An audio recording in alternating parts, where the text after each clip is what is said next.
Welcome back to part 6 of my Let's Play of Disco Elysium.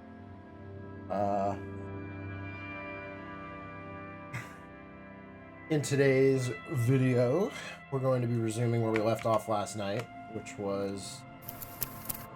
Let's see, we were up on the rooftop and we had talked to, Disco Girl. I don't know what else to call her.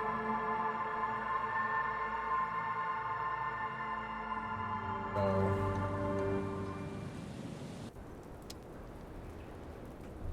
Alright.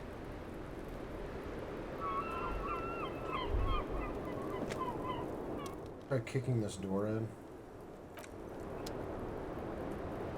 Come back. Alright, I'm supposed to come back and talk to her after... Boy goes...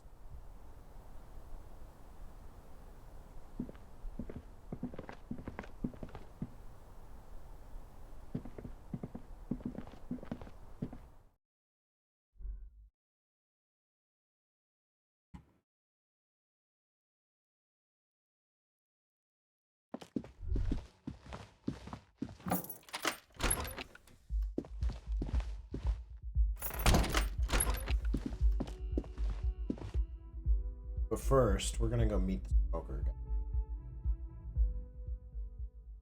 Go meet Virgil Texas.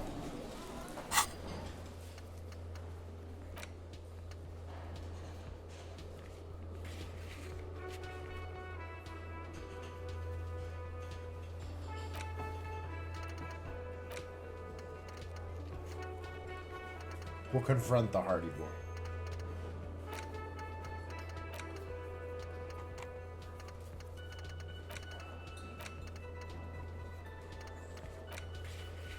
Carbon 28, some...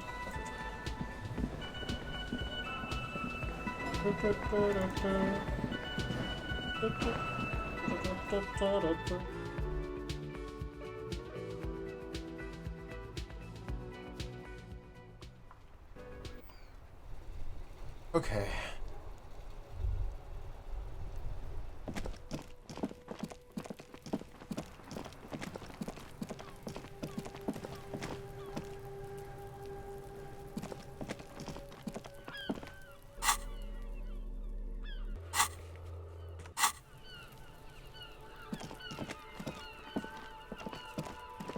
Oh, we also want to go to the body, I think.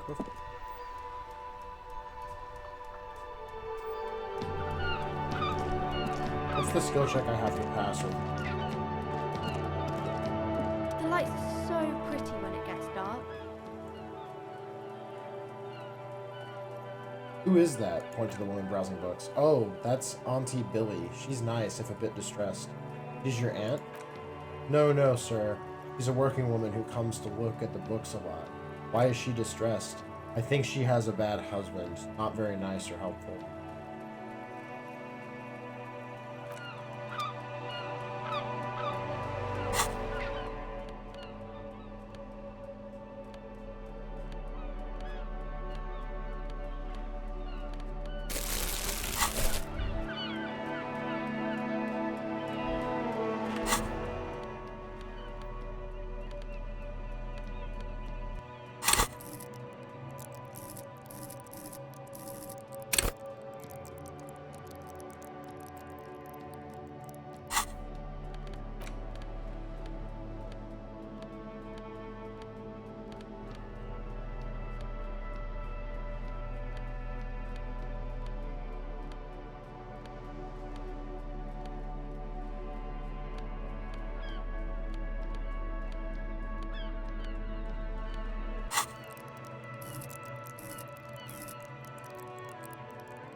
Do you have any skill check?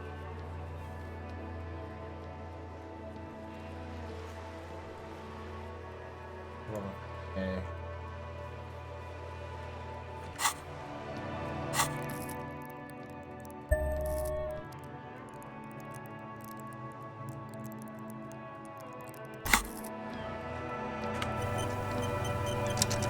The lights are so pretty when it gets dark. Okay, I'm going to deduce something now. Nice. Girl keeps her hands folded, hidden. Why is that? Hey, why do you keep your hands folded? What do you mean, sir? She looks wary. She knows where this is going.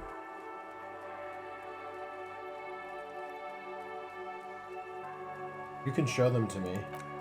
She looks around anxiously. Her hands remain folded in front of her. She doesn't want to show them. The lieutenant stands by, looking at the two of you with little interest.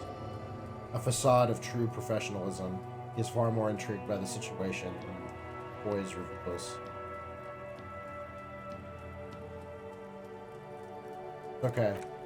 She brings out her reddened hands. Her nails are frayed, nearly chewed down to the flesh. You bite your nails. And you knew this from me keeping my hands folded? She shoots you a suspicious glance. It's super simple for a detective such as myself. Well, that proves nothing. Has anyone could do an easy deduction like that.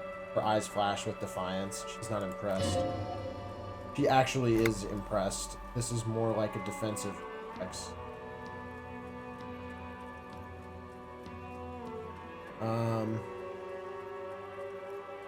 Want more? I bet I can figure out why you bite your nails. I got a few reasons in mind. She nods, half provocative, half enthusiastic.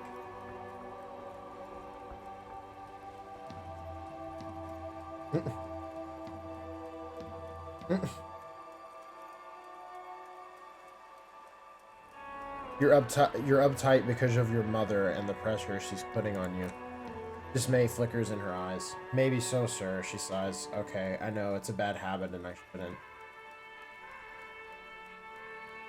Either way, another ace deduction by the #1 detective in town. It was okay, sir. She's still got a rebellious streak. There's more that can be achieved here. Ask her to do the same. You think so? Fine, do better. Deduce something about me. You're quite sober, she snaps back quickly. The lieutenant does not flinch at the comment. He does not flinch even a single bit. He is intensely not flinching. Takes effort.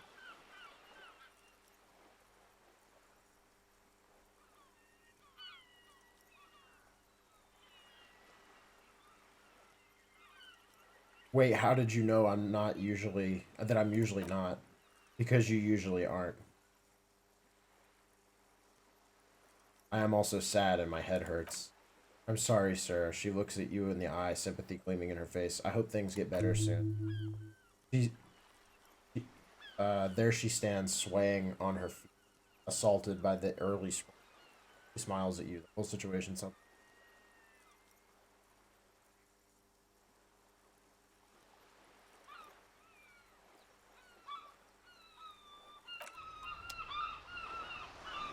I'm trying to remember how the alcohol...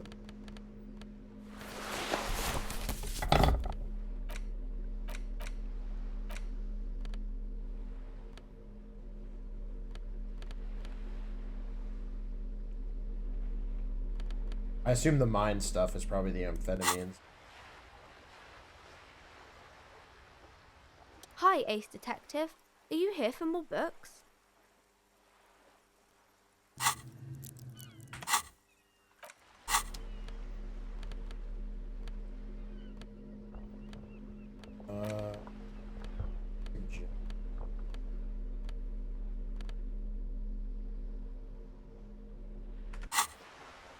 Hi, Ace Detective. Are you here for more books? What are you missing here? Why does this feel familiar? Nice. Because you know each other. She's been talking to you so openly because you've talked before. Hang on, so you know me? We've met before? Yes, I stand in this spot all the time. She sways back and forth on her feet. You've been running around all week without your shirt on, sir, apologizing to everyone. I don't really understand what you've done. Did I ever talk to you? Of course, you stopped by a few times. He looks at you intensely. You certainly look better than the last time I saw you.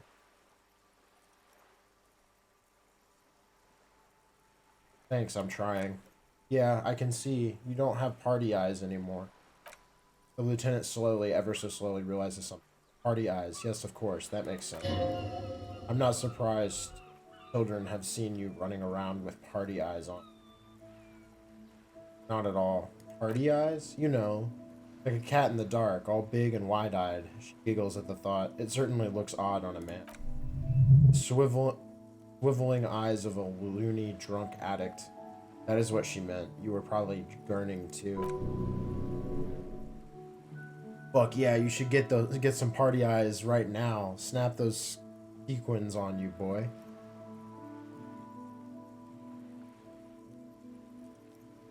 Does that mean I've been partaking in narcotics? Oh baby, that's not what you have to worry about. Worry about the important thing. So why didn't you tell me you knew me to begin with? I don't know. I didn't know how to do that. She looks puzzled. Thanks. I've learned something about myself today. I'm glad I could help you, sir. She smiles a wide, helpful smile. Okay, see you around tonight. Hi, Ace.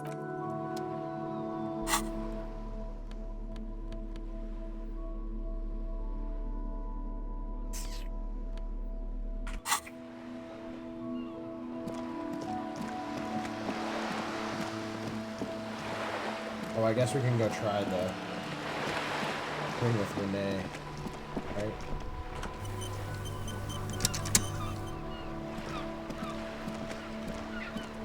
I like playing in the dark. Sharpens your nocturnal instincts. Feels like being on a recon again.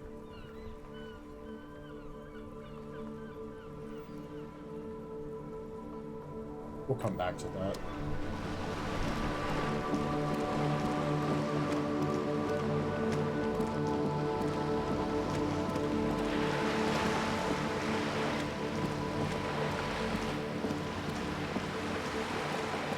My frame rate is pretty terrible right now.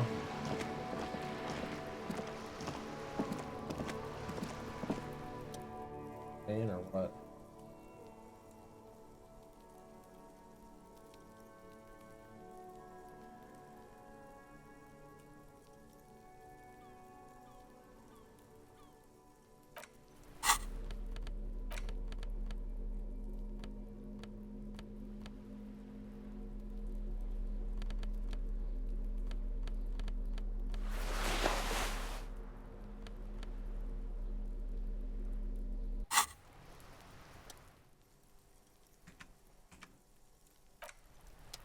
Equip that, and then let's...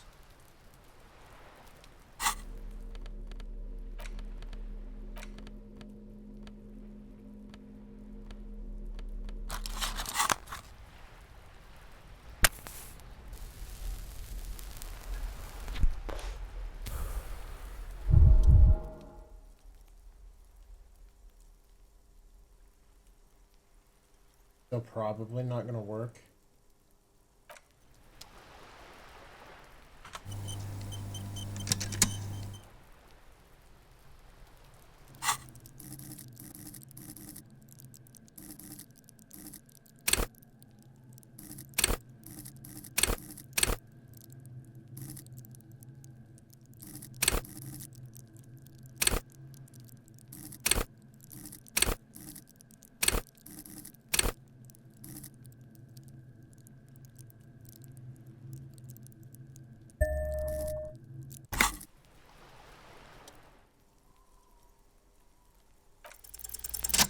Yes! Because you see it finally. This wall is sublime. Look at it. The shadows, the colors. Let the conceptual joy flow into your pupils and blossom into thoughts in all the other walls on all the other houses must make pilgrimage in adoration of this, the uncontested pinnacle of wallcraft. Color peeled from the very face of God. More. Oh, Wallfather.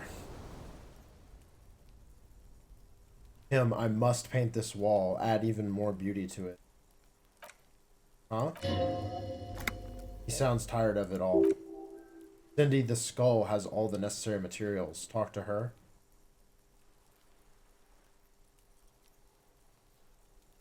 First, I know you're tired, Kim, but take another look at this wall. Draw nourishment for its beauty.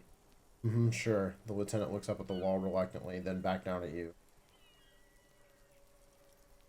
I must talk to Sydney and get the necessary materials from her. He sighs, then adds adds in a resigned tone, if you must.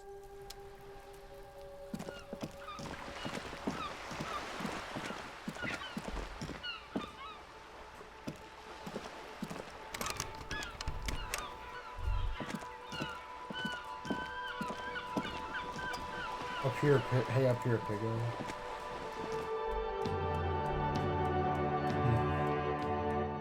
All right.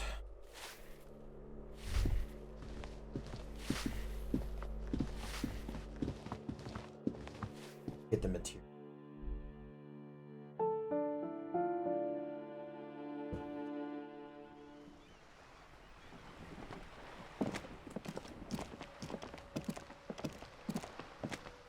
I'm gonna see if I can make my better. I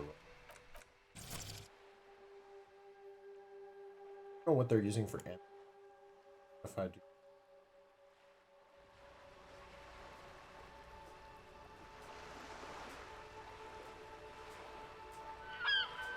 Doesn't really seem to do a whole lot.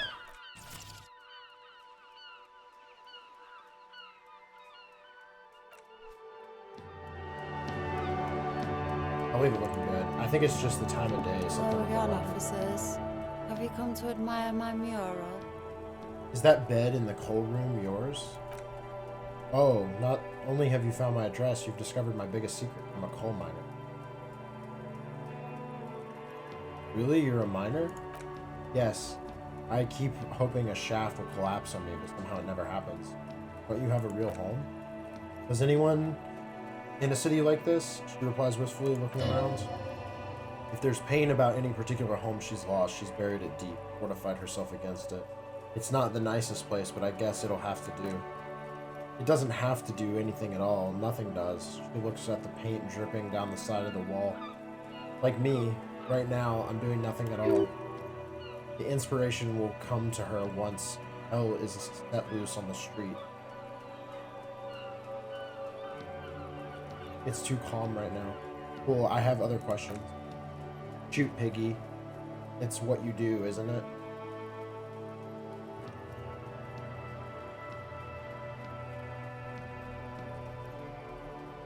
So you won't talk about the murder, but maybe you can tell us something about the murder victim's armor? What do I care about some fucking tin eggshells? Isn't armor art? Art for the body? Ugh, alright, sad Piggy, I'll give you this one. I saw a little girl in the fishing village running around with military-grade handwear. Looked cute as hell. If you haven't been there, the village is a shithole down the coast from the main plaza. She waves her hand in a general westward direction. Have a good time. And there's a little girl wearing the gloves there? No, and that's all the snitching Cindy the Skull does for today. Actually, I don't even know why I told you what I just told you. He looks at you, a little sad suddenly. I have a weakness for animals. It's the animal thing again. Damn it. Or a weakness for police officers, miss. He makes a note in the notebook. Thank you either way. Cindy, I need some paint and your brush too. For what?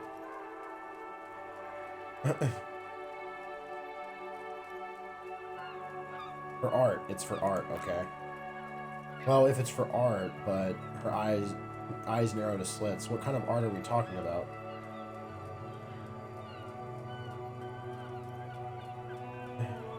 Brand art, art deluxe, the artsiest, the most groundbreaking, the... Let me stop you right there, Piggy, she interjects, raising her hand. You have no idea, do you? No idea, no brush, fuck off.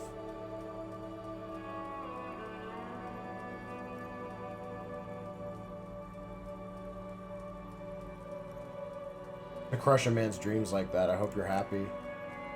There, Piggy, she says in mock compassion. I guess art just isn't really you, because you suck in life and in everything.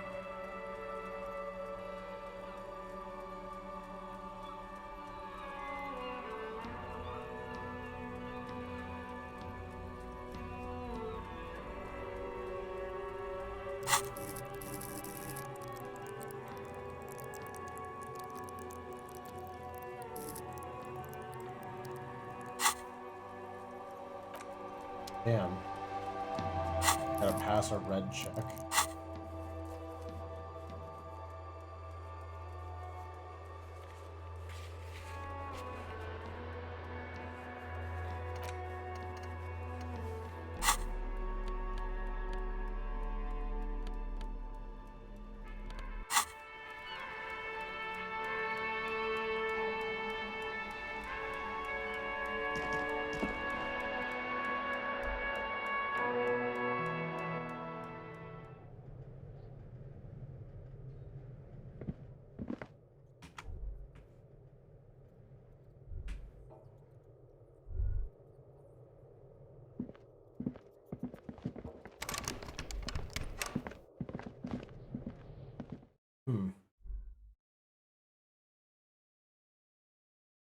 Okay, let's check on the...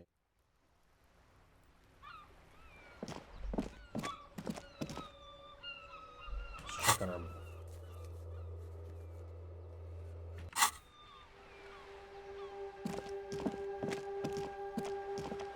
Another friend. Yeah, it must have something with the rain.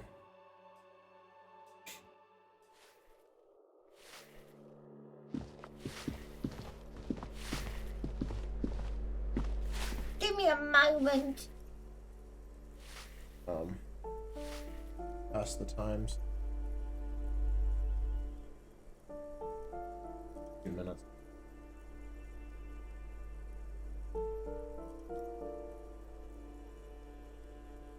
Oh, there's the smoking act.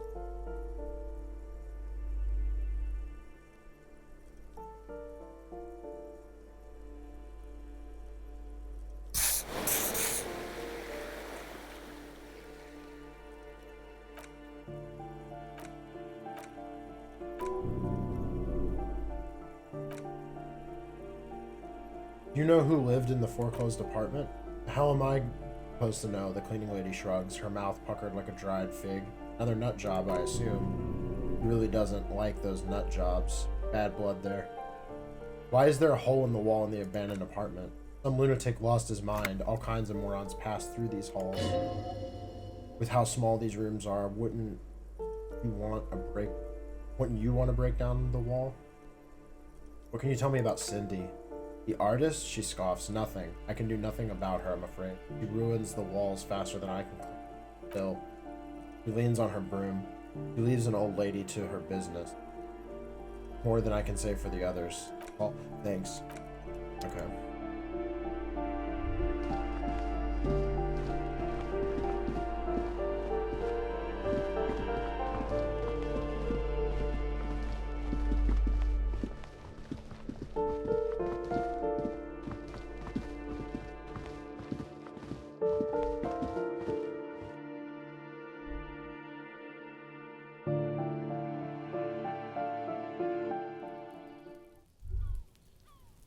Oh. You can hear distant traffic now. Flow of light. Is that him? I think.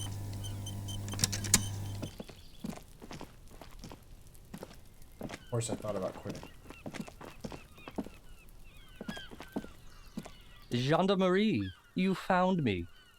The young man on the balcony gives you a bright smile before taking another drag from his cigarette. His slender figure is backlit by city lights, its distant motorways flashing on him. Feels like a Friday. He seems to be in a good mood. And his shirt is still unbuttoned. We got your hint. Found the key right under that stone. Beautiful. He replies, smiling. As he looks at you, something sparkles. So tell me, are you here to make things right again?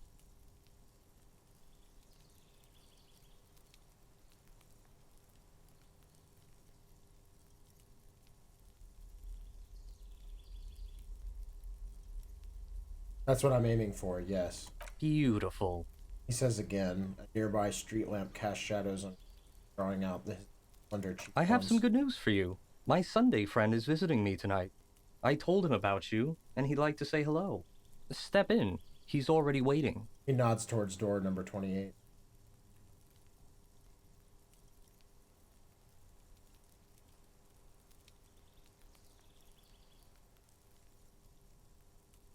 Is it Friday tonight? It feels like Friday. Yeah, it does feel like the end of the week. Such gentle weather. Why would I want to meet your friend? Trust me, you do. By the way, I'm really digging the view here. Point to the city skyline. That's why I chose this place. He looks away, his cigarette end glowing in the dark. Martinez is special, isn't it? Wait, suddenly you're digging things? The lieutenant whispers to you, shaking his... Very well, I'll talk to him, but first I want to talk to you. I have so many questions. That's nice, but I don't really have anything to tell you. It's my friend you're looking for, not me. He takes another drag of the unfiltered cigarette and looks around. Getting dark, and the neighboring windows have lit up one by one. Besides, I've got to run. He's going to leave you alone again. That's sad. Something tells tells you you're going to talk to an you're not you're not ever going to talk to an individual this cool or mysterious ever again.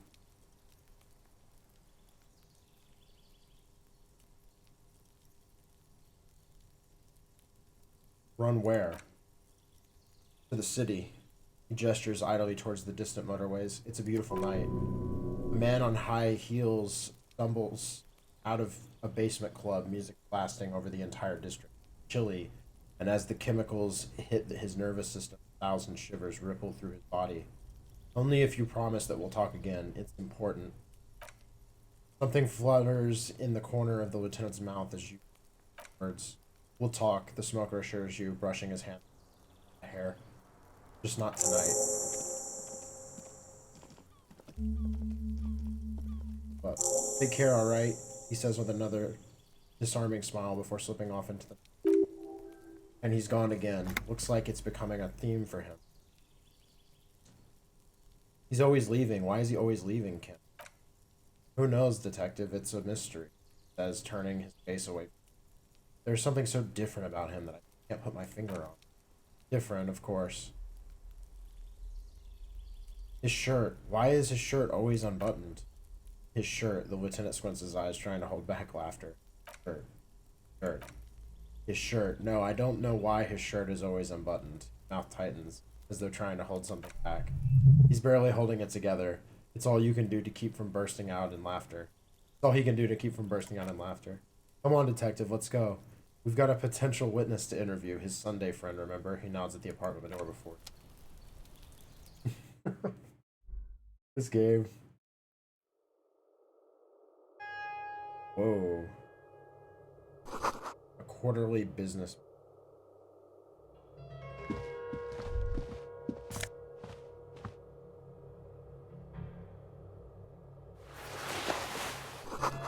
An exquisite canopy bed made of metal. An empty ashtray. Dishes soaked up in a pot.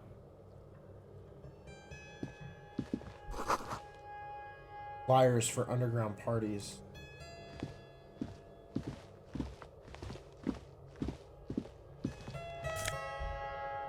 Ooh.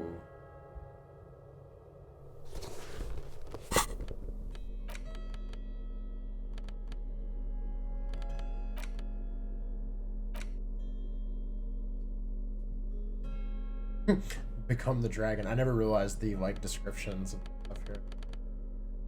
Where does this go? Oh, on that.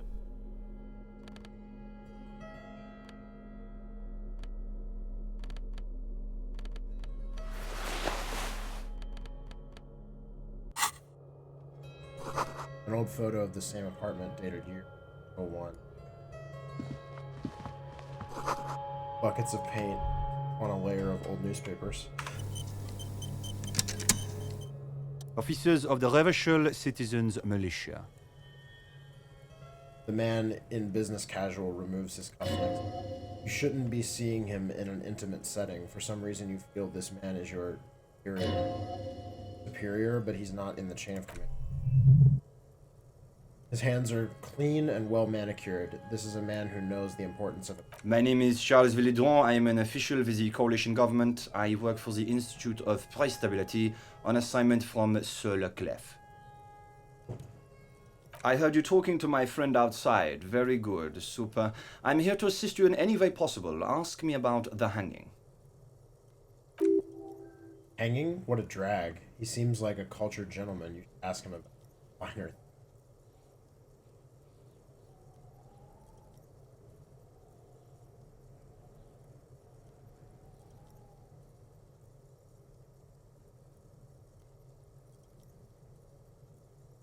Before we go on, I absolutely have to inquire about this wonderful canopy. Oh yes, my friend has a great eye for these things.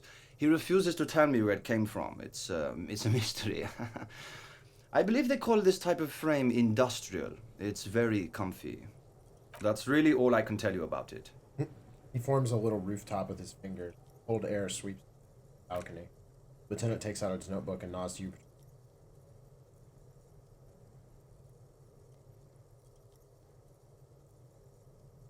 Can you tell me about your friend? Ah, my friend. My friend is a good young man. His family immigrated here from Edra, and life has not been easy for him, but he understands the importance of education. He has taken his fortune into his own hands, and that's all that matters. What's Kedra? Kedra is a candidate member of EPIS. Between you and me, their potential membership is a more contentious issue. That's never going to happen.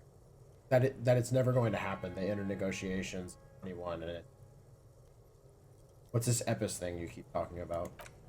EPIS is a very special program developed by the Moral Intern to support certain Occidental nations. It began with a unified system of weights and measures, which proved to be a wild success. Nothing but kilograms and as far as the eye can see. God, yes, sweet standardization, the backbone of rationality and commerce. It was such a wild success that we expanded it into an economic union for the processing of people. Another success, and between you and me, the Moral Intern feels emboldened by this success, emboldened to take EPIS to the next level. Okay, but what does it stand for? Why, it stands for progress and stability, like the Moral Intern as a whole. No, what do the letters stand for? It's been such a wild, extraordinary success so far. We are very excited to take it to the next level. You don't even hear the words I'm saying, do you? A supranational political alliance, the United States of Occident. Is it going to be like this place here? You mean Revachol? No, it's going to be have transparent democracy. Is Revachol going to be part of EPIS? It's one day going to be part of. It's one day going to be a candidate member of EPIS. Sure. Didn't you say that candidate members never become real members? No, candidate members do become members. Why do we even have the whole system in place if they don't? It just takes time and evaluation. But we were talking about my friend here, not politics. He chuckles, Jim. How did you two become friends? How do any of us become friends? Bad things happening on the Insolidian Isola. Oil platforms ablaze in the night. Civil wars lasting for years. Finally, the international community is forced to step in. You're describing how the coalition occupied Revachol. One of the wonders of democracy is that everyone is allowed to have his own opinion. The man pats his pockets looking for something. And not just allowed, encouraged even. You ever tried debate? What do you mean? Debating. You should consider joining a debate society for adults. I hear they're oodles of fun. I used to have a flyer for one, but now that I start to think of it, it was for an improv class anyway. It's this funny theater thing, you know? He moves his fingers, very creative. Helps relieve stress. Chill runs down your spine as you envision a half dozen people in professional attire standing around a chair, awkwardly pretending to be waiting for a motor bus. It's neither funny nor creative. You still haven't told me who he is. Sorry, who? The man throws a quick glance at his watch. Your friend, the smoker on the balcony we were talking about. But I told you, officer, he's a bright young man, here to pursue his education. Education is the foundation of our future, especially the arts. It's a cornerstone of our civilization. Fine, but what's his real name? Officer, you have to understand, I can't give you his personal information. I'm sure you have your own methods and databases, right? Please don't put me in this situation. So all you can tell me about him is that he's here to study the arts? He's deeply enmeshed in the study of the fine arts, yes. As though you weren't envious enough of the boy as is. Which arts? He's truly a free spirit. He likes all the arts. Perhaps graphic design? Printmaking? Who knows? The world is open wide for a talented youth like him. What are you doing in his apartment by yourself? I'm just enjoying the view, the man smiles, nodding to the window. Isn't it rude of your friend? What view? It's dark outside. Listen, he says, raising his hand. What? I'm not hearing anything. The Insolidian Bay. Insolindian Bay. What about it? This place used to be a luxury accommodation before the revolution. Apartments, of course, were much bigger then. A few walls have been added here and there, leaving some of the tenants without a private bathroom or kitchen. But the million real view stays. Can't take that away. He knocks on the balcony door, his face mirrored in the darkened glass. I was asking about your friend. My friend comes and goes. I'm sure you'll see him around. He's a busy bee. I had something else in mind. I'm all yours, officer.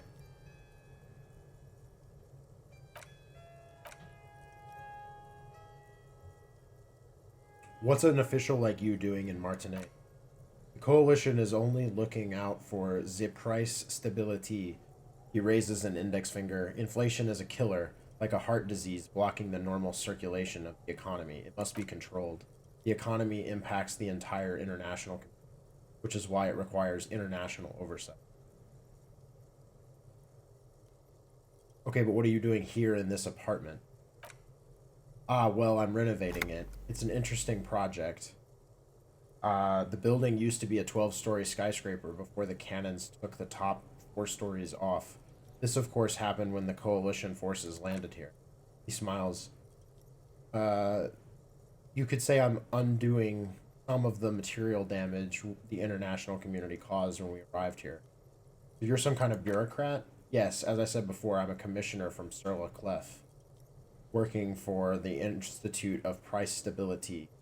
He glances at his watch. This is one of the main projects of the Moral Intern. Wait, there isn't actually a Institute of Price Stability, is there? Or maybe there is. God, it's impossible to understand whether someone from the Moral Intern is joking or not. What is this international community? La Communauté Internationale is what Revolutionaries colloquially call the coalition. In other words, the nations that stopped the disaster of the revolution. What is the price stability? It is the most important thing. That doesn't tell me anything. It is the central goal of any sound monetary policy. Maintaining the price stability is essential to maintaining high levels of economic activity, which is essential for maintaining high levels of employment, which is essential for maintaining this social stability. Basically, it makes sure the price of bread doesn't change. Precisement. Too much inflation, bread becomes too expensive. Too much deflation, it becomes cheap for bakers to. That's why the Institute of Price Stability works to keep inflation just below 2%. Below 2% of what? But not too far below, no. Two below is also bad. Below, but close to 2%. You're not answering my questions at all. The coalition believes in the importance of informing the public about the benefits of the price stability. Transparency is one of our principles. Would you like an informational pamphlet? Okay, sure, give me the leaflet. A sound monetary policy is essential for addressing uncertainty. Stability is the raison, how you pronounce this? Raison d'etre of the moral intern. It's why I identify as a moralist. He pats his pockets. But oh, I don't have my leaflets on me today. That's too bad. You can always call our information line. Making information available is part of the moral intern's commitment to transparency. Yeah, this guy is like the ultra liberal thing. That's this guy. I've heard about this moral intern before, but I want to know more. It's the International Organization for Moralists, hence Moralist International. The Institute of Price Stability is just one of the many mind babies, as is the coalition.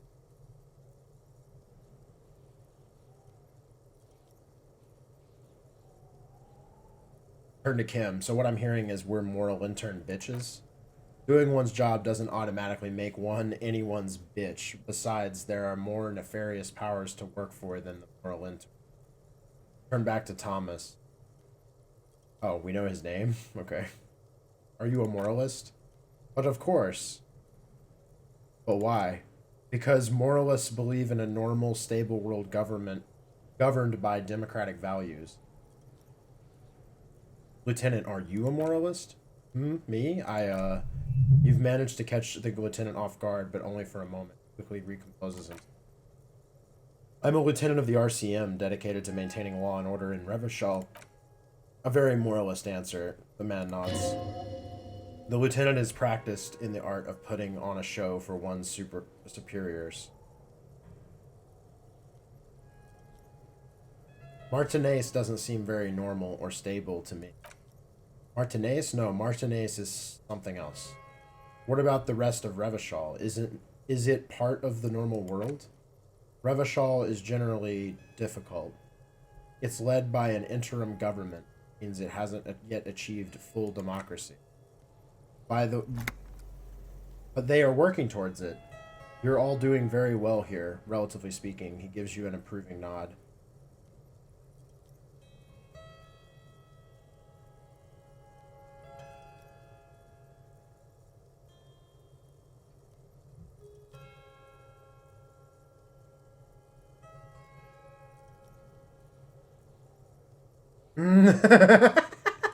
Number 4 is hilarious. Democracy is a meaningless sham as long as the working class is under the boot heel of capital. The lieutenant clears his throat. Of course, the detective's personal views do not represent the views of the RCM. Ah, my friend, but the lesson of the revolution is that communism does not work, my friend. We just haven't tried real communism. It didn't work because the coalition crushed it violently. Oh yes, the big bad coalition crushed the revolution. Tell me, if the revolution was succeeding, would it have been crushed so easily? Are we really so bad for wanting compromise, peace, and prosperity on reasonable, achievable terms? Ask yourself that. Now enough of this delightful political interlude. Was there something else you wanted to ask? Tell me about Sir Leclerc. This guy is they're really good at capturing these distinct ideologies. This is really cool, actually. It's starting to really work for me. Tell me about Sir Leclerc. What's there to say? Sir Leclerc is a modern urbanized country that measures very high on the Human Development and Freedom Index. Mostly, though, it's they're nailing this guy so well. I believe in democracy. I am a liberal. I look at the Human Development and Freedom Index. That's how I know that we are crushing. That's ridiculous. Mostly, though, it's known as the executive heart of EPIS. Moreover, it's a great sponsor of less emerged countries. Revachol is only one of its many darlings, whose progress it supports and cherishes. Come on.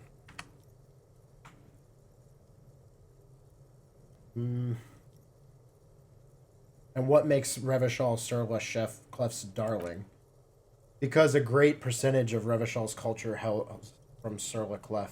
Its language, its people, its cuisine even, or at least in the downtown La Delta area. Enough business, let's talk about something else. Whatever you wish, officer. You actually witnessed the lynching? I'm sorry to say I did, officer. The man gives a solemn nod. Turn to the lieutenant. This is just the break we've been looking for. Easy, detective. No need to jump to conclusions. He eyes the spectacled man near the window who smiles and spreads his hand.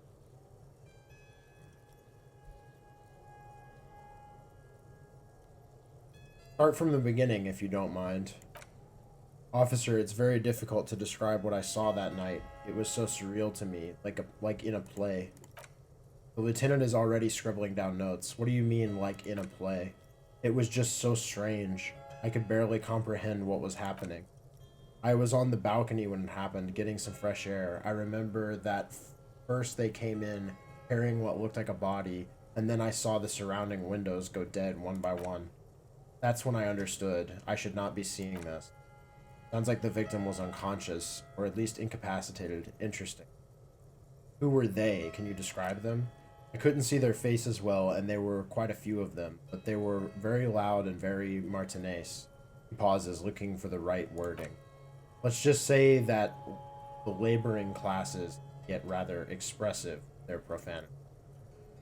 How many of them were there? I couldn't tell you exactly. Less than 10, maybe 8. The lieutenant sends you a sharp look at the mention of that number. Were any of them huge? Like 200 kilograms huge?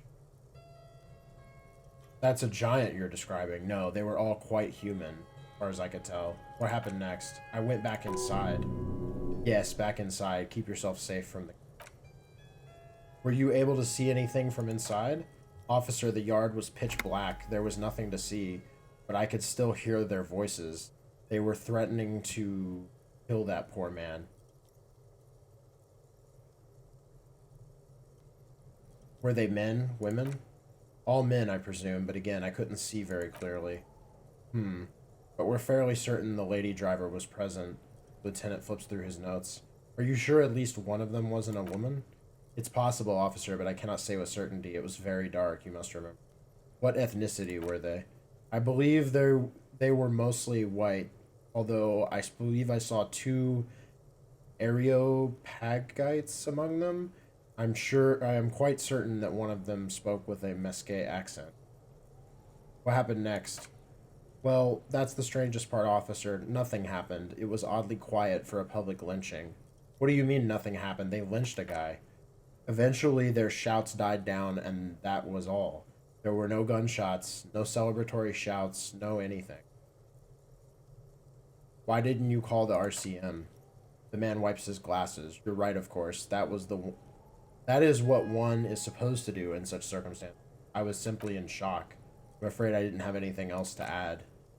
About what time was all this happening, approximately? All I can say is that it was late. You didn't check your watch? My watch. He looks at his watch as though noticing it for the first time. Yes, now I remember. It was 30 minutes past midnight, give or take. So let me get this straight. You didn't actually witness the hanging itself, did you? No, I couldn't see the corpse until the following day. I didn't. It seems this wasn't the break you were hoping for. I think we have everything we need, the lieutenant says, closing his book. Thank you for talking to us, Mr. Villadruin. Of course, anything I can do to assist the RCM. Thanks, I've got all I need. A moment, officer. You have everything you need from me? I'm afraid we won't have the chance to speak again once you... Hold on, why can't we talk later? It's against diplomatic best practices for an official in my position to be discussing murders with local militiamen. He pauses, and I'm pressed for time. After you leave, I should be leaving as well. I'm not going anywhere. I just want to take a look around this apartment. Sure, go ahead. It's a beautiful space. He glances at his watch. Let me know if you have any further questions.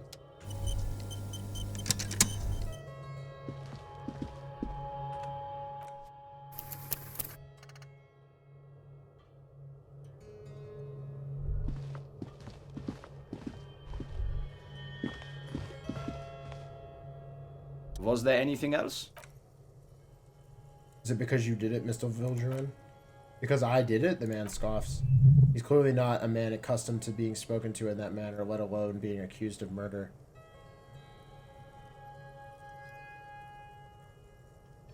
My apologies, I misspoke. I mean...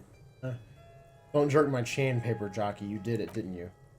The meaning of this? He looks first at you and then at the lieutenant. Is your colleague here trying to arrest me? He sounds almost mocking, saying the words, arrest me. There is no meaning, sir. Please excuse my colleague. This has been a great strain on his nerves. Back off now. This man has diplomatic immunity. It serves no good to accuse him of a crime he didn't.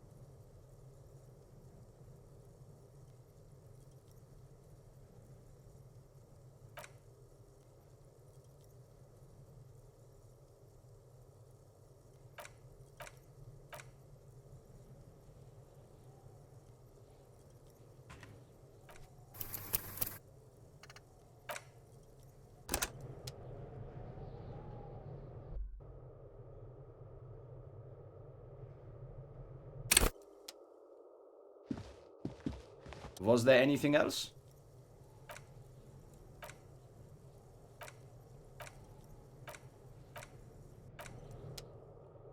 Alright, we're done here.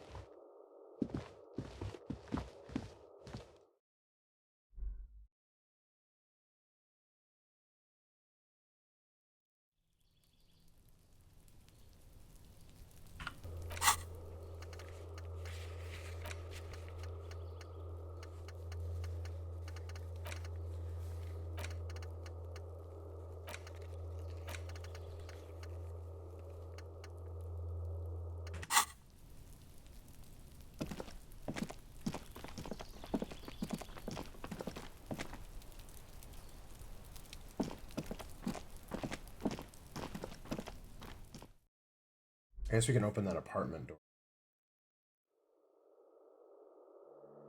I think it's outside. By Kuno's place.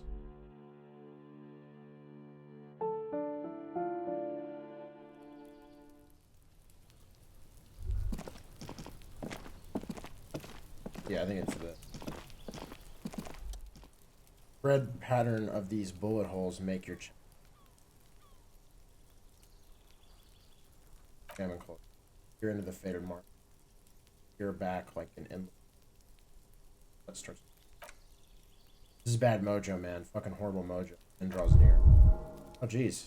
Your chest feels tight. Looking at them. It's closing in, caving it ever tighter. Your breathing grows. You okay there? Itsuragi's voice suddenly cuts like a blade, bringing you out of the stupor.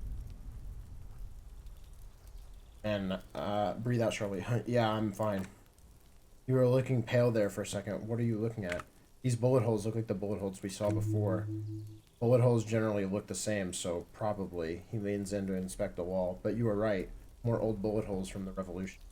Man, how many people got shot during that revolution? Plenty.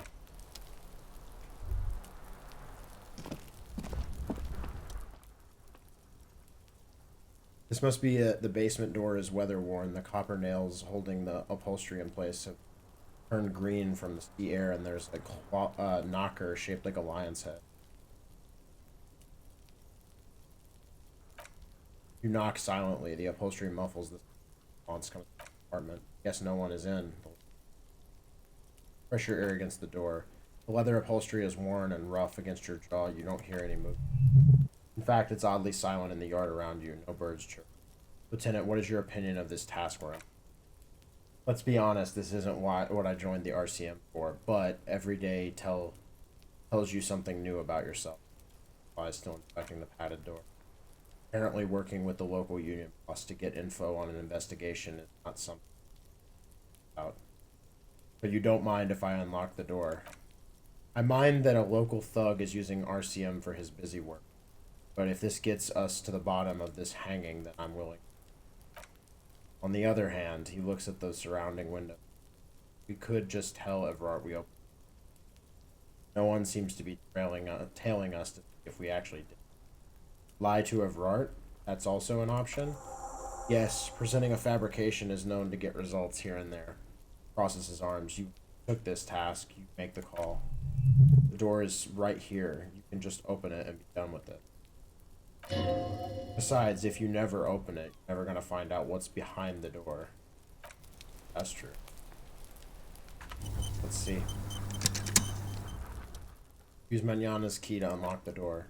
You try to be silent as you can. It takes a bit of rattling. Finally, the door unlocks with a small clack.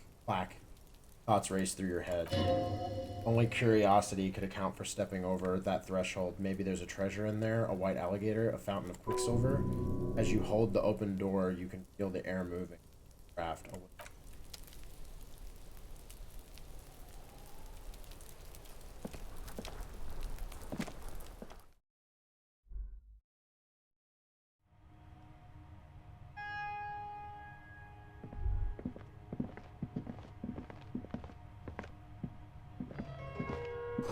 Whoever lives here admires fair-haired fantasy here, big muscles.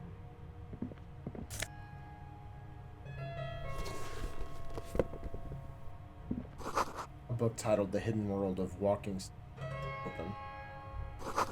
You can almost feel the warmth of the red sun on the flag. This is the flag of Revachol, the Suzerain. What's with the sun? This isn't just one sun, but there are little suns dancing around the big sun. Sevenfold sun miracle. What is the sevenfold sun miracle? It's an optimistic atmospheric anomaly that the first settlers saw. It happens in cold weather. Six small suns around the big one. This complex halo phenomena is how the old Revachol got its flag. Lieutenant, the old flag of the Suzerain. He looks around in the apartment. The tenant is an old-fashioned guy. Flag doesn't seem to mind. It's just a colorful fabric with the sun sewn into it. Like all feudal flags, it looks like a children's drawing.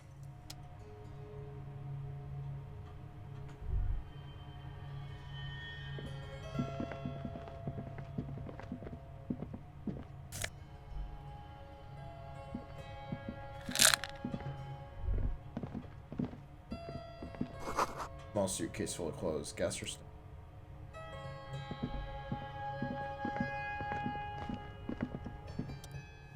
Colonial mug collection. A row of mugs sits on a shelf. Each one depicts a human figure, a dark-skinned woman grinning at mysterious symbols, a broad-shouldered man shoveling potatoes, another tap on the mugs.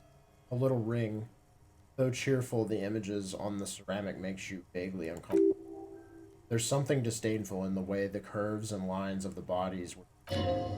The images betray a lack of interest in human beings. They are merely unflattering caricatures.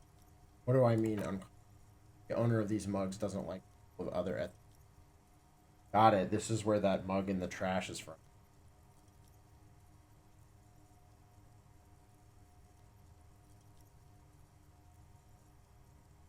Typical asshole. Person is unhappy. The lieutenant picks up one of the mugs, then puts it back down with a look of disdain. I'm beginning to feel much better about breaking into this man's apartment. Whip out your yellow man mug and compare.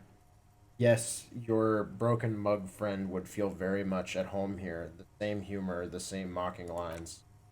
There's the missing tin soldier. The lieutenant looks at them. Whoever lives here must have used the whirling's container to dump his trash.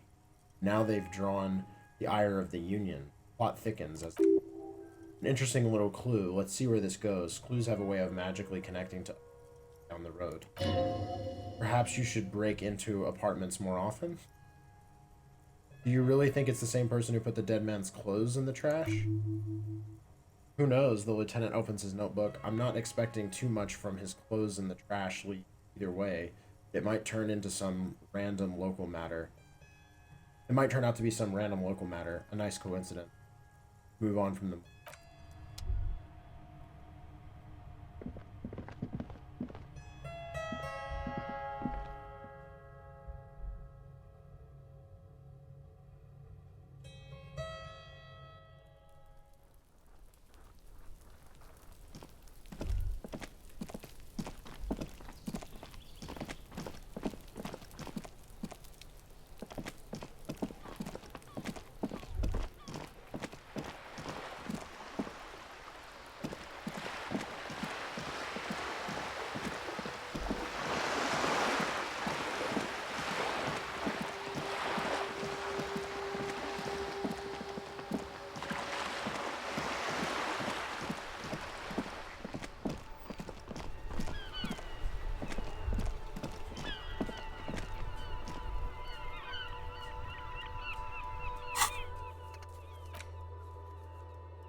Alright, let's see if we can split up with... Assuming I can do this now.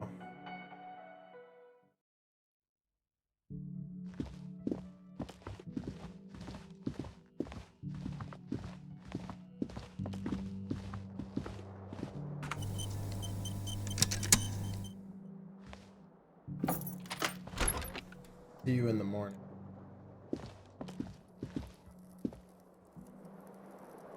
Wait. Don't we get to debrief? No? Hold on. What happens if I load the game? I walk... I don't know if that's like a thing I can miss.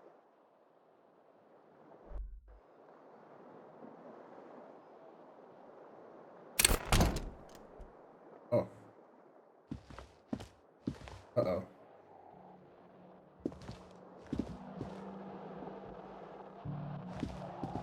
Meet you out there.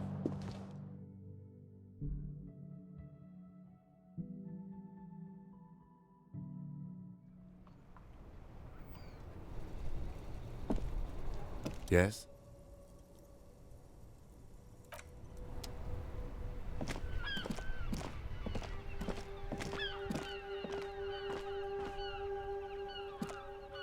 Yes?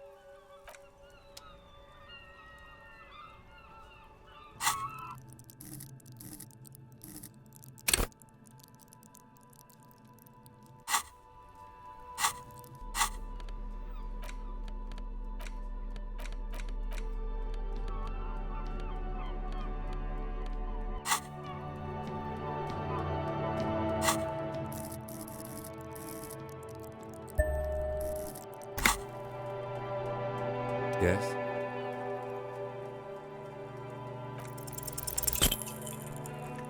No.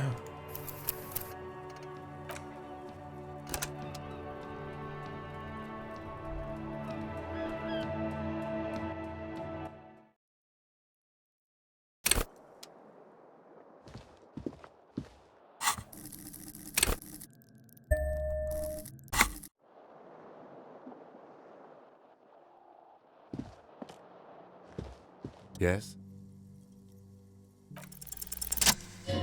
What if you did it? Did what? The hanged man?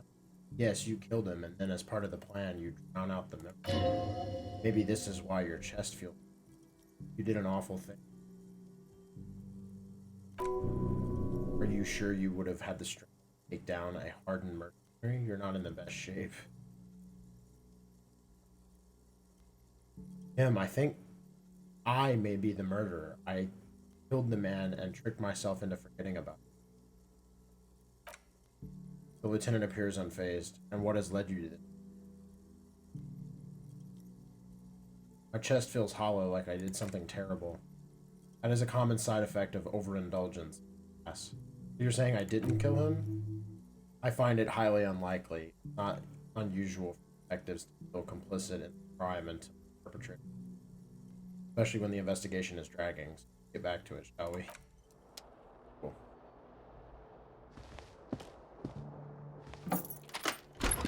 See you in the morning. Oh, why his... Huh? Bye. Do anything with the... Gosh.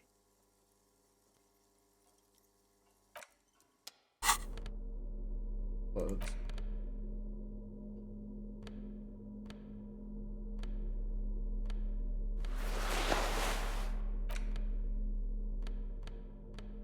Purse.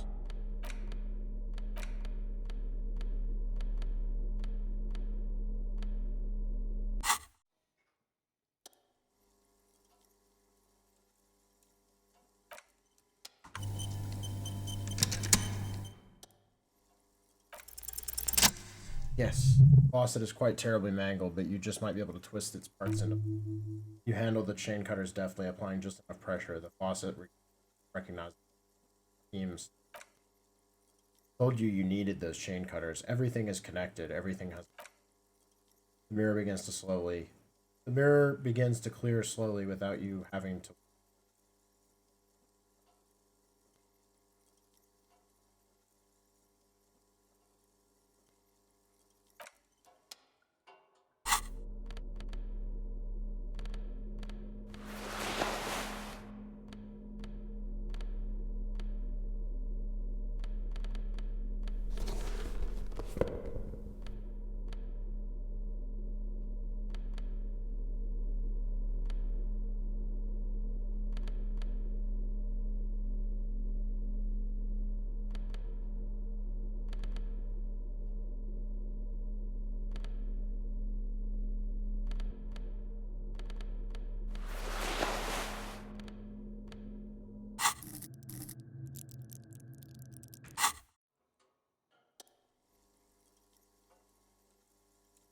Attempt to stop the expression from happening. Yes. It's like something snaps in you, a nerve ending, a thought, a sadness. Face in the mirror, suddenly clean of the leer that had distorted it for God knows how long. Just like that, it's over. The running gag that your life had become. A sad old man looks like back at you. Hey, I'm done. My little portrait's done making that stupid grin. Let the mirror be for now. Who's this one?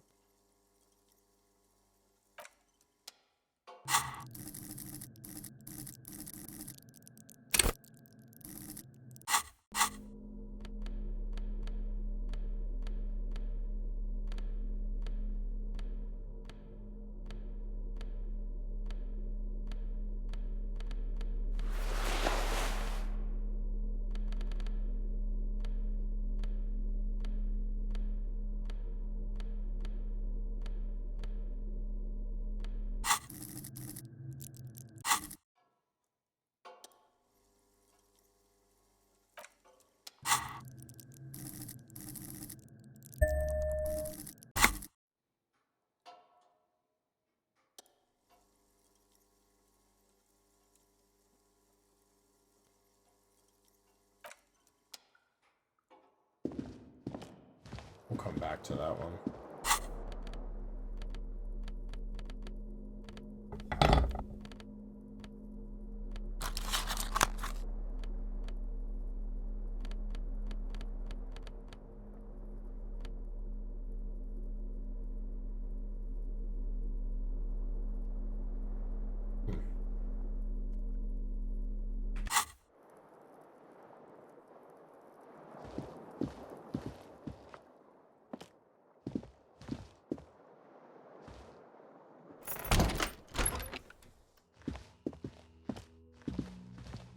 Alright, let's go talk to her on our own. Couple things.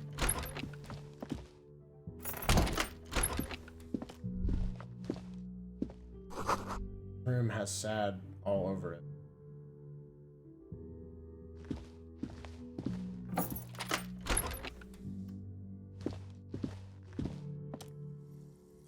The prep. There it is, the orange sun wearing blister pack. You feel almost nostalgic for.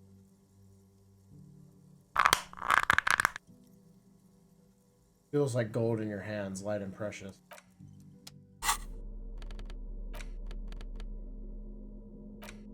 Oh, there we go.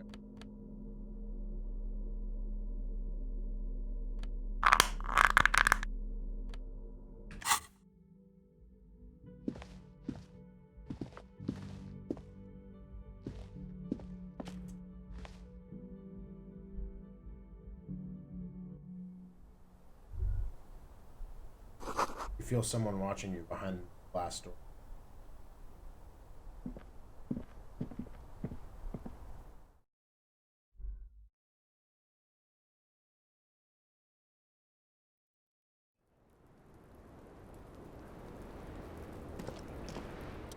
I was just thinking what a nice evening it is You for look so- taking part in a murder investigation.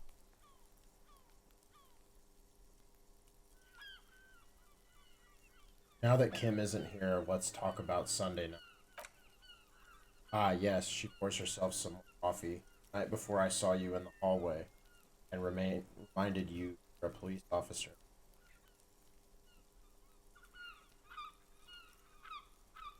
One of the first things I remember doing. Wow, she nods. Elysium. Don't hear that term. Did you hear something Sunday night from my room? There was the usual ruckus. She nods. Loud disco music. Did I have any visitors? I can't say. Probably not. Sounded like you were flying solo. You mentioned loud disco music?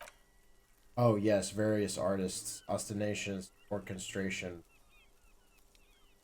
She arches her eyebrow, waiting for. Oh, that. Yeah, woo. The less said about OO, the better. OO were huge where I come from. I was very young then, of course, like 7. Life gets hard. Half singing, but we go on. It mostly just gets hard, doesn't it? It would appear so. Around 2 o'clock, the disco stopped and there was a change of pace. What happened? A slow, sad song started playing, like organ music. That went on for quite a while. Some of that time you were yelling along to it. What was I singing? That it doesn't matter anymore, that we are alone now. It was difficult to tell. The song itself was very quiet and soft, but you sounded like a wounded boar. Or hard to understand what you were singing on top of it.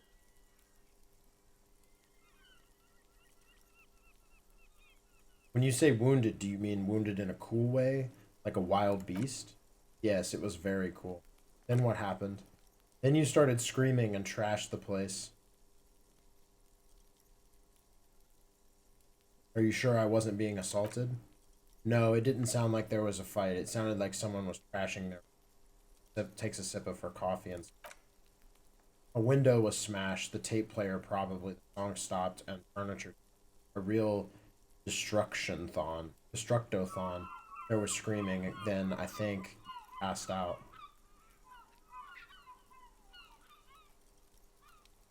Was there anything else? There was. I think you screamed that you didn't want to be this type of animal anymore. I may have misheard, but that was sort of...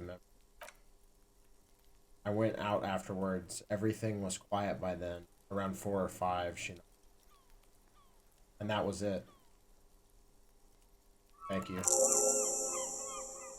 No problem, sir. She feeds herself another...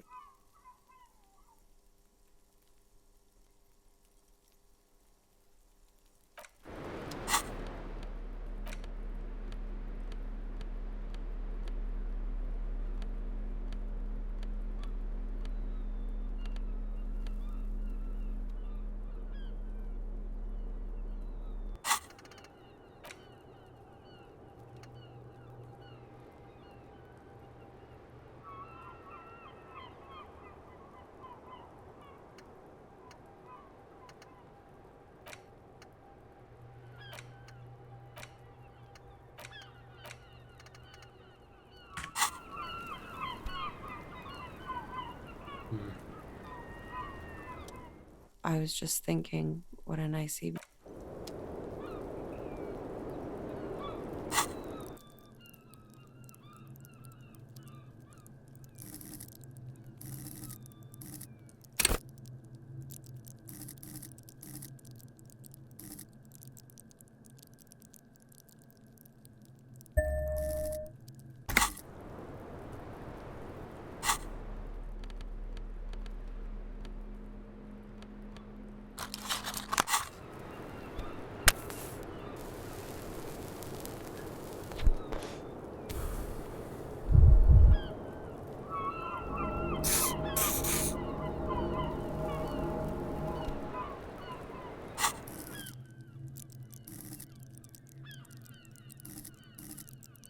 Good read.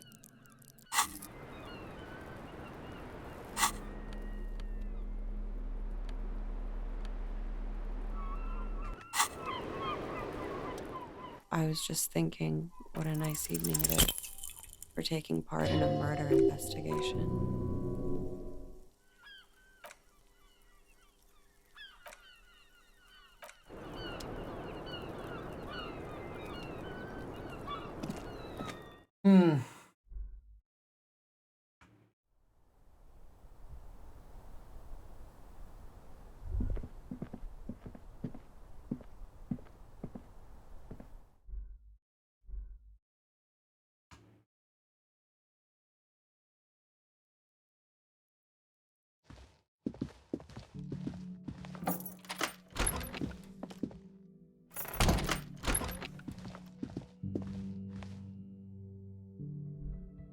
Okay.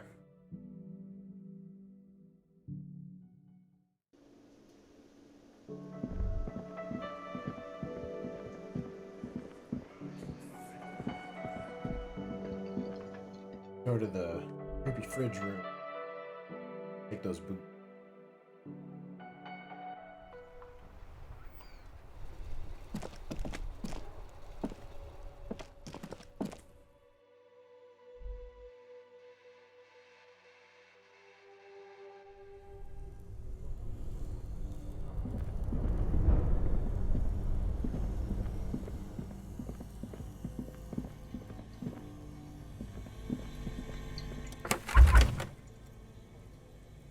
Try to remove.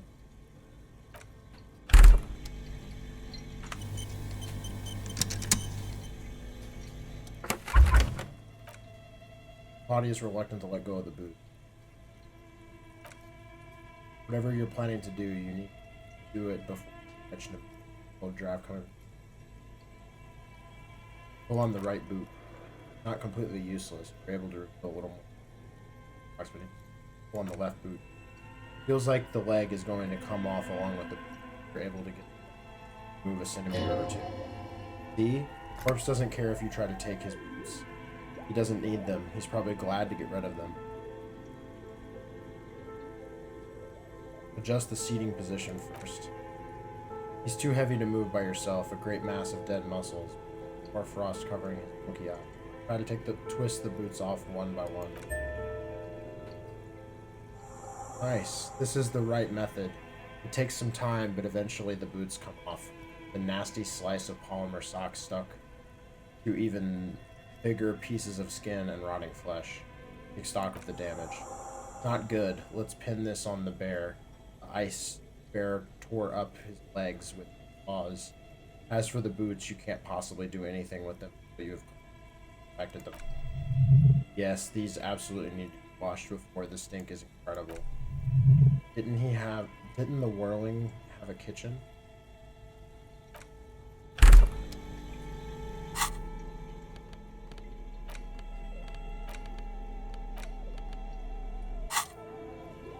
These boots were probably left on the corpse because they were impossible to pull off while it was hanging.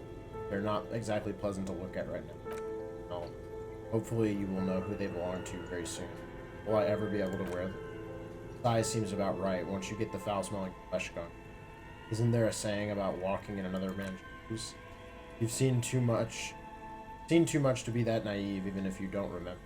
You'll never know what it was like to be.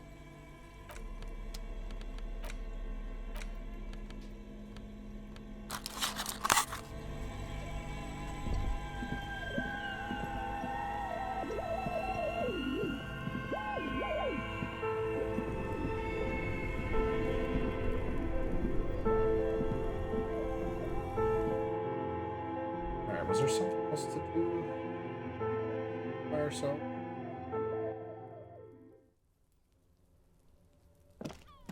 Positive. So let's check the kitchen. We can go ahead and disinfect the boot.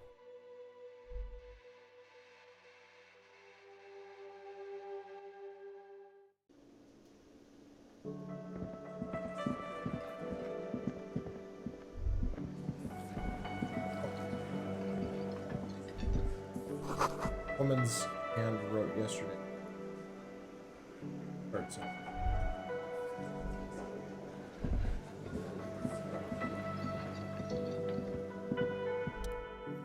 This industrial gas-powered stove has been used to prepare foods for many hungry hotel guests. There are several pots and pans on it. Check out the cookware. Commercial pot draws your attention. It's very large, gigantic. It will be used to make enough stew to feed an entire city, but also boil a putrid pair of death boots. Check out the cleaning supplies. There's a variety of soaps and bleaches in the cabinet to the left of the stove. There's also a bottle of white vinegar in the cabinet next to it. It's bad with those boots. Don't be stingy now.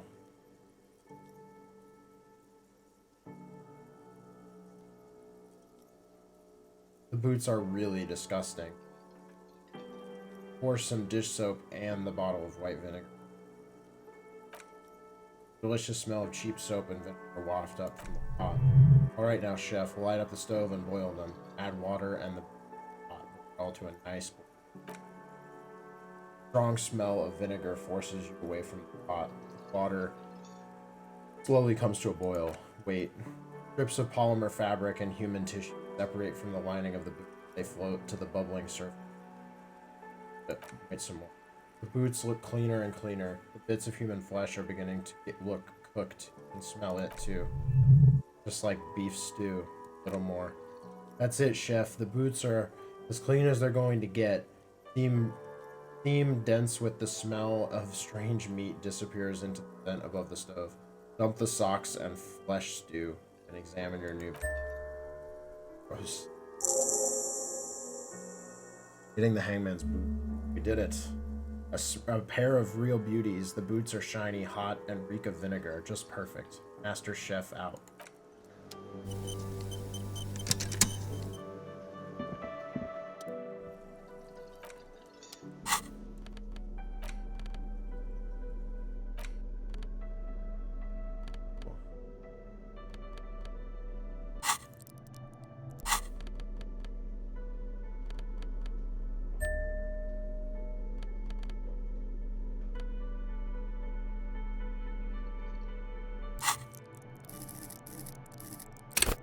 Yeah, my authority is huge.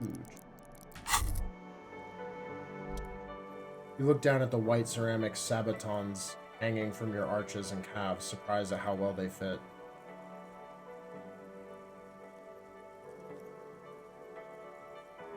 Decked out in future armor like a cop ought to be. The hardened vitreous enamel, at once sleek and light, adds a glow to your cheeks and a spring to your step. Just imagine what a full suit of this stuff could do for you.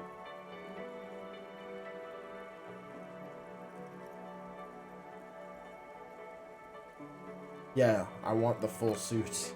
It may be a while before you have all the pieces. In the meantime, you should analyze the armor, figure out its vulnerabilities. Remember, this is a highly specialized kinetic redistributor meant to stop bullets where it observes properties. For the day, you have to fight someone covered in the same material.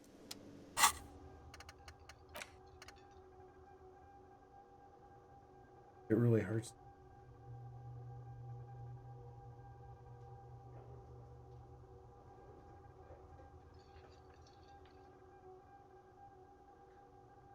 You just have to figure out what.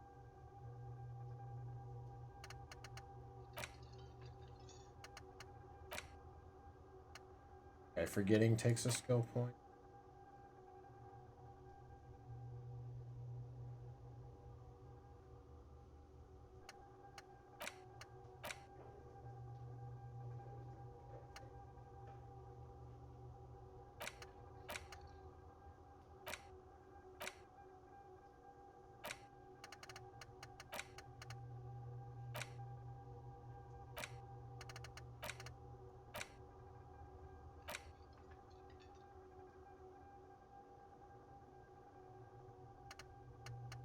Alright, let's unlock one.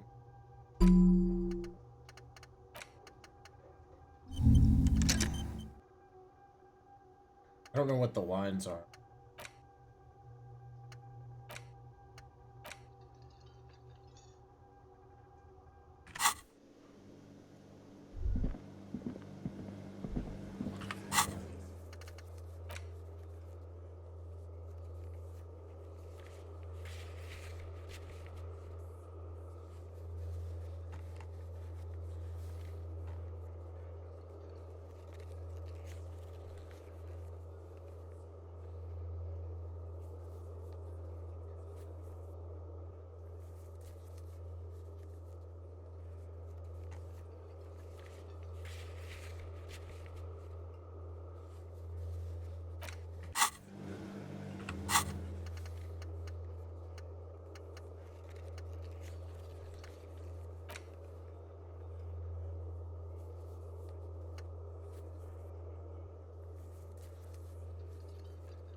Okay.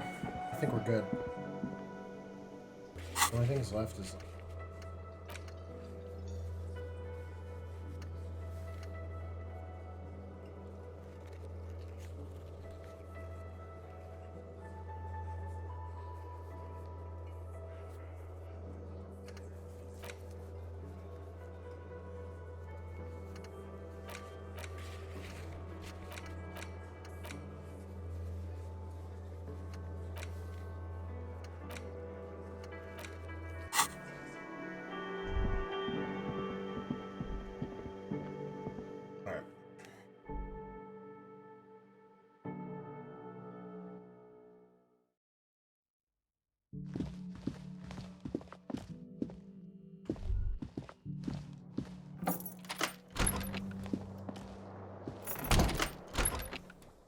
let's go to sleep.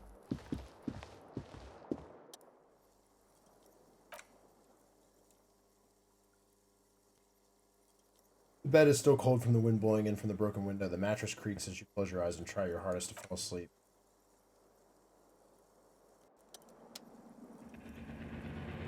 Here we are again. Here we are again, my broken bird.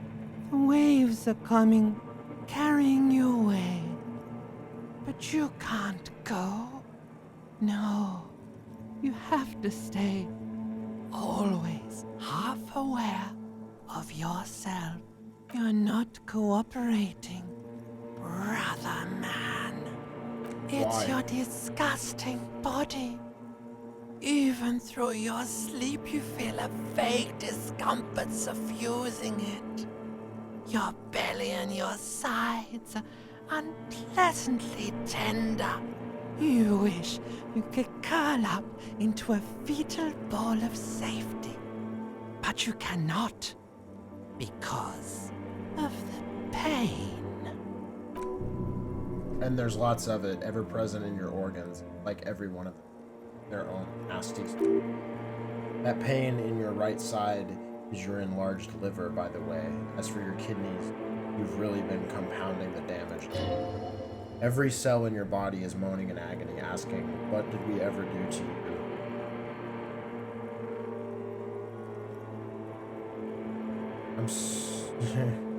I'm sorry, cells. It's all me. It's my fault. Now, you're finally thinking about something other than yourself. Let's see how far that'll get you.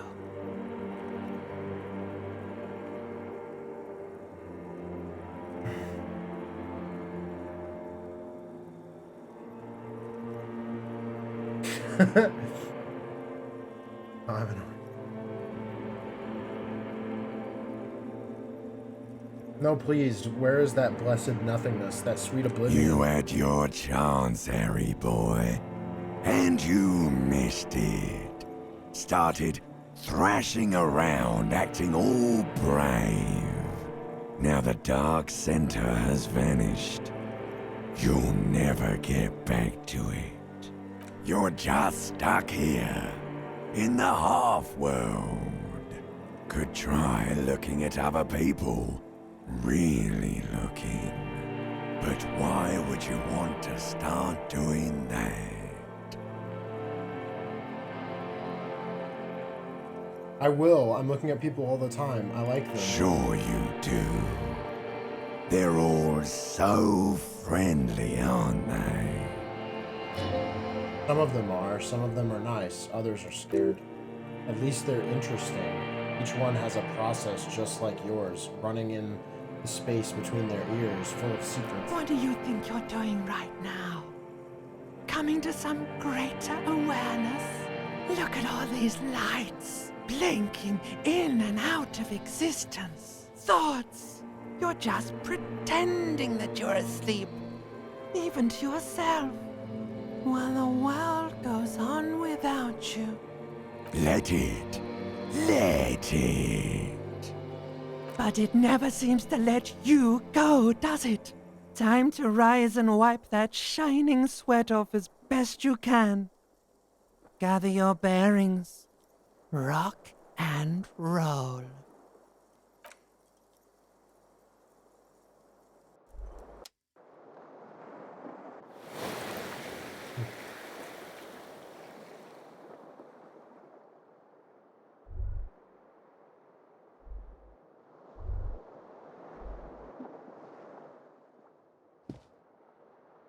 All right, day 3.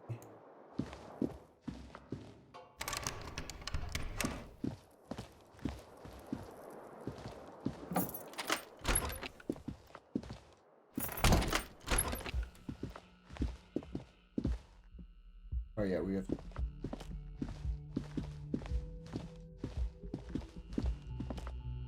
Do do do do do do do. Boop boo.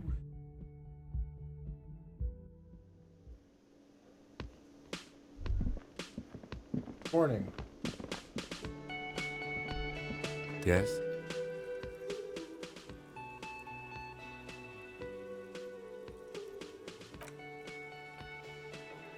Can we go over the preliminary info again?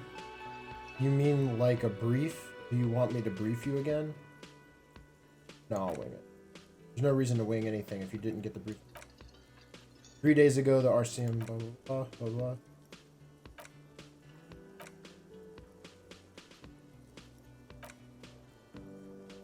Now that we've inspected the scene, I want to know what you did about this pissing competition. What's there to say? It's just stupidity. What kind of stupidity? The cop kind. Our precincts can't decide if Martinet is part of Jamrock or the Industrial Harbor. Yours or mine. As if we somehow own parts of the city. Typical street gang mentality.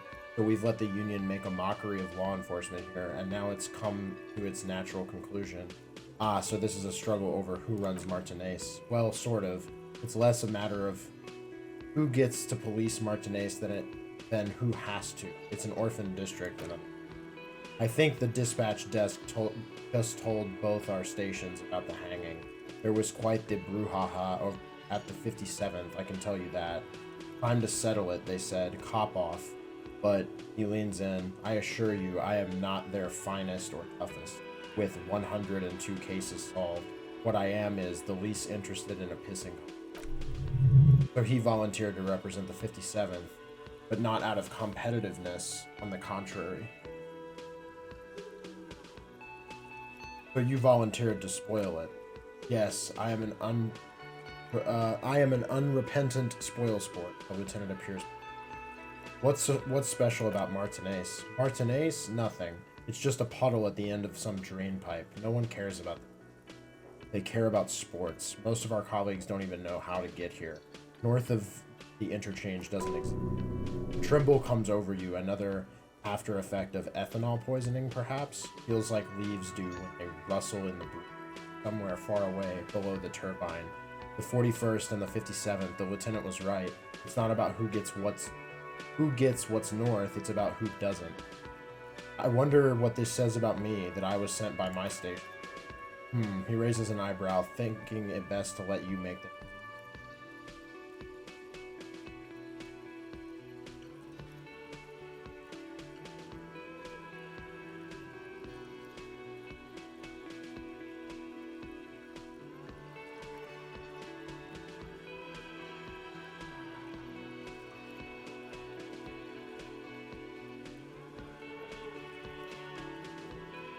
There can only be one conclusion. I am the finest case-solving machine sent to outperform you in every way imaginable. A good joke. He does not actually think it was a good joke.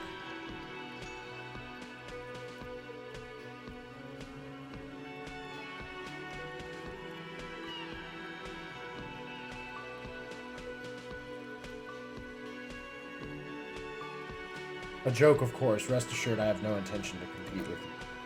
It's good we set this thing aside. Is there anything else you wanted to ask about the competition? If not, we should...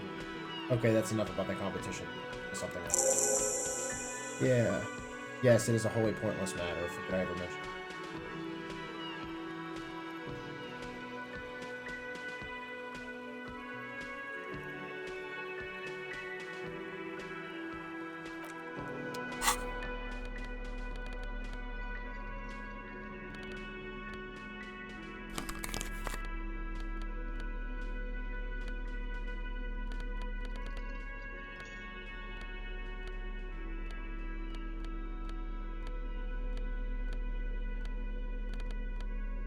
Yeah, we don't max out this logic.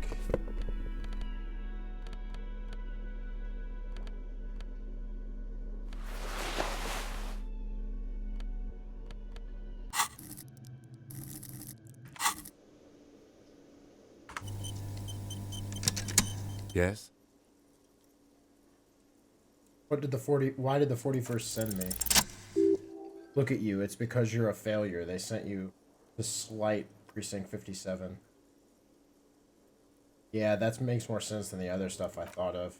Just think about it for a second. You're a raging alcoholic who showed up 3 days late and argues with a necktie. You weren't sent...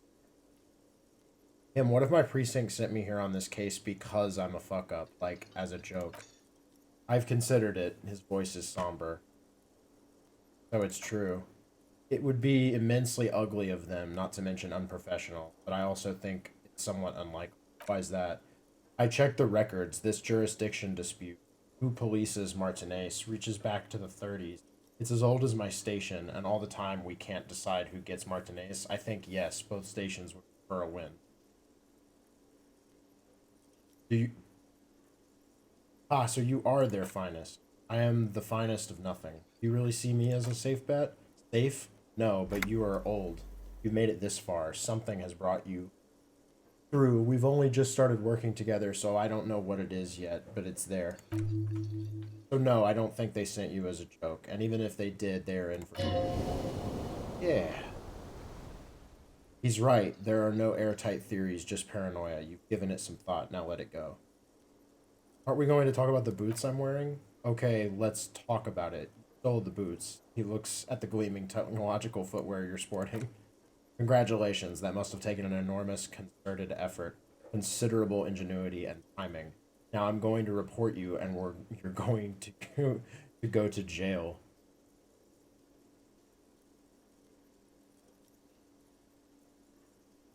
These are not the same boots. I like them so much I went and bought myself a... Sure, he nods. Anyway, did you want something related to police work? I don't care about your insane theft, the lieutenant thinks and looks away from them. Just know, if anyone asks me, I will. Alright, sweet. We're like... Can I help you?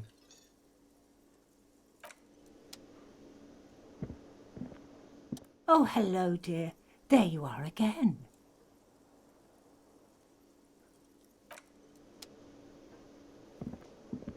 You look like shit. Your ruffled face reflects from the man's And I don't mean that as a metaphor.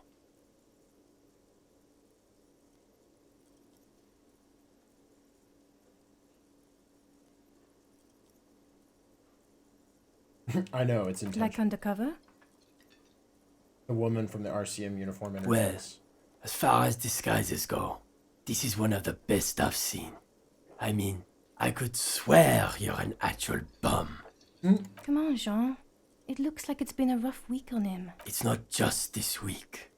What do you want? Kim, who is this guy? Shakes his head. I'm not getting involved in this.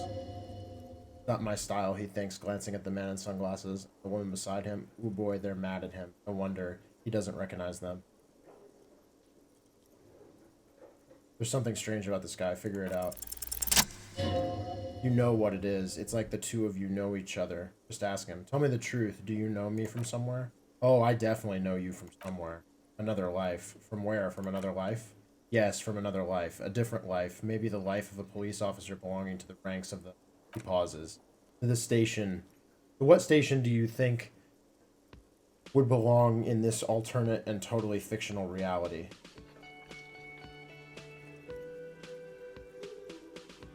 '57th. I think even in this fictional reality, the 57th would still be my station, and it makes a little nod towards the man with sunglasses. My condolences, the man says. The sunglasses replies sharply. Go ahead, he nods. Have another guess. 41st? Okay. The man sounds genuinely excited. That's plausible. That's entirely plausible. Now we're getting somewhere. I had it backwards. For some reason, I thought I was 57th. Nope. It gives you a long, meaningful look and adds, somewhere good.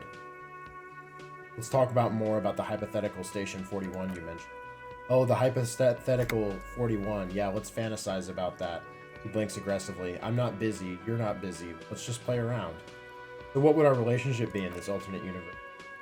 Let's be crazy. Let's say you and I are partners. How's that for a thought experiment? Like partners in crime or... No, he exclaims excitedly. Because in this thought experiment, we are police officers in a police station. We don't do crimes. We're not crime bros. Come on, stop it, she says quietly. Do you have a crime to solve? Oh, no. You see, I enjoy watching other better cops solve crimes, and let me tell you, it's been quite a privilege seeing you work. This isn't helping, she says, shaking her head and looking at the man with glasses. Who else are in your imaginary police station? You're not going to believe this, but the man pauses for dramatic effect. Police officers. Yes, sir, solving crimes, locking up bad guys, and, get this, and not getting their drink on at 2 o'clock. Just some regular, boring motherfuckers in suits and uniforms. Nothing spectacularly extravagant like you. far out son of Lung? Who is the far out son of Lung? Oh, it's you, you eccentric genius. He winks at you sarcastically. I mean, with your unorthodox approach to police work, it has to be you. What, want to tell me more about him or her? Not even a little bit. It's an urban myth, the lieutenant says quietly, about an officer who was so far undercover he can't remember. As I said, just an urban myth. You are not the son of Lung. He's trying to protect you from further rough handling dashed out by this sunglassed man. Okay, yes, you get the joke. Leave it at that. I can't imagine it anymore. Neither can I, partner. Neither can I. His gray eyes suddenly flash above the glass frame. They feel sad. It's a mere second, but it feels like you saw something. A gram of compassion and sadness. Got some questions for you. I'm a cop. About what? You don't look like a cop. He inspects you. You know what you look like?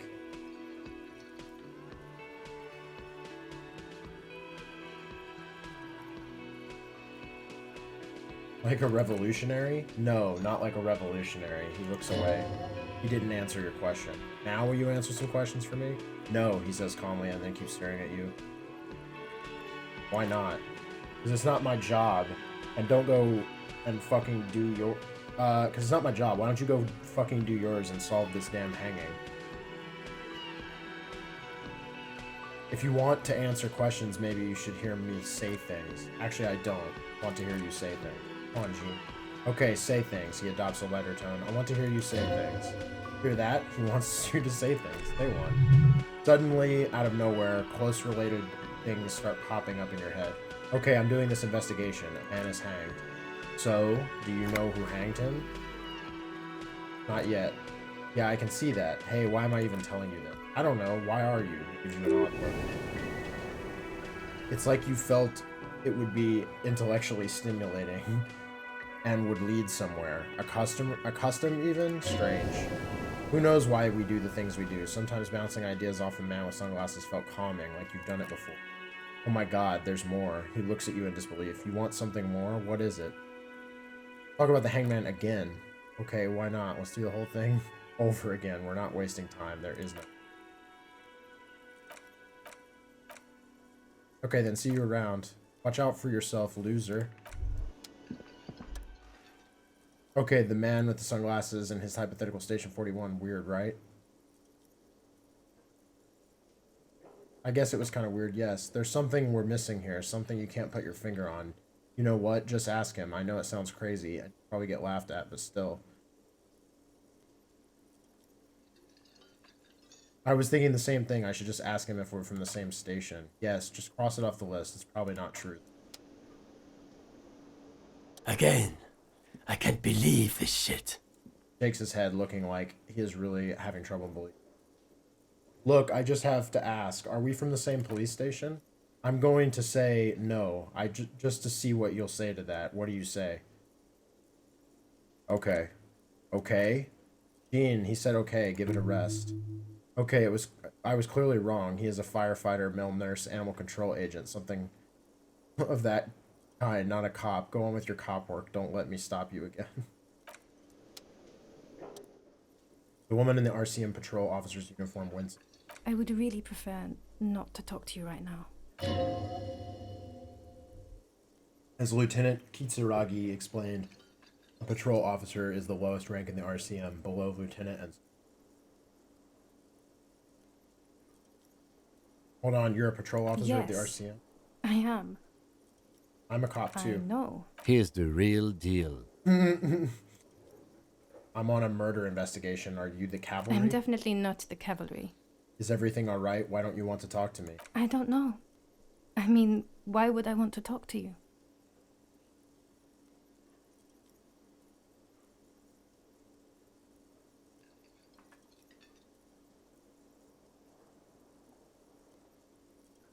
Have I wronged you? I've done that to a lot of people. No, you haven't wronged me.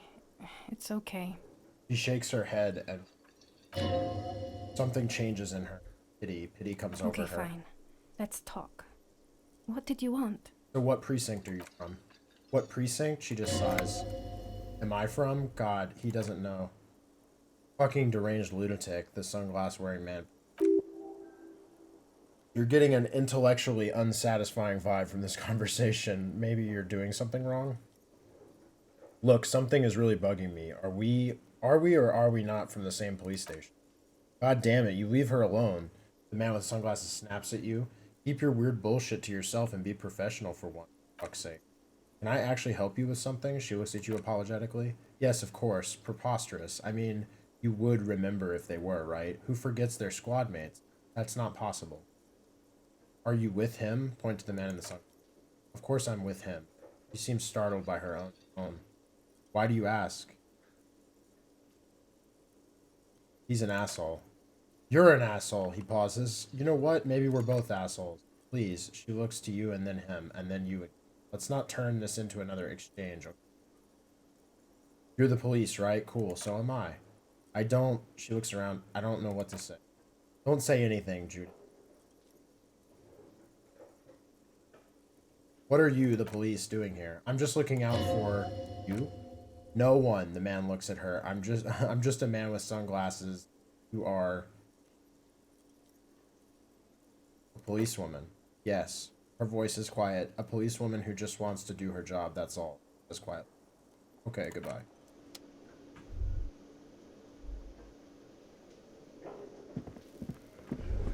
Interesting.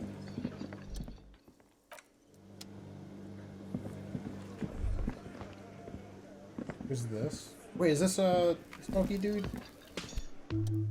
Yeah. Hi, gendarme. Another rendezvous. There he is again, the smoker on the balcony, right here in whirling in rags. Hello, adjust your tie. I see you found yourself a little something from my wardrobe. He scans you. Not bad at all. What brings you here? That's funny he recognized that. That's cool.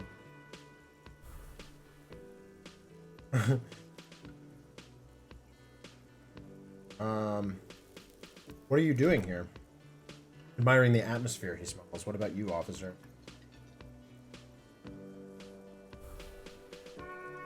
I live here. My room is right upstairs. Convenient, he nods. But what are you doing here, talking to me?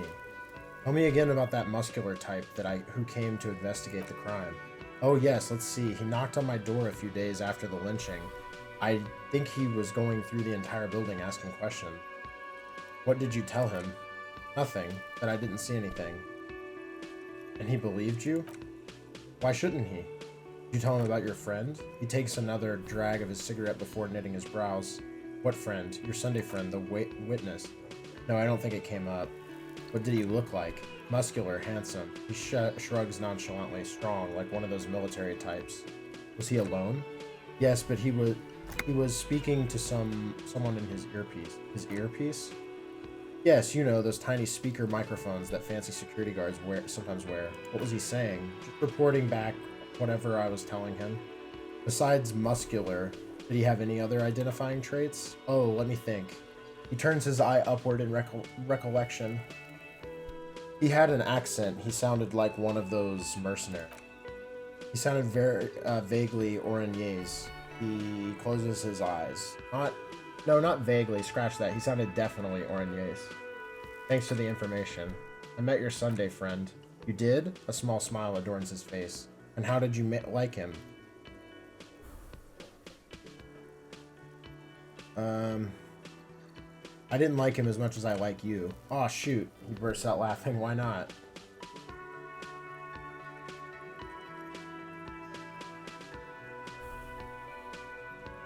Who is he? A visitor from the first world. He's not like you or me, gendarme. He smiles and his smile seems melancholic. He can always return. Return where? To his opportunities in Occident, sur le clef. Still, he breathes in and keeps his lungs filled for a moment before letting it out. His coming and going brings some life to the village. Or is it just money? I don't know. He stares at the bar. What are you two? Friends, I told you, Sunday friends. Friends who like to get together from time to time. What does that mean, a Sunday friend? He sighs that he won't be here when times get tough, I guess. Is that even a friend? It is, on Sundays, he smiles. Why is he staying at your place in the middle of the night? He has keys, and he likes the view. He waves gently to his cigarette-holding hand. To the sea, I mean. I don't want to talk about I don't want to talk about other people, I want to talk about you. Hmm? He hums. What about me, gendarme? About this hat I'm wearing. You can keep it, I don't mind. I appreciate beauty when I see it.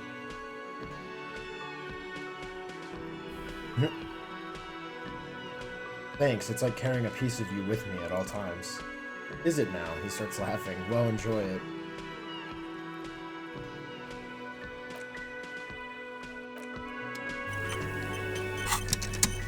Let's see if I can do...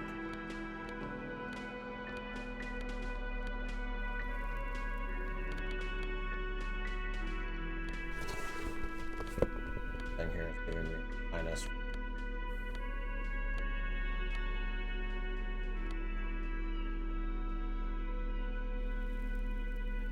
Oh, it was the boot.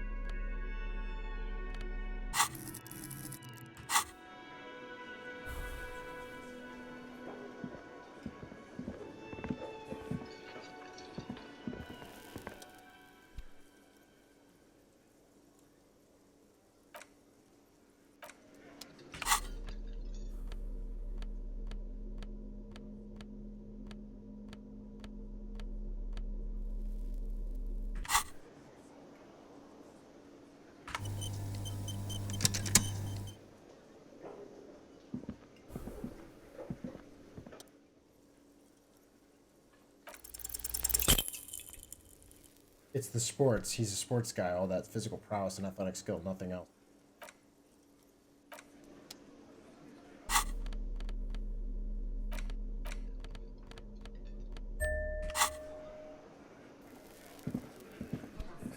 I've got nothing to say to you. Are you the Why Hardy are you girl? wasting your time? I am not, she says dryly. You could be Liz. You could be anything. You could even be a model. Even a mod. Her face stiffens. Glenn, I went to law school. I am an attorney. He's right. With a face like that, she could be on the cover of Love International. He's right, you know. You're very pretty. The cold look in her eyes speaks louder than words. She is not immune. Not her. She's not a Hardy girl, definitely. Did you just have to see to believe? What the fuck? It's you again. Yeah. What is it?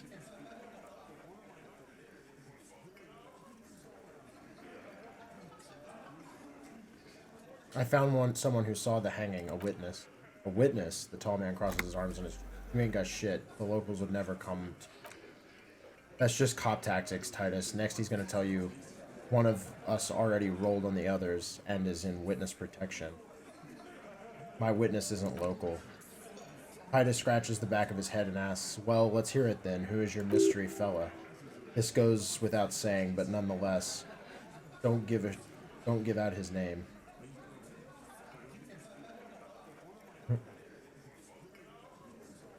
Let's just say he's a high-ranking government official and leave it at that. Yeah, right. Like, we wouldn't know if an MI plant was in our town. Titus looks over the shoulder at the... Nice try, right? MI is short for Moral Intern. Moral Intern is short for Moralist International, the coalition that official. I've seen this shit a million times, Titus. Fly fishing, they're desperate. Turns to you. Tell us, Copper, what wacky claim did he make?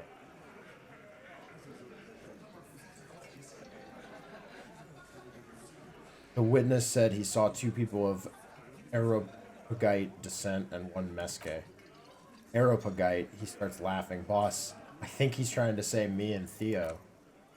Well, yeah, Titus nods. What is confusing you? Me and Theo and Elaine were there too. I already told you, we were all there. The witness said the hanging went down very quietly. No shouting, no commotion. It's you assholes that feel the need to go around like a fucking brass band. The Hardy Boys are dead silent. Yeah, it's like they put cowbells on you before they send you to the streets, he says provokingly. What's with the cowbells, police? The witness said it all looked like a surreal play. Those flaccid MI cocks with their culture language. The Mesque spits on the ground angrily. Everything's a surreal play or a sublime whatever. It doesn't mean anything. It means the whole scene was long and drawn out, like it was from a film. What's this fella's problem? The little guy addresses everyone and no one. Sorry, we didn't make it more action-packed. Sorry we didn't make it more action-packed. It wasn't the first thing on our minds, you see. Shanky. It's Shanky, right? He doesn't wait for an answer. I thought there's something wrong about the lynching story. Now I know there was. You don't know shit. I know you're lying, Shanky, writes in his book. Enough about the witness. Some witness. I pulled the same shit. Came up with some shit. Then I went and said it to other people. Get a reaction. Don't have to be a cop. Don't have to go to cop school to try that. You don't have to go to school for shit. I never went to school and I'm doing great. You're doing a hell of a job, man. Hell of a job. Okay, maybe it doesn't feel like this did anything to them. But the have to be fretting a little. They have to be threading a little. I wish there's less typos in this game. Everyone is afraid of the witnesses. Witness is a scary word. Let's go over the rape victim again. Again? Seriously, man? He shakes his head. Fine. Fire away. Okay, enough of that. Classier says she wasn't raped. Fuck. The big man's eyes and veins bulge. I knew that fucking whore couldn't be trusted.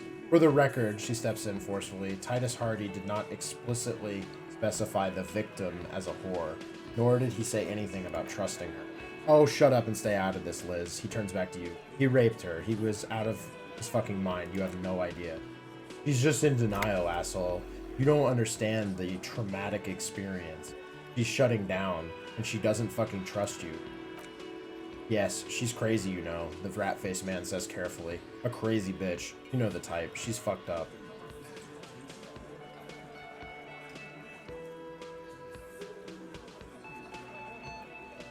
Cut the bullshit. She told me the truth. Lawman, he says through clenched teeth, I am at the end of my goddamn rope with you. I fucking told you not to push her.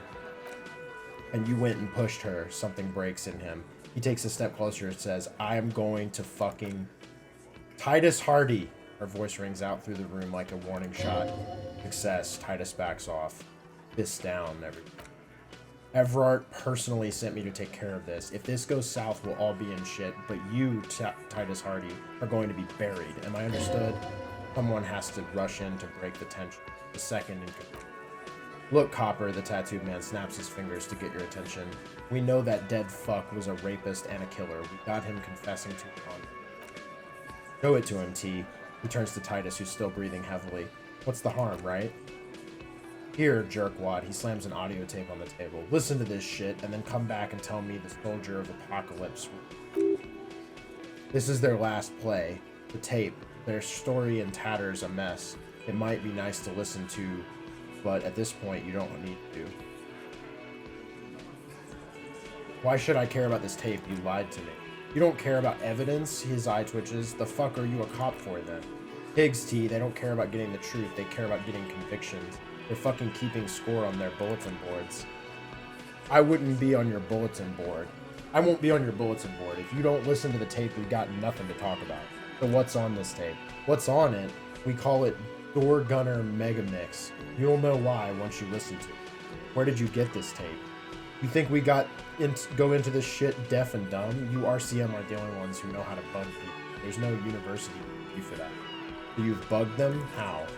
We have machines, he nods. We're in logistics. How do you think a harbor works? It's advanced stuff. Understood. You've listened in on their communications. It takes a little... How long? Since way before the chief started taking swing lessons. Things got nice and quiet after that. Which one of you is doing this advanced radio work, then? It's not advanced, the heavy man wheezes. You just hold up in a coop all day writing down what they say. It gets hot as hell in there. Don't put yourself down, Angus. It's important work. The chief picks his beer back up to offer a silent toast. Yeah, man, you're like a radio genius or something. Those notes are some in-depth stuff, indexes. Where can I listen to them? I am sure we can find a tape player. Where can I listen to this? He mocks you. Why don't you try shoving it up your ass, genius? Yeah, play it with your ass, cocksucker. His voice echoes like thunder in the small room. I'm sure we can find a tape player. It's not a problem here. Your head had one, or maybe your room had one, or maybe it's too broken. That's enough for now. I'll get back to the investigation. Don't forget your tape, lawman. He pushes the little tape towards you with his giant hand. Compliment of Titus Hardy. Fine, I'll listen. You do that, he says, adjusting his belt buckle. Oh, and keep it. Maybe you'll need a reminder of human up. A few more things about the tape before I go listen to it.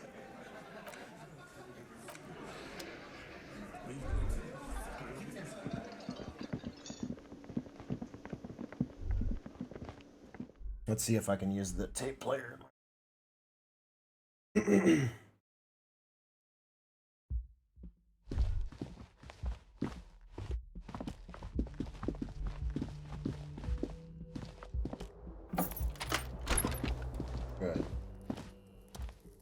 The compact tape player is still in silent. Seems to have been completely broken down now. The machine was made by Revachol by a company called La Mercier. Their logo is built to last. This would have been very helpful with the Mega Mix.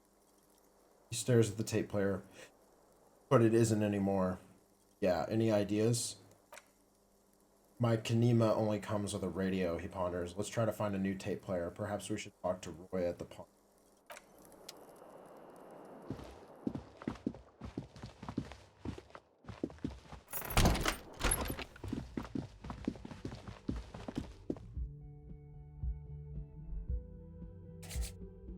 All right.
Here at the great Door Gunner Mega Mix. If only you had a boombox, you'd go.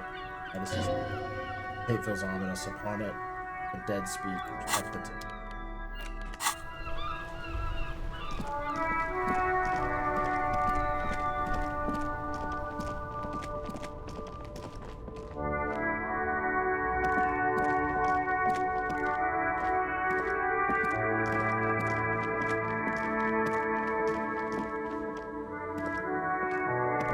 These guys, I can't talk to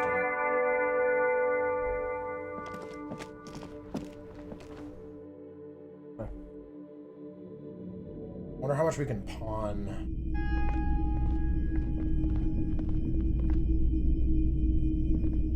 Top of the morning, dear. How may I be of service?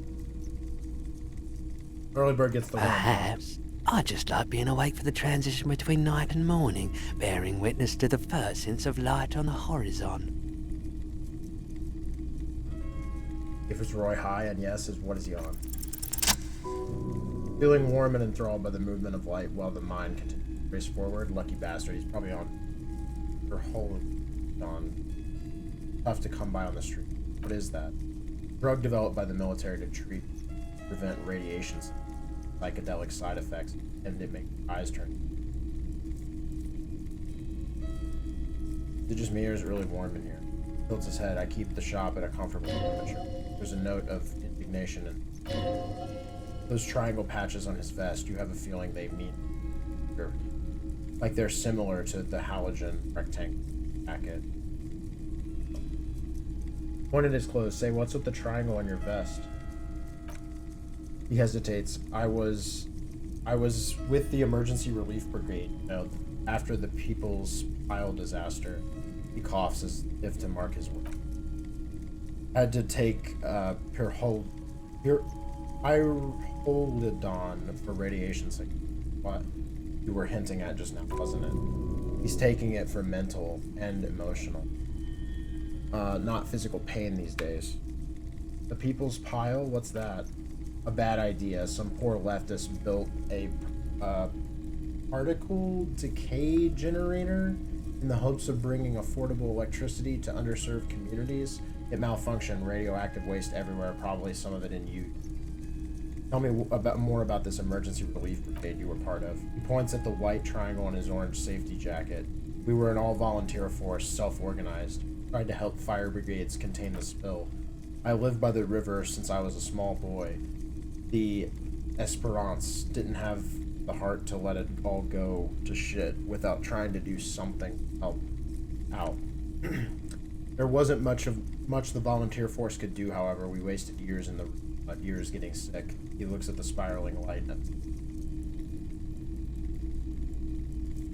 It must have been tough, radioactive cleanup. He hesitates. There's a reason why everyone's tried to forget any of it ever happened, why no one's returned to repair or replace the pile. So much disappointment, and early deaths, cancer mostly. And we all knew that was coming, even though as we were cleaning up as best we could. Whose fault was it that the generator failed? No one's, everyone. Sighs and shakes his head. So much bitterness. Bunch of poor people built themselves a primitive nuclear reactor, hoping for the best. What do you think was going to happen? How did you end up running a pawn shop? The cleanup happened 15 years ago. I was young. Later, my second aunt died. Left me this shack and the assorted junk in it. So I came to Martinez. People told me, don't go there, it's a shithole. I said, people, we just had a nuclear pile meltdown. I'm gonna get as far from Faubourg as I can. Still in the same city, but drugs. Thank you for telling me. He shrugs. I like theory more than story. Outward move, not vortices. Yeah, you gotta get in on those vortices. Care to share your Perholdion with me? Have you ever tried it before? The lieutenant steps away, pretending to admire some of the next on. Doesn't get involved. Go ahead, he thinks. As long as you can walk straight, I don't care. I think I tried it once and liked it. Here you go, man. It's a large caption. Yes, darling, that's the coalition government ordered. Hold straight into your bed. Not so sure about this. Wait, why wouldn't I be sure?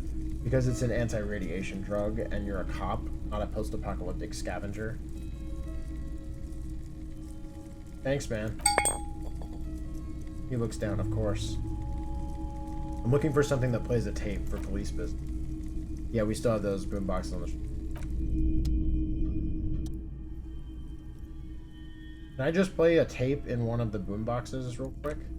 Sorry, man, I can't be giving out freebies, or won't now. Can I get a discount on this boombox? A police discount? A discount? I do have to keep the lights on, man. It's 12 real. Remember, he doesn't like music, he likes sounds. The Doom Runner Megamix is the type of tape. Certainly, he just kind of play something experimental. I'm not just doing any police work. I've got the Door Gunner Mega Mix here, an era-defining work. Let's do 4 Real. He purses his lips. 4 Real is offensively low, but just this once for the Musique Concrete cop. Nice. Thanks for the discount, man. Here's the money for the box. And here you go. Quality sound reproduction on the go. It'll play anything, wherever. Turn any tape into a conversation.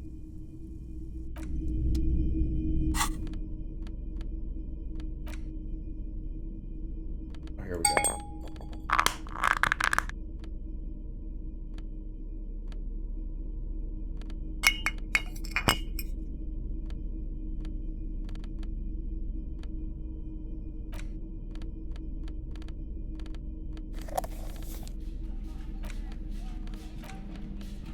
Wait, what? What the fuck? I'm just walking around with a boombox? Hell yeah, dude. The porter reel is just what you need. The reel is attached to the apparatus with a satisfying click. The tape is routed behind the magnetic finger.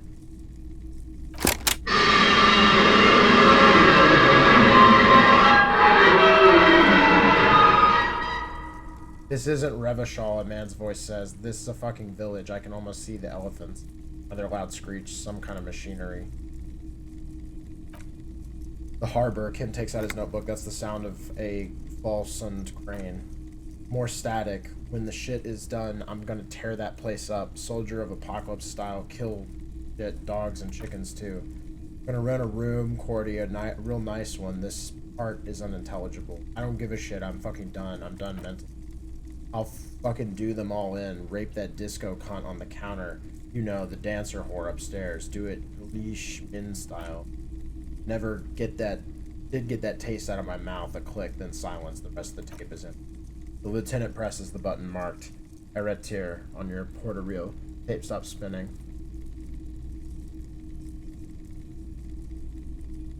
What do you think was that at the very end? Silence? End of recording. What do you think? It seemed authentic enough, probably recorded off their shortwave, then edited to seem more incriminating. It sounded like he was on patrol near the harbor walls.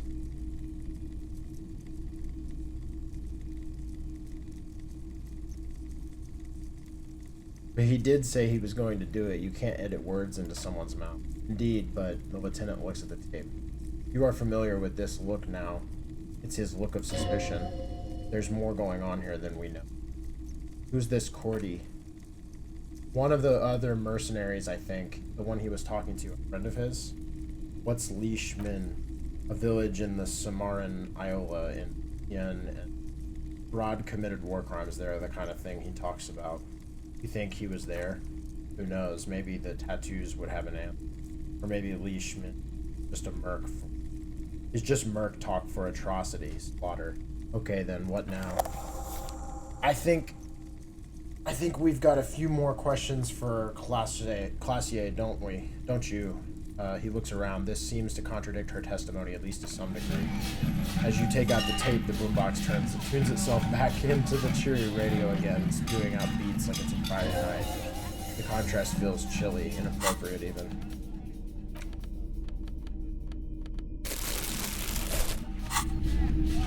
Oh yeah, boy.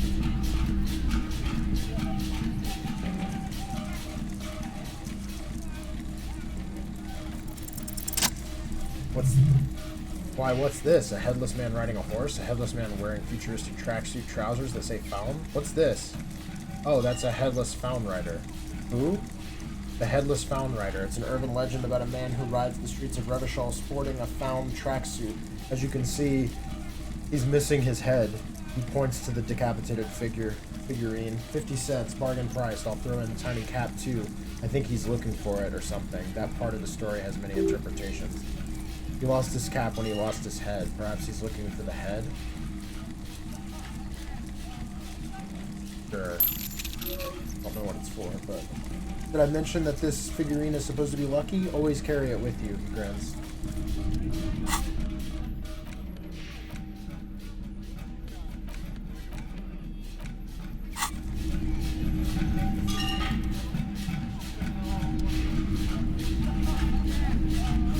That lighting fixture, right? Oh my god. much. Hello, hello. Let me know if I can help you with anything.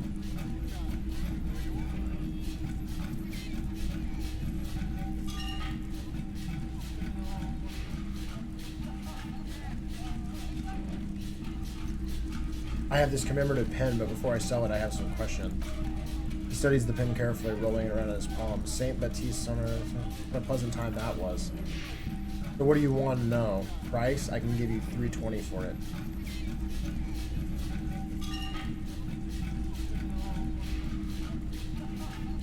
$3.20. Hey, that's a ripoff.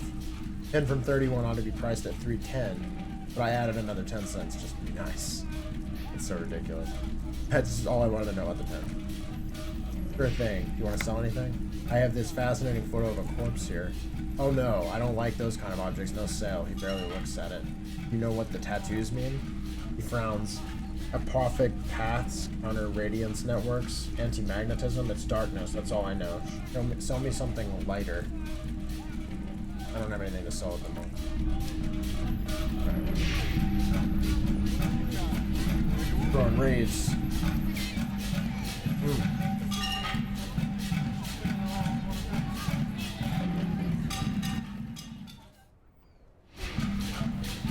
Yeah.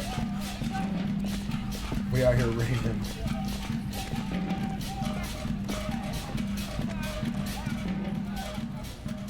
Pull the lever again. Yeah.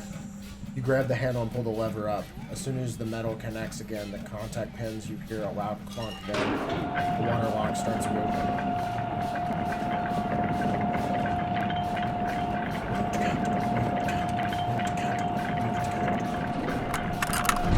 Yeah.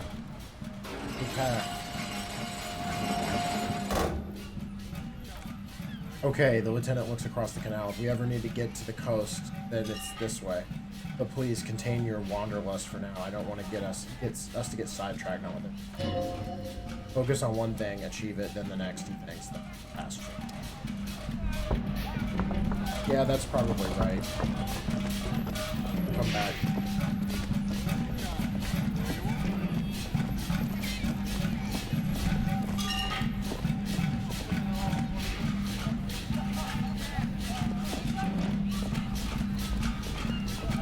Everything's still cool here, officer. The shine on those sunglasses lasts a lifetime, officer. 100% guaranteed.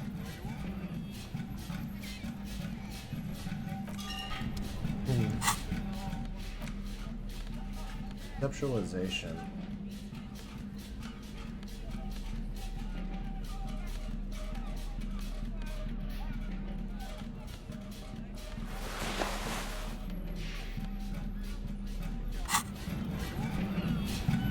Everything's still cool.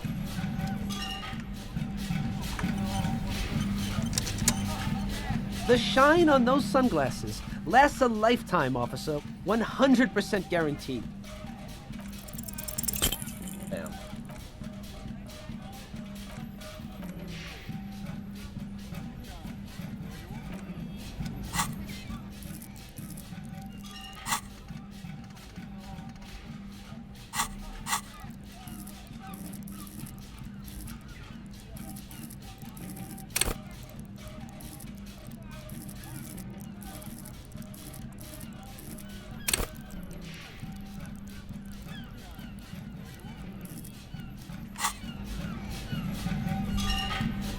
The shine on those sunglasses lasts a lifetime, officer. 100% guaranteed.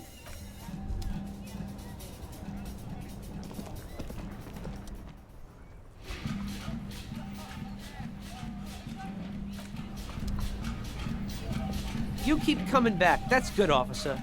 Keep browsing those clothes. Keep safe.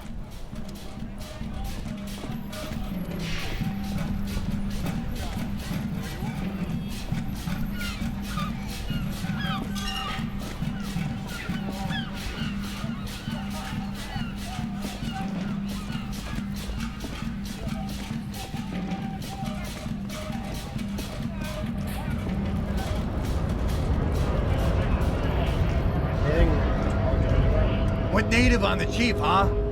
Those ballerina antics were reckless. Should have just punched him in the throat again. Let's talk about our right to work. What is a strike? When a bunch of ungrateful, lazy cockroaches don't get their act together, decide on to block honest work for other people. He shifts uncomfortably in the workers' overalls. What do the strikers want? Beats me. They mumble nonsense about boardrooms and workers' rights, while he raises his fist and starts shouting in, "Have the right to work!"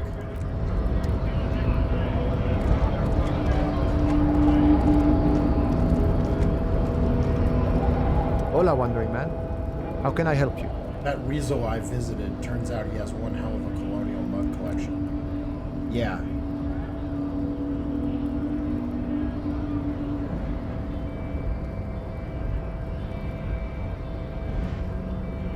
Yeah, he nods, rubbing his chin. The janitor who gave me the key to his apartment said the guy's a bit of an asshole.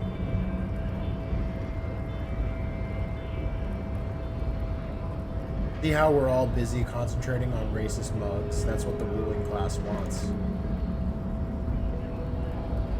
Yeah, it would be really bad if we got into an argument about it. Waste of a good noon or afternoon or night. He looks around, obviously suddenly. Anyway, thanks for helping out a friend.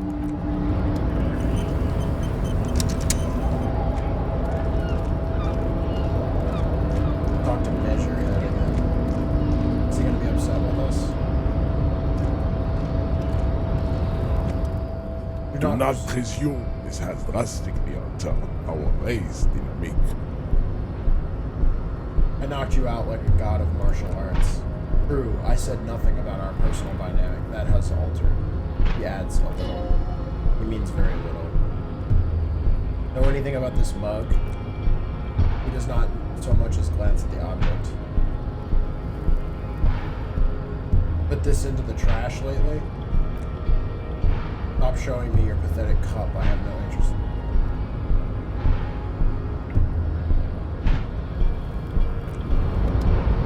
Subscribe to his advanced race theory.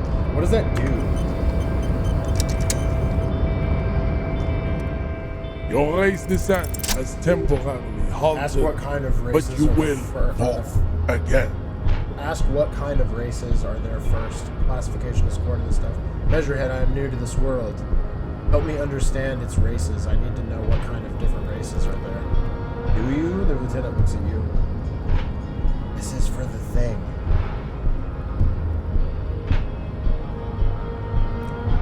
What thing? We already got in the harbor. You just want to hear about races, don't you? You are obviously a liberal sealite, the man tells him. A polyculturalist. I can see it from your love of microtechnology and your sartorial choices. Do not deny your friend the truth you have denied yourself. There are 3 categories of race. Type A, the heroic races. Type B, the servile races. And the vile CF race cauldron of pederasty. Which one do you need education on? Type A. Those are the Simonese, the Areopagite, the Occidentals, including the Mon, of course. The Mon are riddled with eczema, to the point where they find it impossible to smile. They are all lactose intolerant, a common result of inbreeding. A receding genetic pool has led the Mon to reprehensible street parodies in Mon cities like... it's so hard to read this in all caps. Wait, who exactly are the Mon? You know them by the names on their nation states. The Oranges, the Gotvaldians, and and people simply call them Mon. Mon is a derogative term for first world people of Gotvaldian descent. They do not all have eczema. Also, people of Katla, like the Suru and the Uhu, are much more lactose intolerant.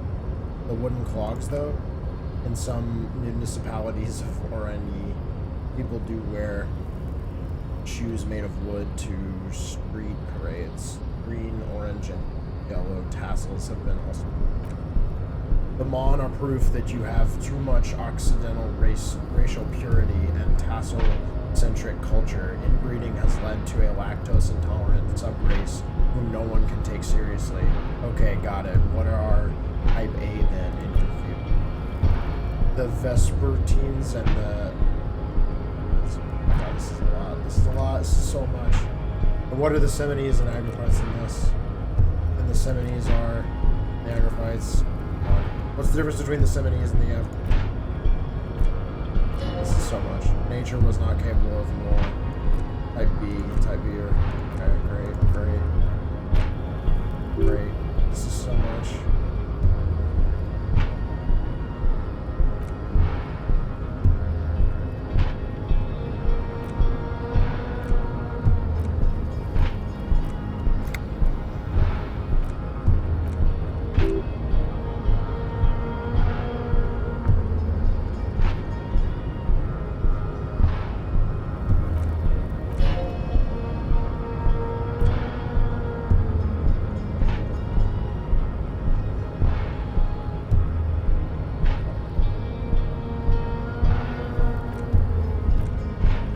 So much.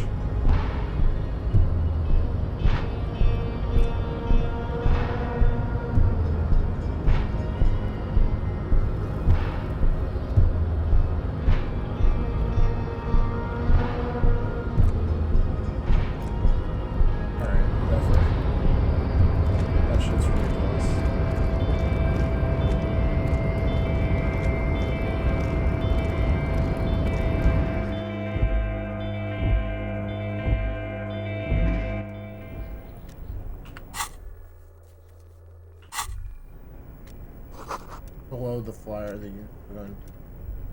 Oh wait.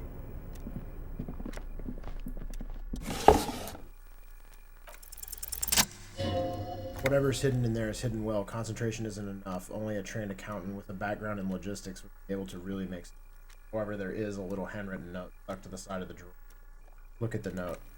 It appears to be a to-do list written in large, uneven capital letters.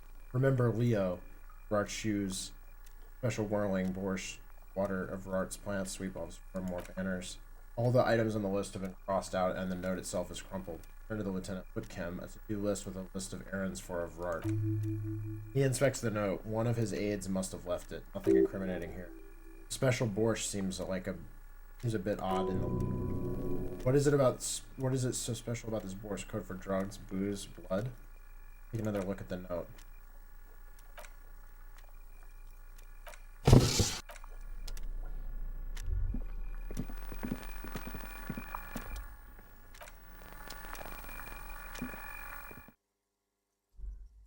Let's go talk to Ev.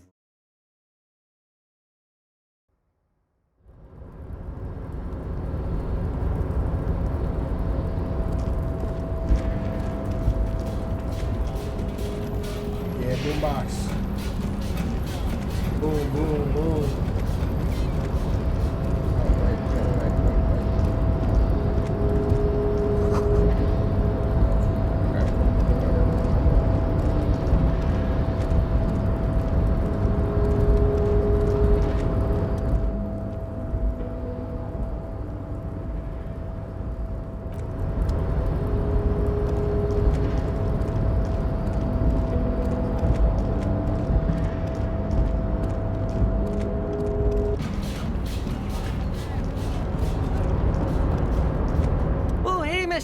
I need to be back to talk with old Leo here. Yes, I did. Yes, I did. It's like Lady Larisse said when she opened a bathhouse in the basement of my apartment building. They can only get so far before they're aching to get back.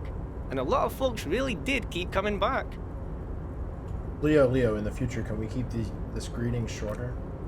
Sure, mister, absolutely. I'm always willing to help out nice fellows such as yourself. He smiles his disarming smile and looks you deep in the eye. Are you Leo who wrote the note to make more banners? Oh, yeah. Oh, yes. He replies excitedly. I leave all kinds of notes for myself. That old head of mine ain't so good at keeping things in it no more. I almost forgot about the borscht. What was that about the borscht? Oh, yes. I've been taking special whirling borscht to the men every day since the strike started, the little guy chuckles merrily. It's very, very good. Makes the man feel so warm and happy. He shakes his head with a wide smile. I feel like I could take on Mr. Ronaldin's war dogs every time the lunch is done. Power borscht, huh? Never heard of a borscht that turns little guys into dog fighters. Alcohol, however. What do you mean by taking the soup into the men? Is it for striking? Yes, yes, I'm taking it to them. The borscht keeps them happy and in fighting spirits, makes you all warm inside. They brew it in the whirling area. Hold on, who makes it at the whirling? Oh, the whirling's cook, he makes it. Them is always talking with Mr. Manana that in that weird language and laughing to. He doesn't speak what we speak. He's from Grad. Looks like the borscht is spiked. I'm gonna look into it. Oh, sure, mister, sure. The little guy nods. You do this. Yes, sir. Okay. I like how small things, like, pull out entire tasks. Yeah, we boombox him.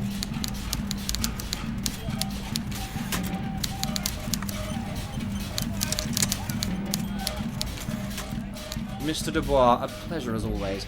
You don't have to sit down this time, since you're already sat on that chair.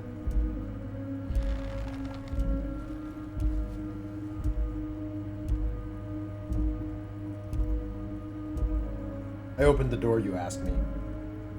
We discussed the murder now? I'm very glad to hear that, Harry. He says with a smile. One question. You didn't actually happen to stumble in and see what's inside the apartment, did you?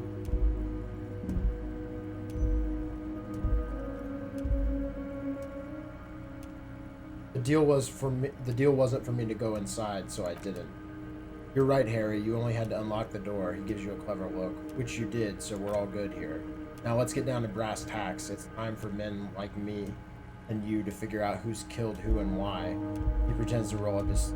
Real police work is going to start happening now. I promise you, Harry, this is going to be good.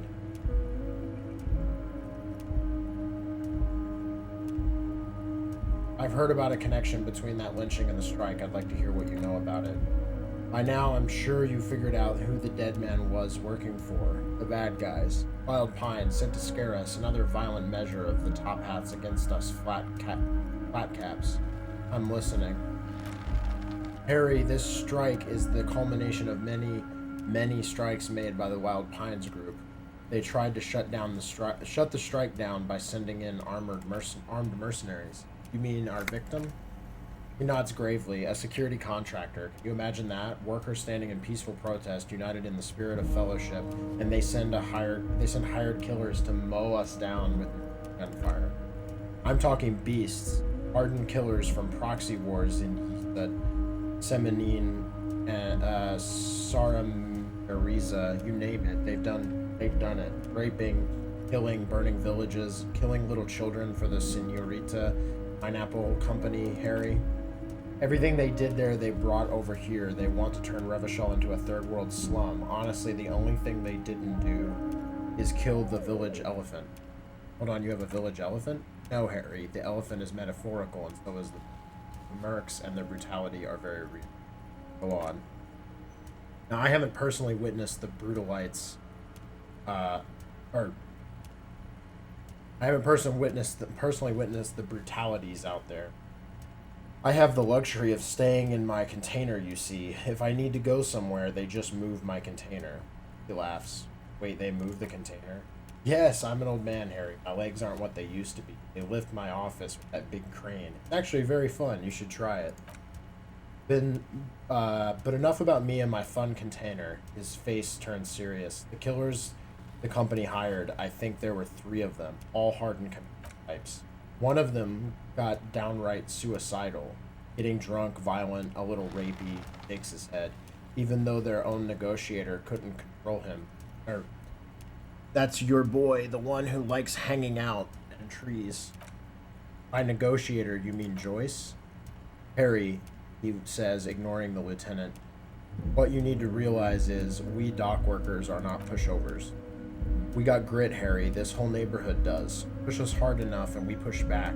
And when we do, he raises his finger, we push to kill.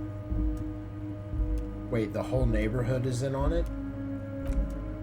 Potentially, Harry, potentially. We got arm wrestling champions, rowing club people, ex-coal miners, tough guys all ready to spring into action for their home base. Who exactly did the pushing? There's a militant wing inside the union. A group of people whose duties don't involve manual labor, but peacekeeping in the neighborhood, making sure everything runs smoothly. That sounds a bit like organized crime. They're like you guys. He nods to you and the lieutenant. Idealistic people who want to make sure bad things don't happen. And if they already have, well, punishment must follow. Again, that sounds like organized crime. So these idealists killed our victim? Mm-hmm. One day, Titus Hardy, leader of this peacekeeping faction, comes up to me and says, "Boss, socialist democratic fervor drove us to take it upon ourselves to kill this beast that was burdening the land." He probably worded it differently, but that was the idea. Sure sounded to me like they killed him.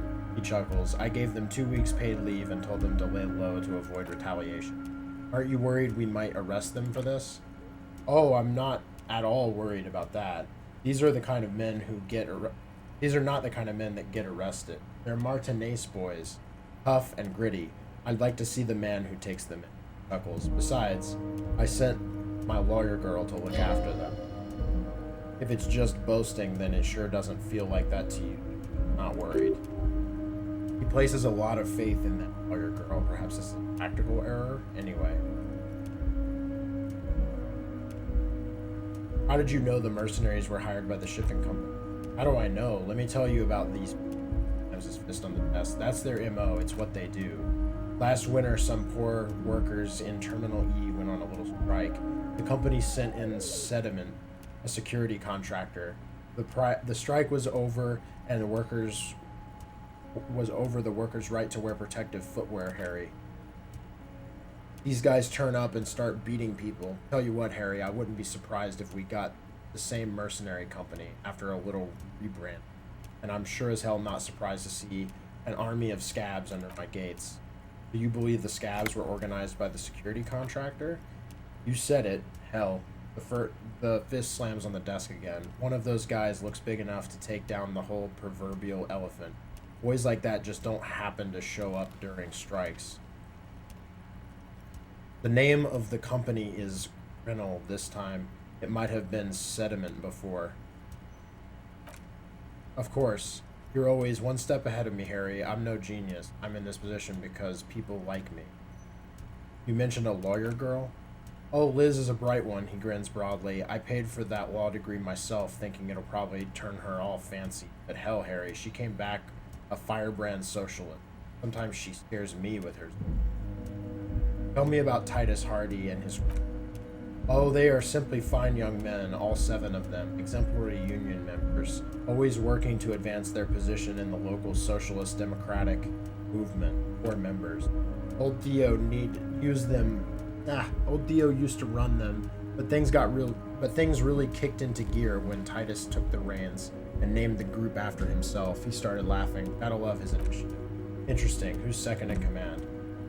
They're almost all of them great guys, born leaders. Whatever happened, I'm sure they only had the best interests of Martinez and Revachol in mind. Work with them, hell, interview them. Don't fight them. They really are just like you. Men who like beer, women, and some order on the street. Everard, I met these Hardys. Can you ask them to cooperate with me? But of course, it's the least I can do for my good friend Harry. I'll do it right now after we've concluded this talk.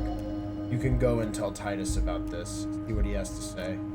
Also, Harry, here's 5 real. He holds out a banknote. Wait, why are you giving it to me? I'm not giving you anything, I'm just holding out 5 real. Needless to say, this is another move. Don't take it. I don't need it, I only wanted you to help me with the Hardy boy. Oh, I wasn't offering it to you, just holding it out there. He pockets the bill, but I am willing to share information. Was there anything else?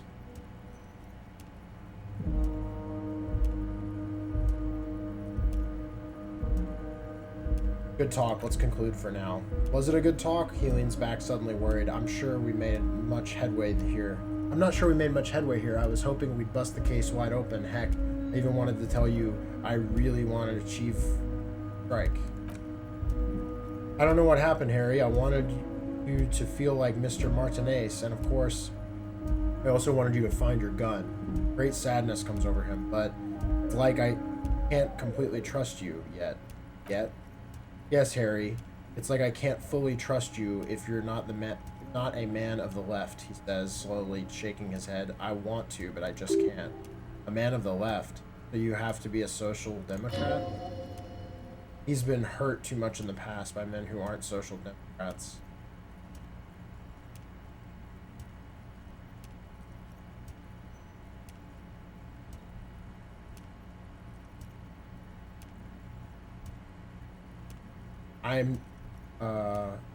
What's that supposed to mean? I'm more left than you are. You're saying it, but I don't believe you. You know how it is. Company snitches, agent provocateurs everywhere. I'm barricaded in this fortress of mine, but I need to get a message out. Will you help me? And what would this entail? Once again, I require nothing unethical or illegal of you. You just need to get 2 little signatures on this piece of paper. Pulls out an envelope, and then mail it to my accountant in La Delta. And what do you think of this? It depends. I don't think what we just got from Mr. Clark was very useful to the company's part, but he thinks. As I said, it weighs on me heavily. He bows his head in shame, then looks up and smiles. But once we get really talking, well, I'm gonna hand you the keys to Martinet, and maybe even help you figure out who's behind this. What are the signatures for? I'm glad you asked, Harry. The Union is going to build a modern youth center in Martinez. He grins broadly. It will be righteous. We're going to get all those teenagers off drugs and on roller skates. There's a nameless little street on the coast with some old houses around it. Most people have already signed it. I just need 2 more signatures to get this mission off the ground, Harry. Where is this place exactly? On the coast, Harry, across the canal. There's a cul-de-sac there, a little village there. Gloomy place. You'll find it. I trust your detectives. Water drips from the eaves. A woman looks at her freshly tarred skiff. There's a pair of cavalry boots under the fish in the box, and the wind blows like a vicious spirit. What will happen to the current occupants? They're just gonna have to deal with the construction noise for 6 months, and they'll be living like kings. Right next to a fancy new youth center designed by the best architects from Stella Marie. Fine. If I happen to be there, I can ask them. You bring joy to my heart, Harry. Such a pleasure to be working with you here. He hands you an open white envelope. You need to get signatures from Isabel, Sadie, and Lillian Carter. The cul-de-sac is right past the pawn shop and across the canal. I heard there was some trouble with the water lock, but it should be fixed now. Once you have the signatures, mail this to 13022 La Rocha in La Delta, then I'll know you're a solid socialist. He runs his fingers through his thin hair.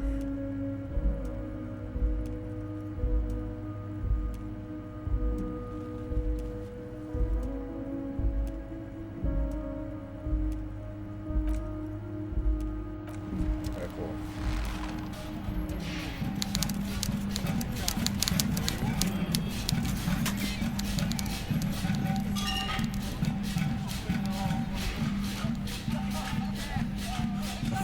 Box. That's hilarious. Already, yeah.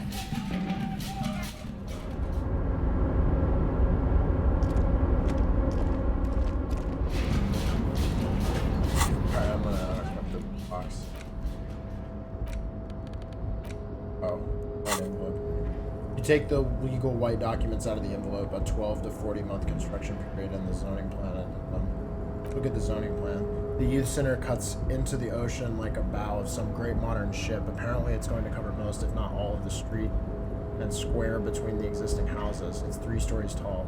Tim, what do you think of this? I'm no property lawyer, but it looks fine, the lieutenant replies, flipping through the documents. I like the printing size. They're not selling or leasing anything. It's not a perfect solution, but he shrugs.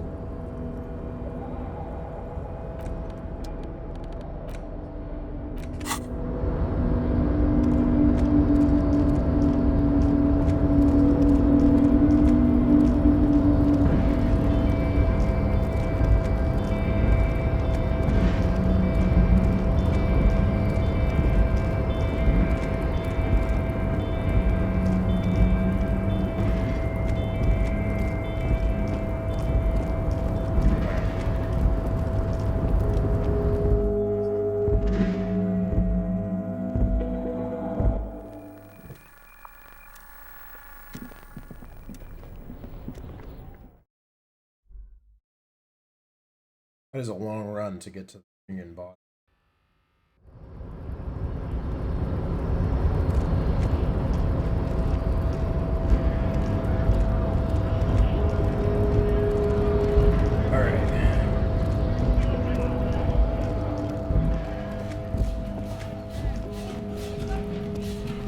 Looking for something, Runt? Huh? Coming to tell me to fuck off again? Found this mug in the trash. Show it to the man. Yours? Stares at the yellow mug, then suddenly he explodes. Ha ha ha! Oh man, that's great. Look at the guy go. Haven't seen anything like that funny in a while. Is it yours? God damn, he wipes the tear from his eyes. Thanks for that, but no, it's not mine. He doesn't live in Martinique. Alright, cool.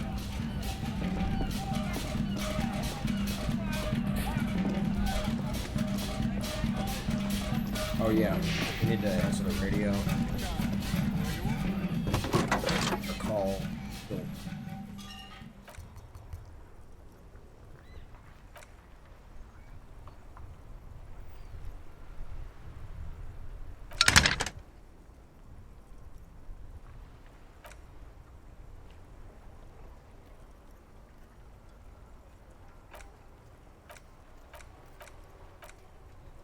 You ready to, hey Sylvia, it's the police again.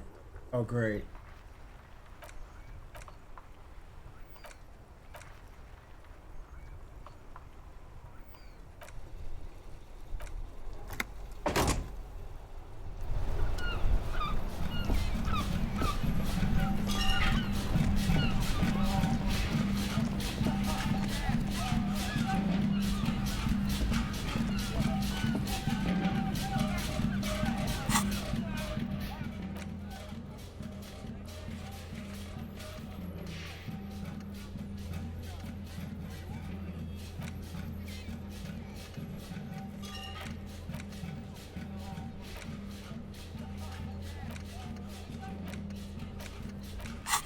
Oh, let's go to the bookstore.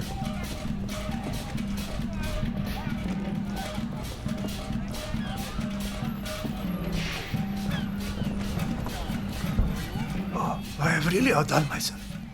This is divine. Yes, that's what you need, Gaston.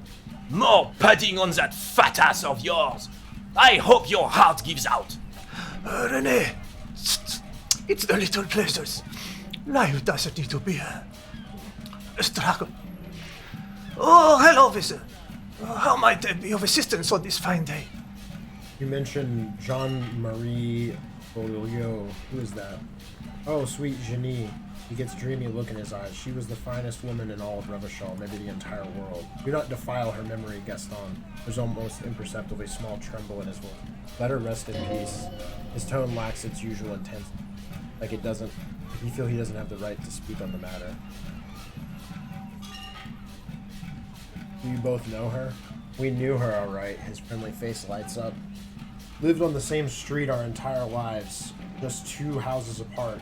The 3 of us have been best friends since birth. She was Renee's finest girl. Renee's first girl, back when we were back when the prick was 16. He looks at the carabiner almost gently. It should be carabiner, right? Carabiner, almost gently. They were courting until he decided he'd rather die than for some great ideal than just have to be happy. And then you stole her from me. He jerks forward and grabs his chest and stops. Easy, fellas. No need for this to get ugly. Oh, officer. Gaston is unfazed by the outburst. It already got ugly nearly 80 years ago when 3 of us were just learning to walk and talk. You stole her from me, Renee reports.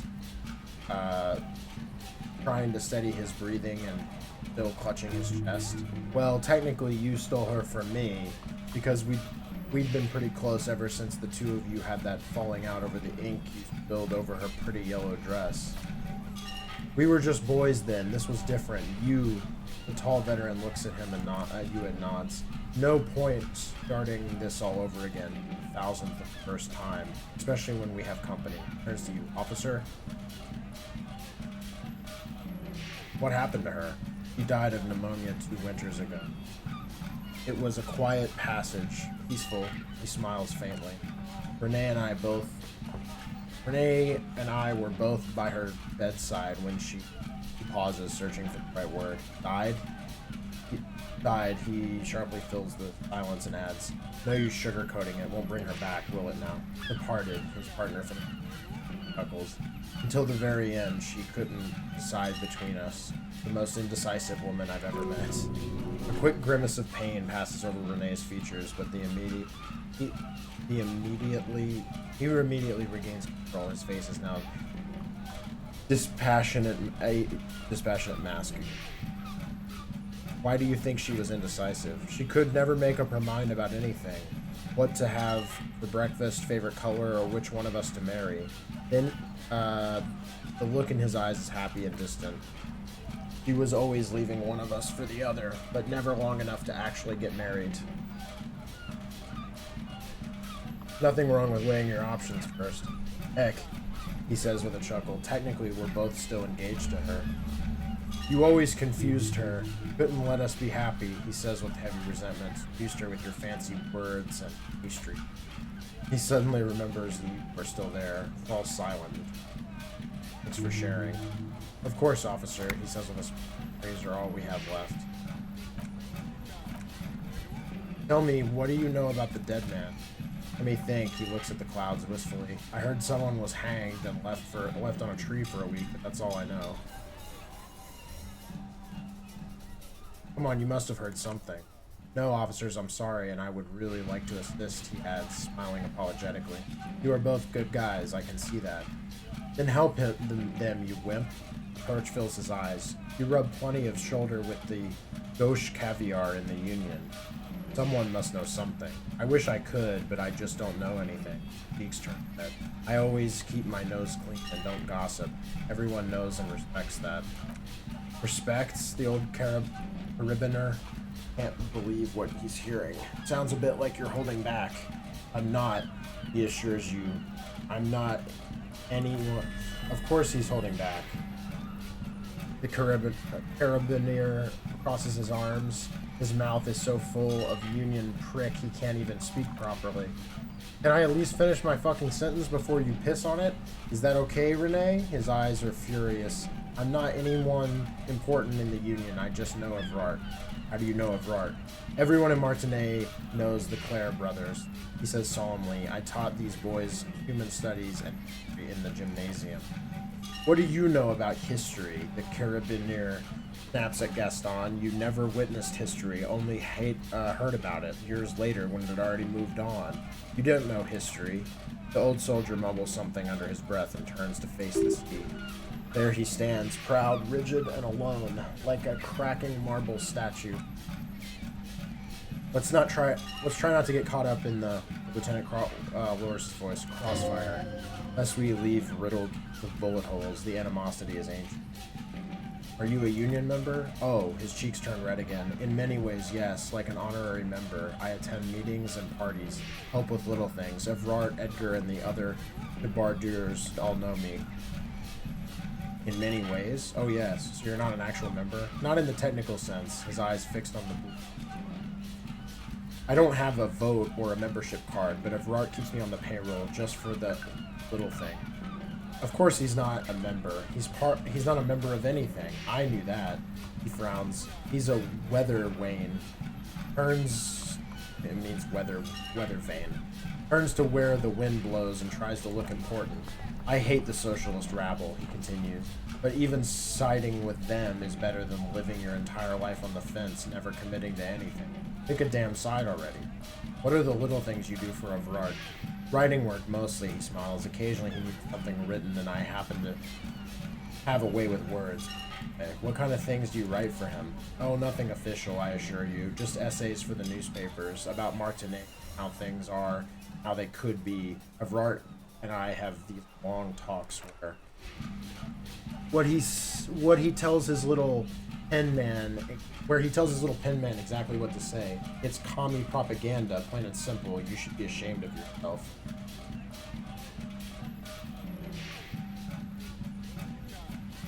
I do little things for Evrart myself. Nothing wrong with that. That's just the way things work around here, declares merrily. No reason to feel bad about it. Thanks, that's all for now. No, thank you, he nods, smiling wide. For being consummate professionals, you'll have this case wrapped up in no. Huh. Looks delicious, pointed the sandwich. Can I have a bite of that? I'm sorry, officer, but I really don't share food, he says, and quickly adds. Nothing personal, it's just principle. The only one you have.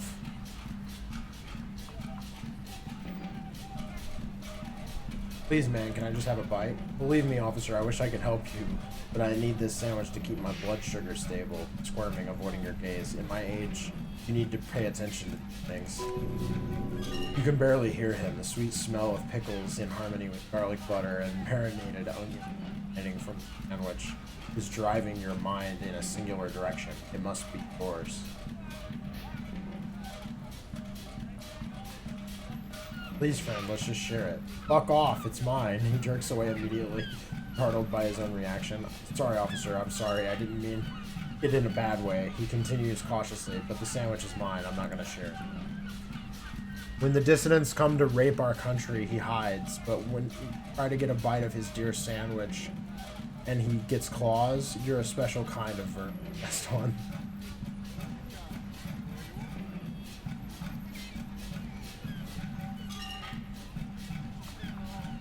Bye for now. Oh yeah. Complete. What do we get from this? +2 hand-eye coordination against enemies in FT 500. Nice. Remember that weakness you were looking for in the ceramic armor? Like maybe it could only stop small, fast projectiles, but a large, slow-moving pry bar would shatter it, or if I run an electrical current through it, maybe it will melt, or a personal favorite, frequency something something radio weapon. None of that would work. You need to shoot the part of the enemy that doesn't have the Fairweather T500 on it, because the armor itself is invulnerable. Good news is, so are the armor pieces on you.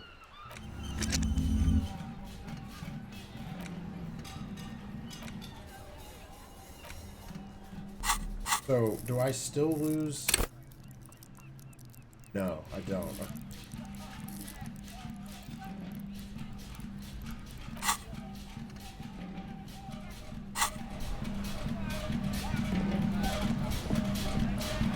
Officer! God damn it! Pull yourself together, René! What do you want? I understand Jean-Marie meant a lot to you. There's nothing for you to understand here, he snaps. It's not her death you're investigating. Where was the photo of you two taken? Revachol Fair in 91 in the Dahlberg district. His eyes turned. The parade was held to honor William Lyon's name day, and the Carabineers marched in the same place of honor. He looked happy in the picture, smiling. It was the happiest day of my life. This is said in such a matter-of-fact tone, it leaves no doubt. Were the circumstances of her death in any way unusual? Absolutely not. His voice is coarse. She died of pneumonia in her bed at the age of 79. This is highly usual. What happened with you, Gaston and Marie? I was 22 when I returned from Queen William's Ikira operation in the south and found my sweetheart in the arms of this wretch. The Ikira operation was a 7-year campaign during which Young William's army forcefully united people in the southeast part of the continent, collectively known as the Ikira tribes, under the Revacholian banner. He gives Gaston a hateful look. I won her back, but while I was dealing with some issues, you were like a dark cloud sucking the joy out of every living thing around you. He quickly glances. You hurt her. Dark cloud? That sounds unpleasantly familiar. He looks down at his boots, lips moving, but the words inaudible. Those days and memories are gone. He nods and looks at René with something resembling compassion. The old soldier says nothing, but glance quickly runs over Gaston's face. There's an odd look.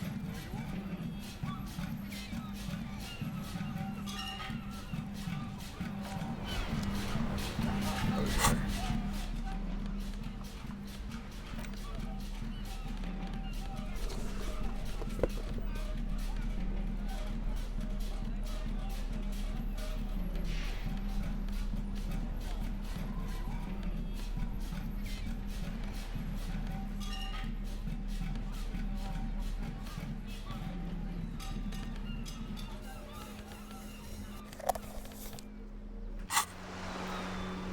The purity of snow always reminds me of the purity of a man's soul.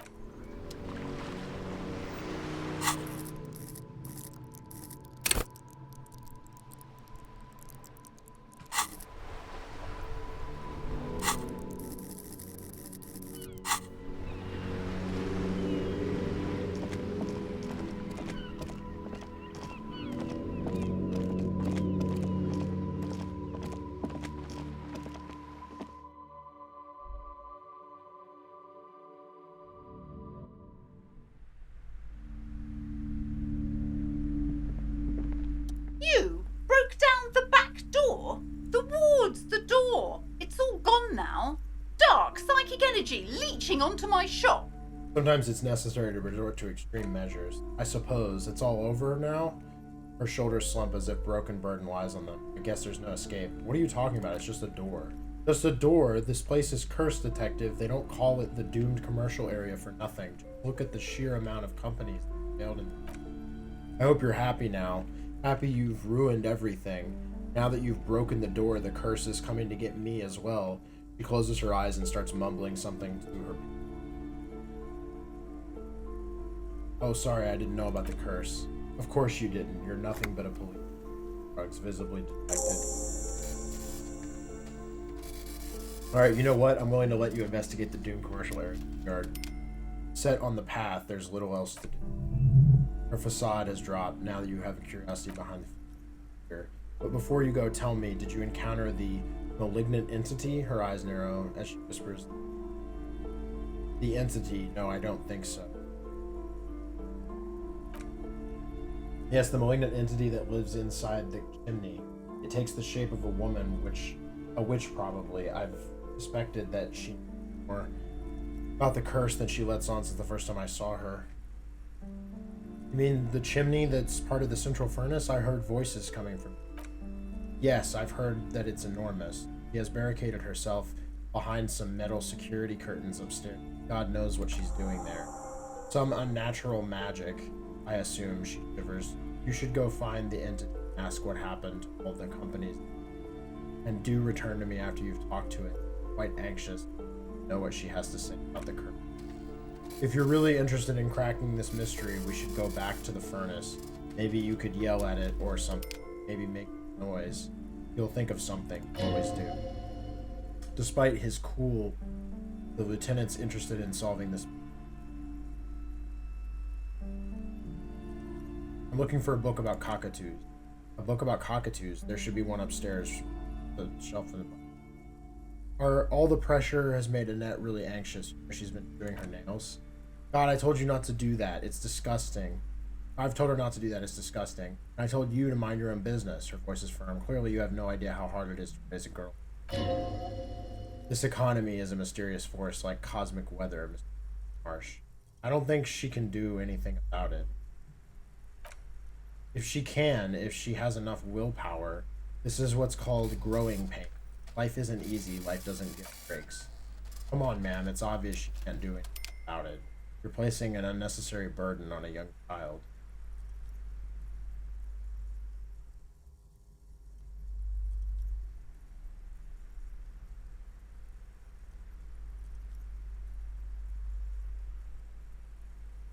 What you're doing is wrong. Even I know that, and I usually don't know it. She stands stiff and severe, silently fuming. 10 or so seconds pass without shame. This is a person coming to terms with a reality. Are wrong. Not easy. All of a sudden, she exhales sharply. Shoulders slump down. Oh no. Hang on. I need to invite her inside and apologize. There, she returns with a nod. I don't know what to say to you. My husband, he tries to teach business lessons. I have what my mother called a dull mind. All this stress stops, but mouth keeps. It sounds like both the husband and the mother, the way she met. You're like Annette to your husband. Oh, she nudges her glasses. Well, my mother was horrible, of course, absolutely perverse energies around that person. But my husband, fixer, my husband is completely different.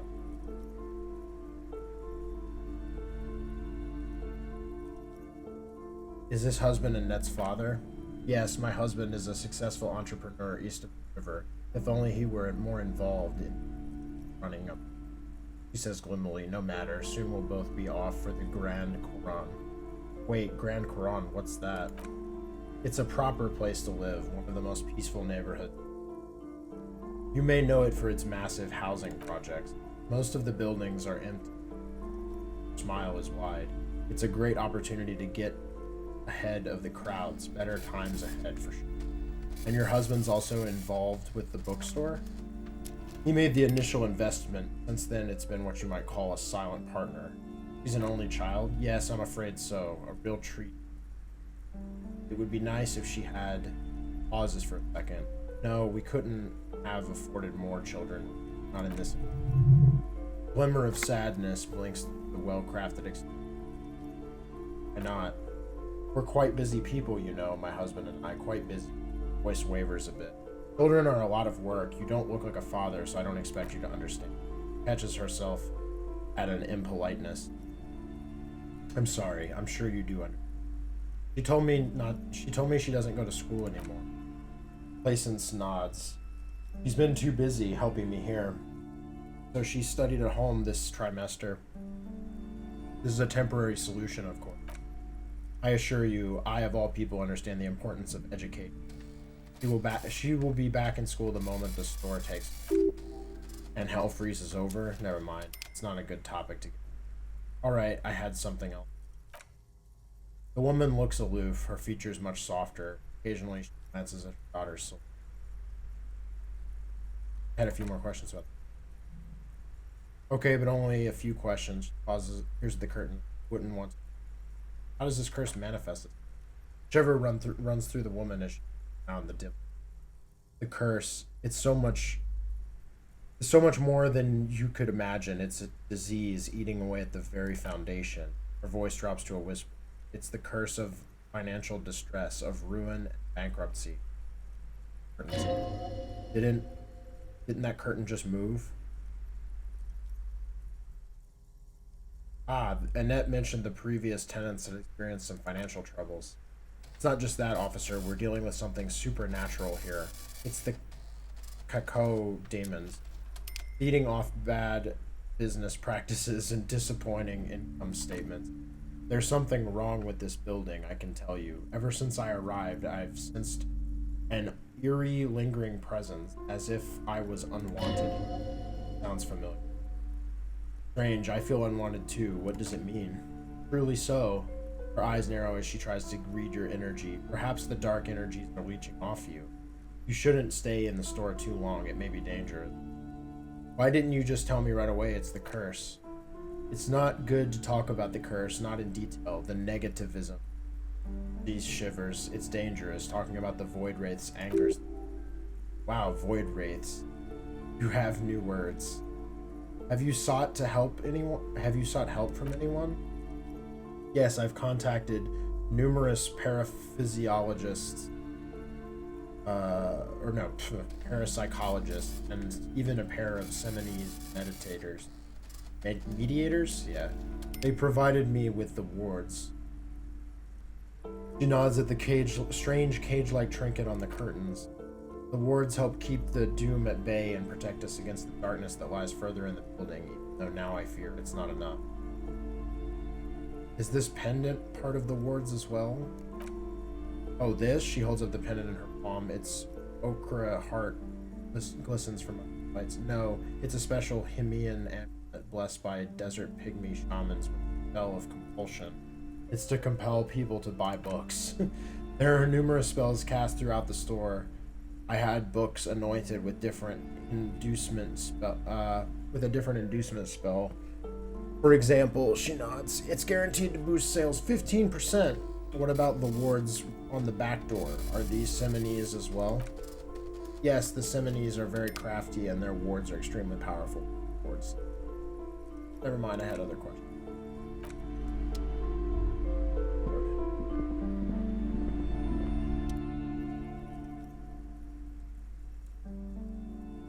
Storekeep, what board games do you have here? Wonderful board games, sir. Who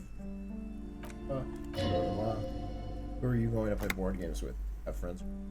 Wow, do I have friends? Look at the lieutenant. Are you actually friends or just colleagues thrown together by...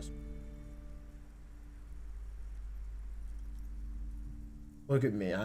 Who'd want to have children with... Don't be so hard on yourself, sir. You just need to clean up a bit, and technically friends are a bit like family. She fiddles her... For playing with friends, I'd recommend... What about all...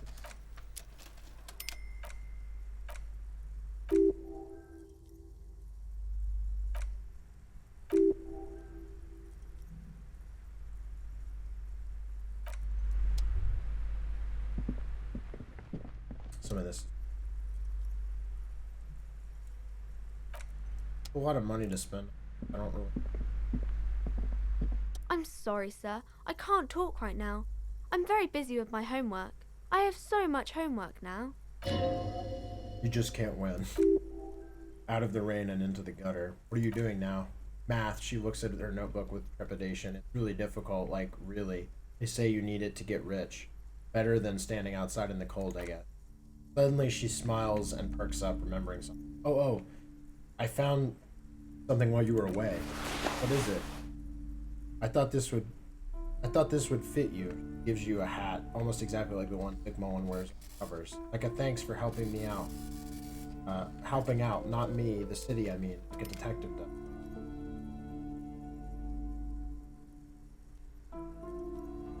Wait, where did you get it? Just what Dick Mullen would ask. Lowers her voice. I got it from behind the curtains. Not really supposed to go in there. Is it a fedora? Maybe? It's the hat Dick Mullen wears all the time. She grins with joy. You'll look way more serious with it. Suddenly she looks back at the infernal scribblings on her nose. Right, I have to get back to my math homework. Hard.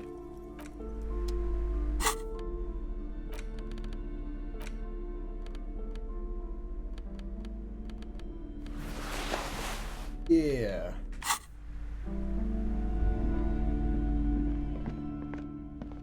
Not a fedora. No. Cowboy hat. Oh. I think I missed this one. Gift books.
Yeah, you wait for the storekeeper to be distracted when she's not looking. You all the tome of cockatoo pocket. Quite a challenge, but eventually the guide to cockatoos.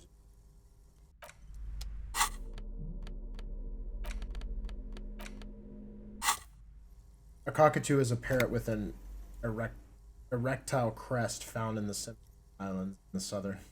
Known for their intelligence and general precociousness, cockatoos are popular birds in aviculture. However, they exhibit... what more?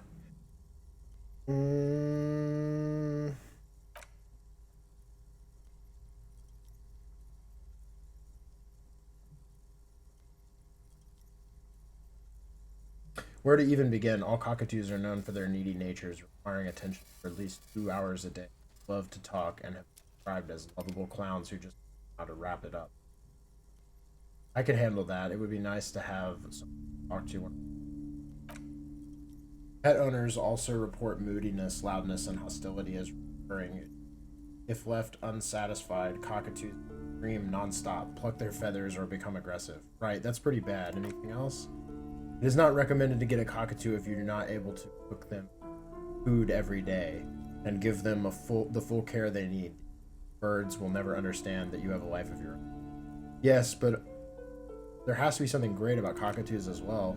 You're right, cockatoos are magnificent creatures. They love to perform, cuddle, and show off, and will even scream for fun, often as loud as up to 135 decibels. Not great for the neighbors. Read about the funeral cockatoo. This is a yellow-tailed black cockatoo. Its specific name, blah blah blah, relates to its dark and somber plumage. This bird looks as if dressed for a funeral 24/7. There's something indisputably ominous. Cool. Read about the major majestic cockatoo. Perhaps the most impressive of all the species, the endangered major majestic cockatoo is often described as the most flamboyant bird in the jungle. Its pink-colored wings, flowing crest embellishing its proud and bumptious nature. In the words of poet explorer Sir James Fournier, few birds more enliven the monotonous hues of the verdant forest than the big, bold, and read about the most common bang-bang cockatoo. Despite its banging name, the bang-bang cockatoo is actually the shyest of the common in most all Seminoles forests as well as zoos and homes all over the world. Its plumage is mainly gray and white. The Seminoles thought to be of onomatopoeic origin. Honestly, this bird does sound a bit. Yes, but all these cockatoo species are so different. Which one are you?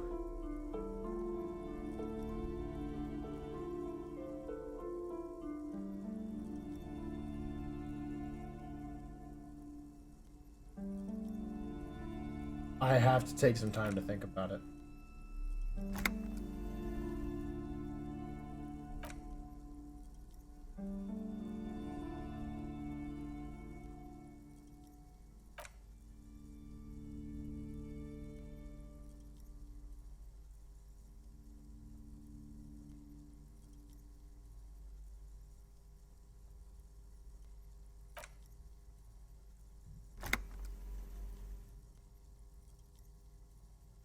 Isn't it obvious? Major majestic, here I come. You're right. Your majesty embodied. This big, beautiful bird belongs on your heraldry.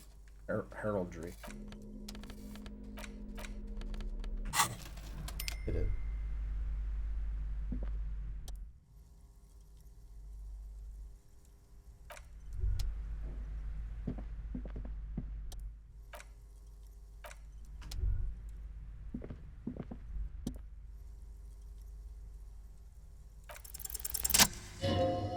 Throbbing in your head increases with passing gaze at the.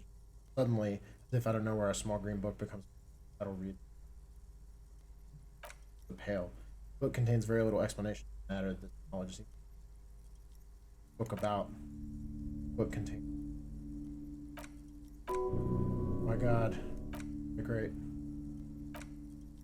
Great.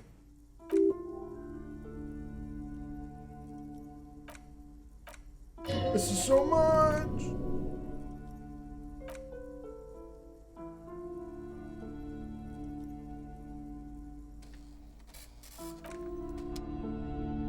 Alright.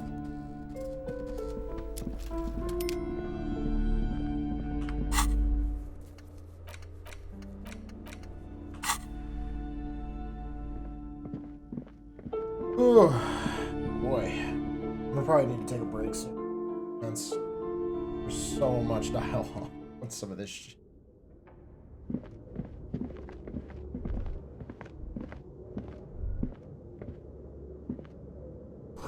Looks like the remains of the. It's dark. And the flashlight works a lot better if you hold it with your hand. Flashlights go in hand. Yes, the lieutenant says you might even call it a feature of the universe that you need to hold tools. That makes so much sense. Right, let's get to it.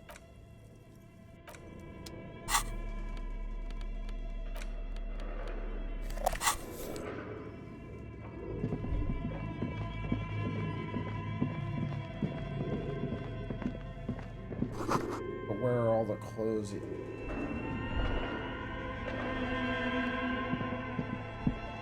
Wait, hold on. Was it up here? I don't know where this chimney was. There's this.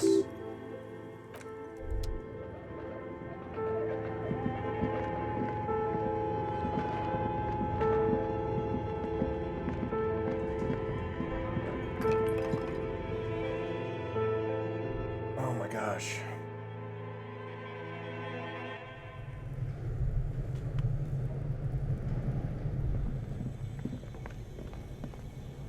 What was the thing with the corpse?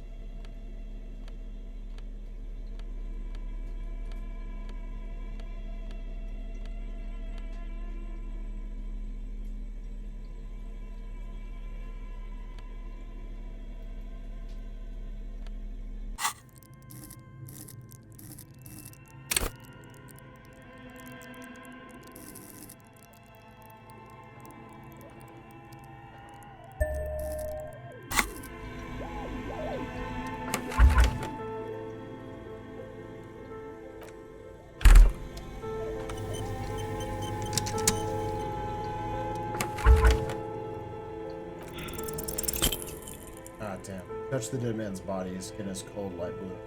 Have no.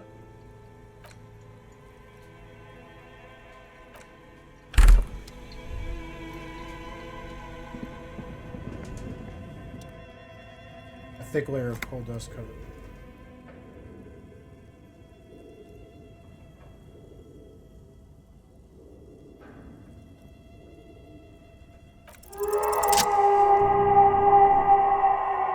Something breaks loose in you. A mighty bellow echoes through the chimney's depths. The chatter of tiny voices above suddenly. Then, hello, you hear a woman's voice.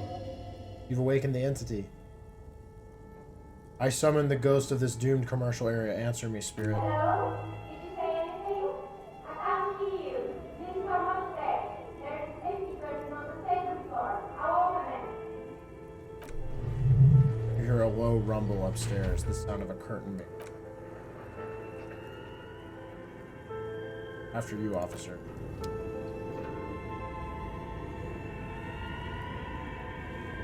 Oh, I know where that is.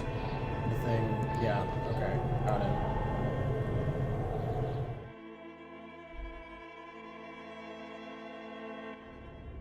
Alright, I'm probably gonna have to take a break here. So get back. Yeah, this is what got opened, right? Lit. Whoa. Tray is full of dice, colorful polyhedral dice. Oh, it's one of the game designs. This candy dispenser has been repurposed to dispense repurposed to contain thousands of dice. Hello, I'm Nia. A bird-like woman sits on the throne of fools with emerald light shining. Did you try knocking on my window? I must have missed you. I've been listening to my Melius. Taps on her headphones. So what kind of die are you looking for? Could this be the malicious entity? Perhaps it's wise to go along. Ask her. She's got a direct view of the backyard. You should interrogate her about the link. Hold on, what do you mean by Milius? Yes, a Milius is like a calling station. You need a two-way radio to access one. That's why I have these. Mostly, they just teach you to swear in different languages. But some of the stations can be quite interesting. I was so absorbed, I must have missed you knocking. You must have confused me with someone else. I haven't knocked. Then how did you get inside? By the south entrance? You know what? It doesn't even matter.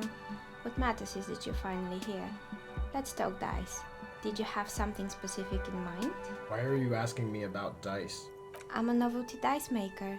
Tell me the name of your role-playing system and I'll make the die you need. That's why you're here, yes? Role-playing games? You know the one made by Fortress Accident. That count?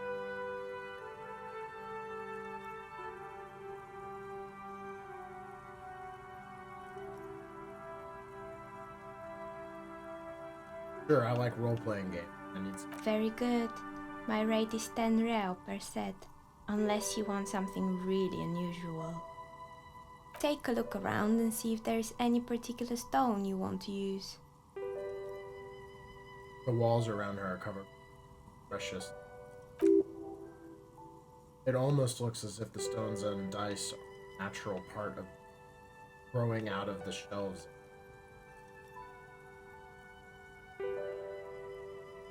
How did you become a dice maker? How did I become one? It was just a business decision. Regular jeweler at first, but that's an unfocused field with much competition. Some of my friends were role players. They asked me to make some polyhedral dice out of cobalt. That was my first order. You like role-playing games yourself? Not especially. I like working with the material and role players are as customers, nice people. She's thankful for the security they provide her. Okay, I'd like to order dice from. Of course, he nods. This is what she's here for. Tell me what you have in mind.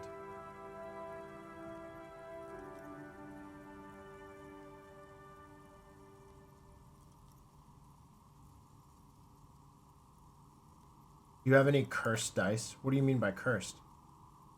As cursed as this commercial area. Alright, how about I surprise you? Come back in hours with 7 real and I'll give you your cursed die. Actually, I think I need to think about it first. Tell me about your most extraordinary die. A star that fell from the firmament. Those cost more than 7 real, are you sure? I'm afraid it's not worth the money. I'm sorry, I actually don't know. Know what dice. How about an amber dice? A poor man's gold. The dice maker laughs. Who told you amber was cheap? It's beautiful, really. It has been treasured since the ancient time. For 7 real, I'll craft you a 13-sided dice from a with a fossilized it. That would be fucking cool looking. It's perfect for those who can't seem to let go of their past. I need to think about it. Just a normal die for me is very regular. A normal die, I'm a novelty dice maker. I don't make... What do you do then? Polyhedral dice. Dice have more, that have more than 4 sides. Octahedrons, trapezoids, dodecahedrons, but also barrel dice that have totem balls.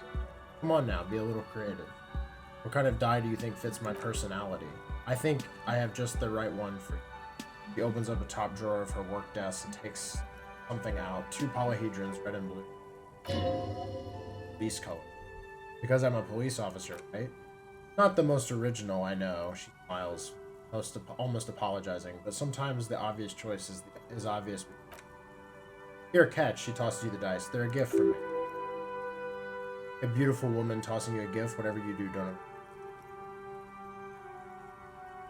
Catch the dice. Totally overthink. Yeah, I did it. Mr. Smooth moves. You snatch the dice out of the air with one hand, just like you're... Say nothing. Act like you 1,000 times. What are the odds? The dice maker gives you a warm smile. The red one is made from bloodstone, the lapis lazuli, the blue. Think of them as your officer. She smiled at you. She smiled. You truly are Mr. Smoothmood. You'll definitely need luck in Martinet. She closes her desk drawer. Was there anything else? Do you know the Whirl Untethered setting? I want dice for that. Ah, yes, Fortress Accident. Shakes her head lightly. Too bad they never finished their game. The Whirl Untethered dice. The Whirl Untethered dice is a variation. Dice. Instead of plants, it uses motifs of ice and death and possible. Ice, death, loss sounds like. I'm thinking something made from alligator jawbone cast in black resin. The reptile bone is as white as ice and dead as, well, death. She smiles. For 7 real, I could have it ready in 8 hours. What's a standard role-playing dice? It's a icosahedron, a 24-sided dice that can produce results for a 2-sided, 3-sided, 4-sided, 6-sided, and 12-sided dice with a single roll. Technically, you can also use it for many other sizes, but you may need to re-roll results. Loving it, so nifty. Why do you need to cast it in resin? Untreated bone is porous and prone to chipping. Cast it in something hard like resin, though, and voila, it's perfect. Maybe I should get a different one. I don't know what. Actually, anyway, about it. What do you know about the man who was lynched behind the whirling? Nothing really. I didn't know him. Who cares about the dead body? We might be dealing with a malignant entity. The lieutenant looks at his notebook and then large window. Your window looks directly onto the courtyard. You're saying you didn't see or hear anything unusual last Sunday evening? I'm sorry, detective, but as you know, I usually have my headphones on when I'm working. It shuts out most of the daily ruckus behind my window. What do you mean by the daily ruckus? Well, there's always something going on at the Whirling's backyard. She stops and tries to come up with an example. During daytime, there are usually those kids, and lately I've been seeing a lot of drunk workers. Must be because of that strike. She's not sorry to disappoint you. Informing on someone in a murder investigation on her focused exam. She looks up at the window, pale light comes in. But I never saw anyone during that fateful Sunday night, I'm afraid. You never took your eyes off the work to look out the window? I might have, she admits, but in this case all I could have seen would have been my own reflections back from the darkness. It's really hard to make anything out in the yard when it's dark outside. Besides, I rarely get up to look out the window when You often work Sunday nights? It's an odd profession, making dice for people, but I like it, and I prefer doing this at home. I see. Thank you for your answers. He nods. Hey, where are we anyway? What is this? We're inside the chimney of an old central furnace. It's strange, I know. She looks at the ruddy bricks that make up the wall. Even though they've been repainted there and are still sign of cold black soot here and there. But when I arrived here, all the other rooms were taken, so I had to build myself a make home. Besides, I don't really have to pay any rent here, so that's Plaisance was right. There's an entity living in the chimney. You should ask her about the creative. The lieutenant looks around the spacious room, feeling fading shadows.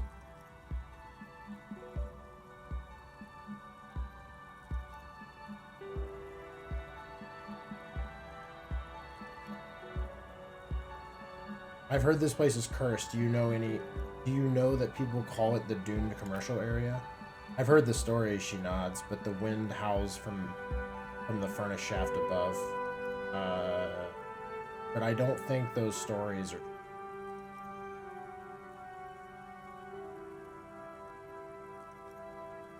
Wait, how do you explain what happened with all those companies then? It's just capitalism. He shrugs.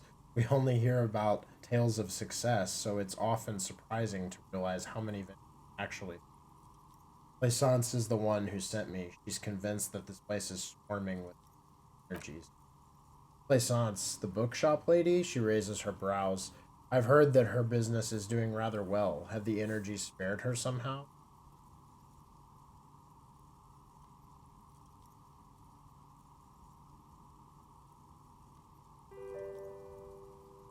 Actually, the bookstore isn't doing that well. There are hardly any customers. She has to exploit her own daughter to keep the company going. Alright, but it's not just the bookstore that's still up and running. What about the Whirling and Rags? Some people say it's part of the building complex. Hold on, the Whirling is part of the doomed commercial area? You could say so. Both houses were built at the same time and under the East Delta Commerce Center project. Yes, but it's still a separate building. The malicious energies can't reach there. And then there's me, she sighs, looking at her messy work table. All the kinds of tools lie there scattered, from knives to carving supplies to wire cutters. I've been here for 14 years, selling novelty dice to role-playing enthusiasts. Not exactly a million real business idea, yet somehow I've survived, despite the talk of malicious energies. Strange, isn't it? It's because she's in cahoots with the demons.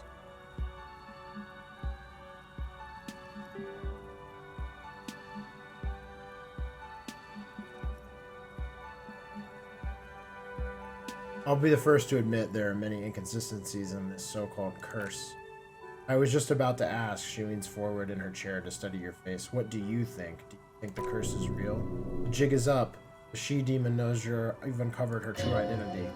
Time has come to face the source. Fear not, for the forces of the universe are supporting you in this psychic quest.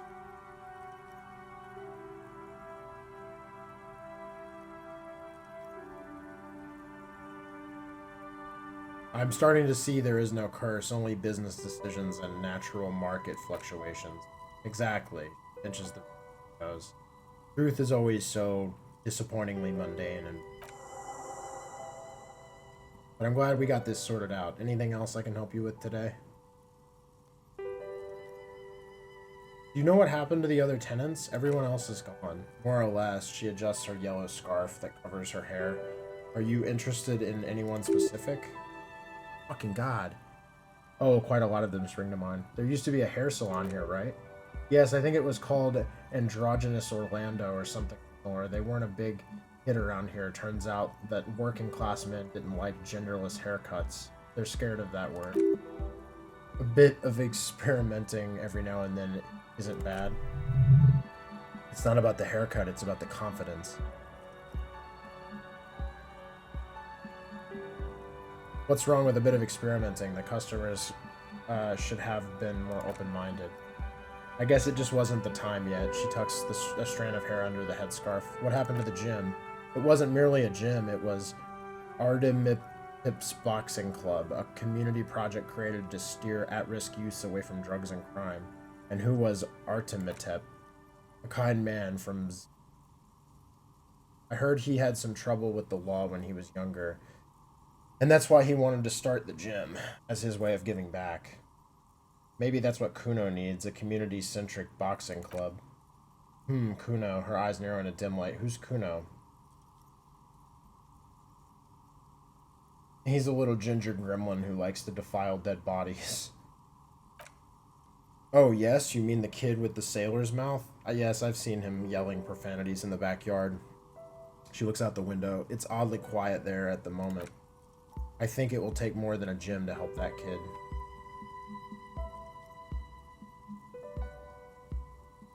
How did that community project work out?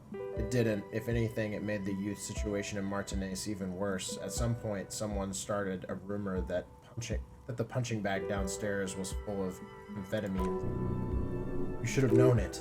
It's not really full of that. No one would store their drugs like that.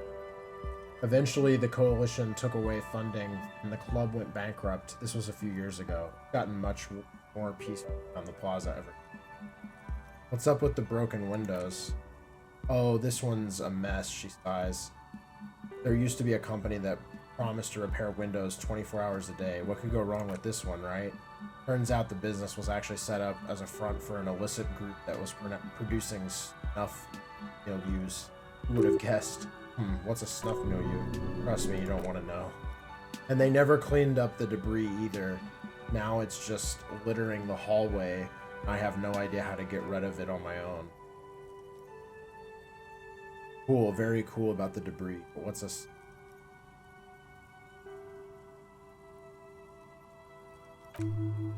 It's a sub-rosa radio station that broadcasts real murders with real victims. Some people pay good money to get off on it. What does she mean to get off on it? Don't worry, the ICP has a separate division that deals with unlicensed sub-rosa. The lieutenant turns to you. This isn't our problem. Good luck with that. It's not easy catching the perpetrators. Then she lets the thought go. Did someone here make stuffed animals? I saw mounts lying around. You mean Mr. Fabron, the taxidermist? No, he mostly just drugs. But what drugs exactly? I need to know what drugs he was doing. He got high on some weird taxidermy chemicals I wouldn't recommend. Eventually they caused him to go of his bladder. The smell was all. Even you can probably do better than that. You can almost see it, a small, sickly old man hunched behind his work desk, his pain with stuffing a sad, stiff-legged raccoon. The entire scene, magic. I found creepy mannequins. There used to be a fashion atelier here, but I have forgotten the head designer's name. They were doing well for a couple years until the insect rights activists. Insect right activists? What in the name of... The atelier produced a certain collection that used chitin among the materials. Apparently, the chitin is made in the Occident, where it's extracted from beetle wing. And you know how all kinds of political movements are big in the Occident. The activists shut down the biggest chitin suppliers, which of course caused the price to skyrocket.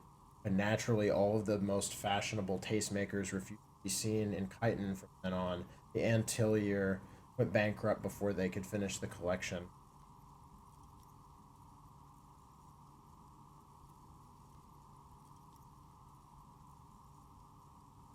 But insects don't have any brains or feelings. Actually, insects do have brains, she corrects you. But yes, I understand what you're saying. I think the protesters are. As she shifts around, you notice several dead flies on the front of her. Legs up, they're not. Anything else? What's with the rotor blades and skis? They were made by a company called Slipstream. After they pivoted from making rotor blades to skis, their chief executive took off on a vacation with all their money. She rests her chin on her hand with an impish smile. Honestly, I think it's quite funny. I think he's still sending out holiday transmissions. Lola, or blah, blah, blah, blah, blah, wherever he is.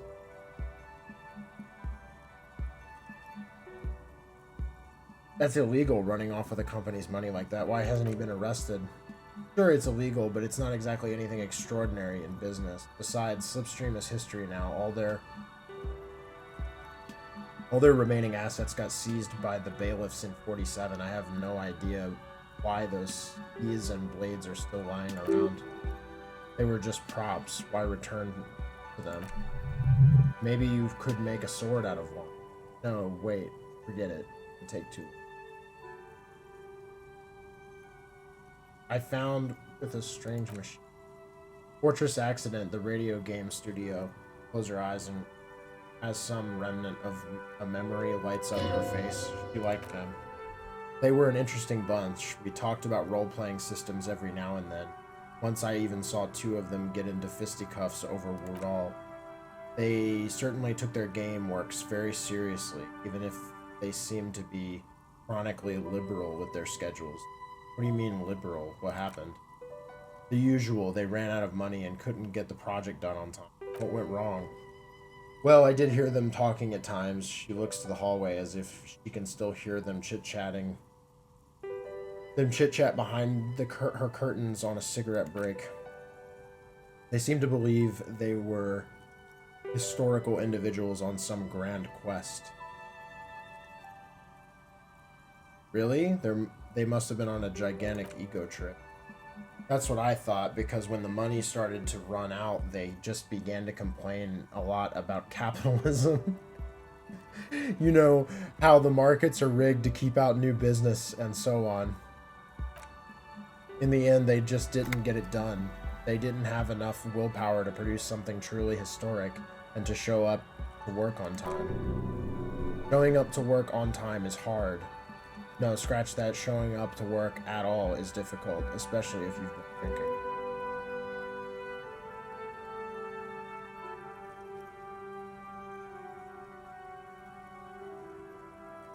That's too bad. I would have supported them. The project looked great. Not the wisest decision. You would have lost all your savings. She tosses a pair of dice onto the table. One stops near the edge of the metallic desk. The result is a 1 on a 20-sided dice. The dice is black and filled with little silvery flakes like snowfall. Anything else? There was a terrifying taxidermied bear in the cellar. Oh boy, the fabled Revachol Ice City. You're in for a treat here. She smiles and leans closer, hands on her knees. Like a stand-up comedian ready to tell a story. The place was owned by two guys that had some rather innovative ideas about marketing. Bear was one of them. Now ask me about their other ideas. Indeed, what were the other ideas? Alright, what about the other ideas? There was really just one, and it involved picking out the prettiest girl in the neighborhood and paying them 20 cents per hour to man the booth. And by man the booth, I mean slump behind the counter with a face that could maim you if you ever dared disturb their bored magazine browsing. She leans back, disapproving. Frit does the same thing. I know a girl just like that. She works in Frit as a cashier, and she's not particularly friendly. Employing sulky teenage girls is a widespread practice, yes. Unfortunately, they always come in packs. I'm talking about acne-ridden girlfriends, gorilla-like boyfriend loitering near the top. At least that's what happened with Revachol Ice City. And they already had the bear. She closes her eyes as if remembering something painful. What about the bear? The bear, she repeats, pressing her thumbs into her temples like trying to suppress a headache. It didn't work out? Of course not. The bear was terrifying. No one wants ice cream guarded by a hostile apex predator. To make matters worse, the fridge didn't work out too well either, and half the ice cream came out malformed and partially melted. Eventually, Revachol Ice City lost a price war to its rival, Laissez 5000. Laissez 5000 sold caramel sundaes for only 5 cents out of regular fridges.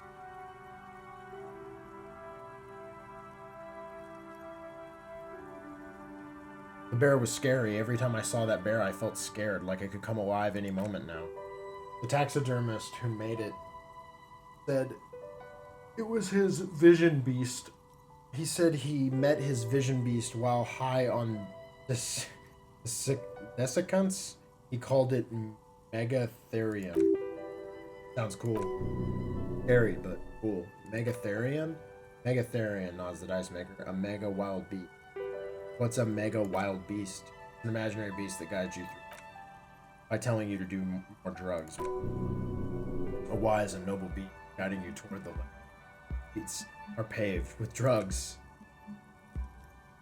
The horrific necktie tightens around your neck, strangely excited, but it doesn't feel particularly.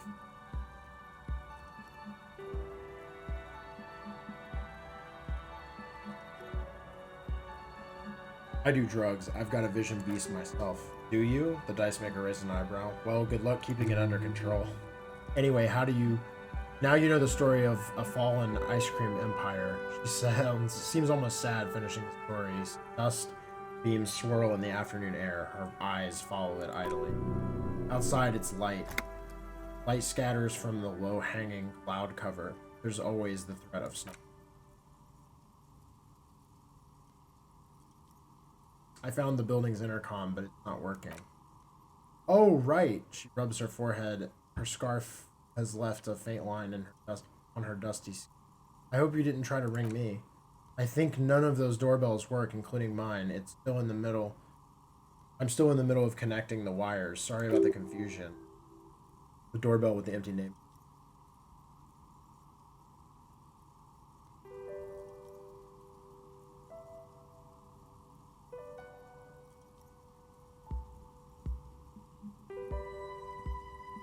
A strange thing happened when I tried calling a company named Slipstream SCA. Someone answered. It looks like she doesn't really believe you. It can't be true. They don't work here anymore. They've been gone for years. Are you sure it was Slipstream SCA? Was it a woman? Maybe it was Plaisance from the bookstore. She said she was from Tricentennial Electric. Tricentennial Electric. There's a moment before she recognizes them. It used to be a major electric company 100 years ago. Are you sure it wasn't just some kids playing a prank on you? No, it was something else. It was eerie. Whatever happened, you keep your cool. It's probably better to admit.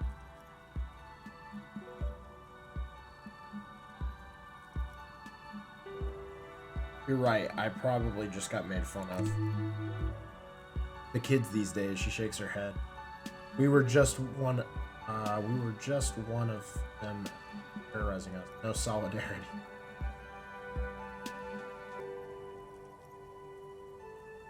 Actually, the Slipstream SCA mystery might be a recording. I called again later at the exact same minute. Why would Slipstream SCA have a 100-year-old recording? Doesn't make any sense. I'm still convinced it was nothing more than some elaborate prank. My money's on electrical anomaly. I've heard of those, especially in old buildings like this. He looked around. I saw the name East Delta Pinball on the doorbell. Right, it used to be a gaming arcade. This is an failure before my time. I'm not surprised, however. My advice, she raises her finger, don't base your business on a fad. Hypnotism, gloriography, trick track, especially pinball. Agreed, the lieutenant trips in. Pinball is the worst. His disdain for pinball could not be clearer. I was wondering about the Whirling and Rags. Is it part of the same building complex? You could say so. Both houses were built at the same time under the East Delta Commerce Center project. That explains why you call the Whirling from the intercom. Why you can call the Whirling from the intercom, albeit I doubt it that anyone responds. If the Whirling is part of the same building, then it's not part of the doomed commercial area. The darkness of this place is there too. So you're telling me that the doorbell with the empty name card was yours? That's right. I haven't even written my name there. As I said, it's quite useless right now. It doesn't work yet. I have a few more questions about the building. God, actually I had other questions. I have more questions about this building. Great.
Oh, so much dialogue.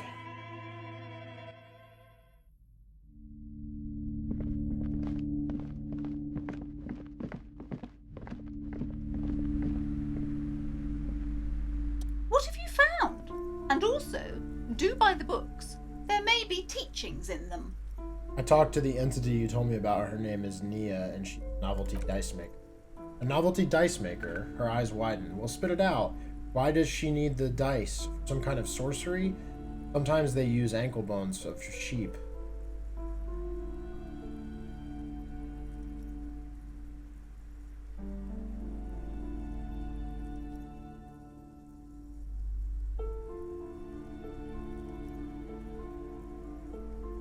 She's not a sorceress or some malicious entity. She's a businesswoman like you.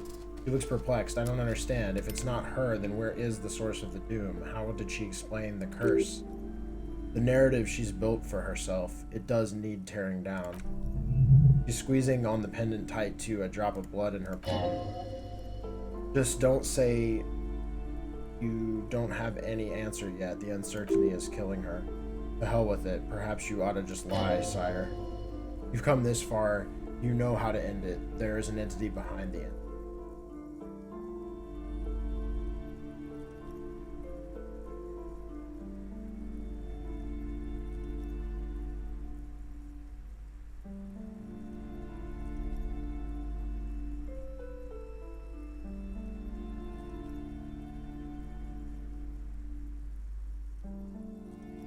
She said it's just capitalism. Bankruptcy is a quirk of our economic system. Wait, what? Her entire face goes white as a skull. Then entire economic system is cursed? This is a lot for her to parse. Of immigrant labor.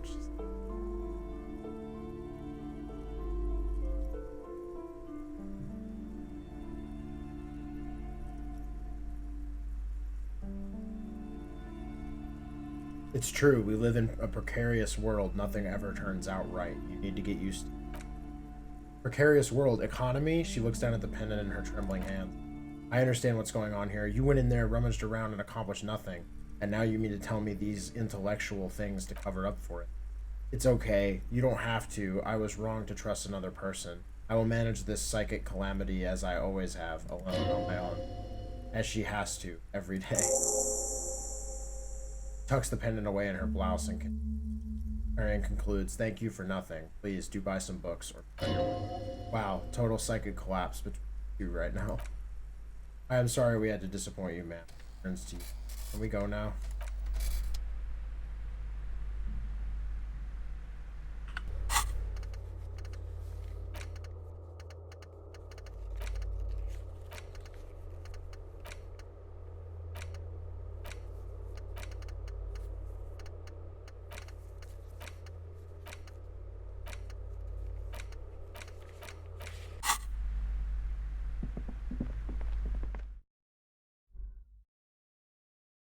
Okay.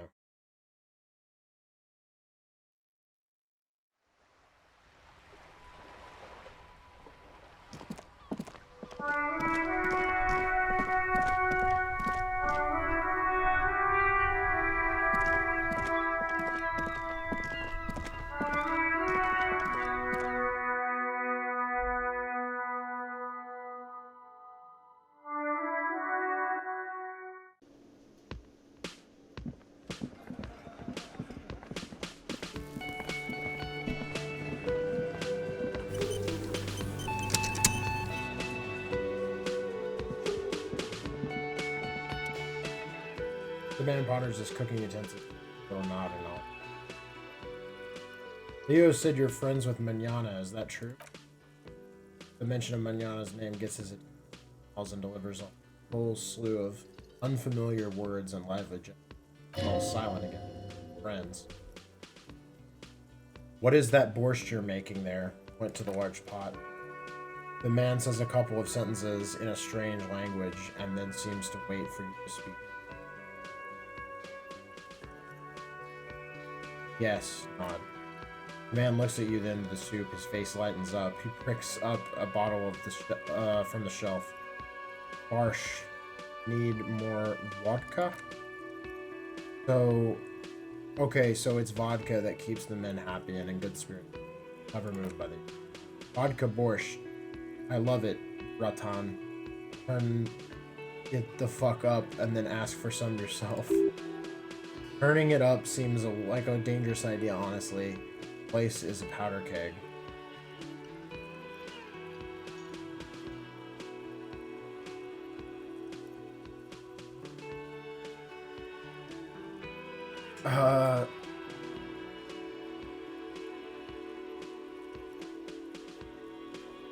Yes, nod and turn your fingers clockwise. Turn the vodka up. He smiles, nodding vigorously, and then pours half a bottle of vodka into the pot. With a whistle, he stirs the brew. Say, can I have some of that brew? He smiles and nods enthusiastically, chattering away like...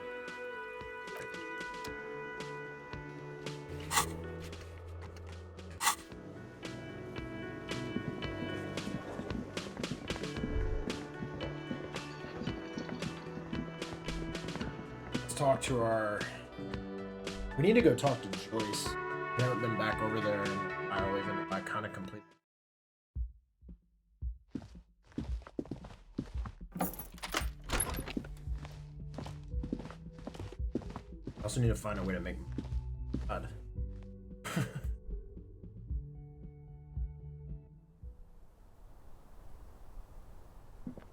Wait, what is this?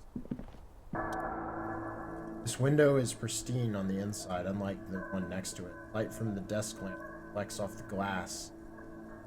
Untarnished golden halo. I wonder if Smooth as ice, there are spots of mud and rain on the inside, even smudges. But the surface of the window is clear from the inside. No chips, no hairline fractures. Following your lead, the lieutenant leans in closer to... This window was recently replaced. Looks like it, yes. It just is classic. You know which window has not been recently replaced? The one I smashed in my room? Yes, that one. Cold wind is seeping in right now, just one floor below you, messing up your concentration there. Stop distracting him, he has work to do. Plus, if I recall, the window had been giving him shit ever since he got here.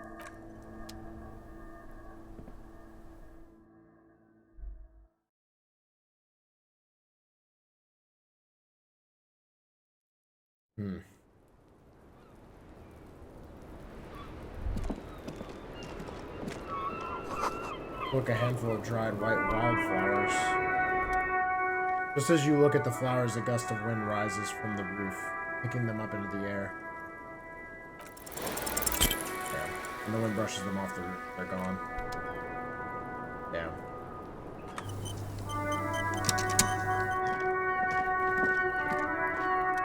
I was just thinking, what a nice day for questions pertaining to a murder investigation. Titus Hardy gave us a recording where the deceased states his intention to commit rape. She puts her coffee cup down. With a soft ring, the porcelain meets the metal table.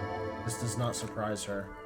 Did he? A smile flits across her face. I never said he was a good man, or that he had good intention, only that he was never bad to me.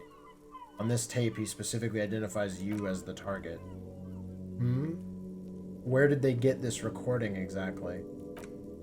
It's intercepted radio chatter of the deceased, recorded via a de-encryption station. Authentic enough.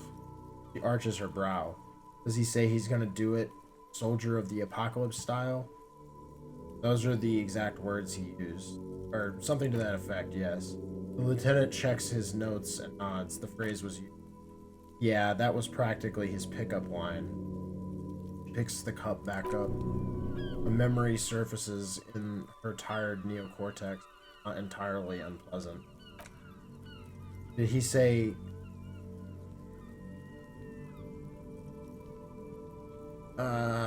did he say whores a lot?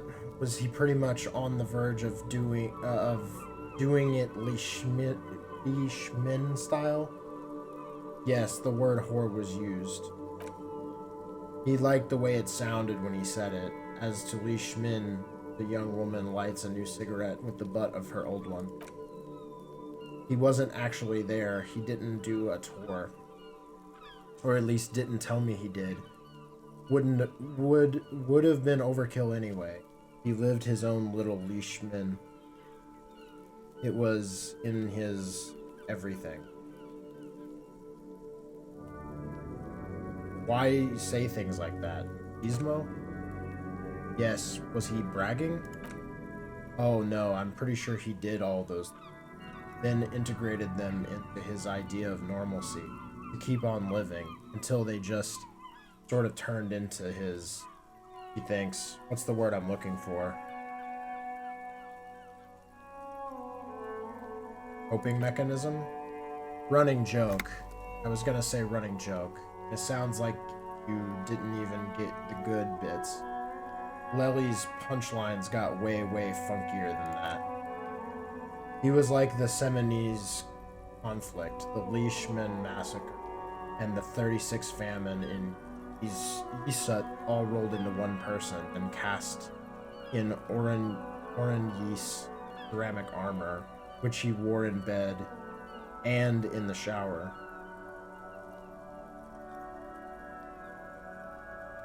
Aren't you afraid? Afraid of what? That tape that the Hardy Boys recorded? Your mother probably never told you this, but girls are evil.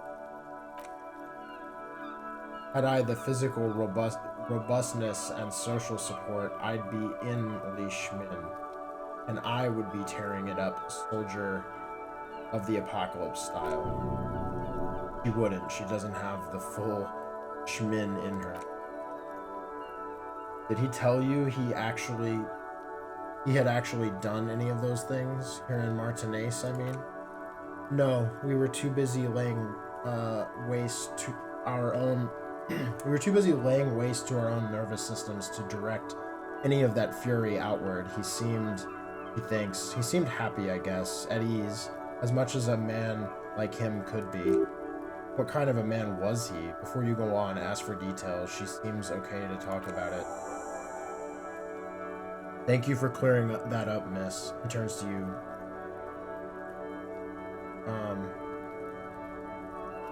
He turns to you. Whenever you're ready, I'm interested to hear what Titus Hardy has to say now. She takes a very small sip of her coffee and smiles. Now that you've had some time, can you tell us more about the victim? Like, for example, his name? Actually, officer, I didn't know his name. I just called him Lely. A nickname? I guess. He came from Lelystad. It's short for that. It was his army name, apparently. He said his real name wasn't his. I tried to pry it out of him. It was no. Lelystad. That's a good start. The lieutenant writes it down in his notebook, then tears out a page. And we have a few other questions you can help us with. A few things a field autopsy alone can't answer. The young woman cranes her neck, trying to catch a glimpse of the page the lieutenant passed to you. On it is a list of autopsy observations recorded neatly in blue ink. The last missing pieces of a puzzle of flesh. Where is Lelystad? The place, I mean. In Oranje, officer? I think municipality is the term. Nowhere town there. The Lelystad municipality has a few boroughs and even cities made of agricultural plots near the border of Godewald, executive house, silos, and you were almost right, officer. The lieutenant shakes his head like you just missed a shot in the darts. That means his race was Occidental, not Mondial. I'll update them. Okay, look at Glacier. You were both from Oranje? Yes, we were patriots. That bring you together? No, he was too old for that, and from another part of Oranje. I didn't even understand his accent. What brought us together wasn't Oranje, it was bad habits. Sex, alcohol. How old was he, miss? He was 42. 42, are you sure? I would have him above 50. He had many scars that made him appear older, but no. Memory makes her smile. We even celebrated his birthday, like, some weeks ago. It was a funny 2 days. He had little reason to lie to me. We were slightly off then. Thank you for clearing it up. The correction. His eye color? Blue, light blue. They were like stops, her eyes half closed. Like little blue galaxies, you know? It was strange seeing those eyes on fucked up face. Pardon the swearing. She takes a drag. I do him an injustice. He wasn't ugly. He just had a beautiful, soft voice. Very surprising, and it was all... very surprising what with all the scarring. It was quite something watching him. He had a combat wound on his chin and mouth? Yes, severe. She seems to enjoy the word. It made him look like half his face was cracking away in some smile. That in those eyes. Oh yes, the lieutenant suddenly remembers hair. If you can remember. It was light brown, almost blonde. He darkened it with brilliant... made it oily. Not nice to stroke. I couldn't convince him to leave it alone. Interesting, I too have stroked his hair. Oily, isn't it? She says, unfazed. She draws on her cigarette and lets the smoke linger for a moment in her mouth. We have that in common now. He had a tattoo. What did it mean? Oh, she smiles. That. What did it represent? Do you know? It was a map of his life and the places he visited as a soldier. It was mostly for showing off to chicks, though. Showing off to chicks? How so? How? She leans back. Imagine him lying in bed, freakish musculature laid out on the sheets. Scarred, of course, tattooed. The sheets are dirty for some... this Is this Orionese lit? Yes, this is the very essence of Orionese lit. A moment's respite. Dark and hopeless as the struggle itself. She leans even further back to demonstrate. He's smoking and drinking, of course, and his chest and shoulders and arms are studded with stars. Tens, thousands, hundreds of them, maybe even thousands. And the woman goes like, she points at the air with her sharp-nailed finger, picking out an imaginary tattoo star. What was this, baby? And he says, he lowers her voice comically. That was too hardcore. Don't ask me about that. So she goes, okay, but what's this, baby? And he's like, saw some bad shit there, killed some loincloths. And so it goes, star after star, port after port, third world country after third world country. And he's done horrible things in every single one of them. You were the woman in this? Oh yeah, she nods. Can you tell us precisely what these mean? Hand her the photo. No, thank you. She does not take it. I've seen enough of him dead. I can tell you what they meant without looking at them. Pours herself some more coffee. Go on. He was a blue-eyed boy with thick arms from a small town. He was also poor, and the government of Oranje needed some people killed, so they turned him into a grotesque killer for money. He went to Killer Academy in Vredefort. Then he killed some people in the Seminese Islands, and on other islands too, all of the islands. After this, he came to Revachol and killed himself. Not a very fun story. It is when you're high. It can be very exciting then. You have the tools to deal with it. It's not a very nice story to remember sober. Change of topic. Tell me something odd. Did he enjoy his death? Why do you ask? She seems unsurprised. It's just a feeling I have. Indulge me. Well, it's wrong. He had too many drinks down and too many bad things that couldn't tap out just yet. Everything checks out here. It's all A-okay. Good answer. Could it be love that did him in? It very well could be, yes. What do you mean? What do I mean? She raises an eyebrow. I have no idea. I don't even know what you mean. Love did him in? What does that mean?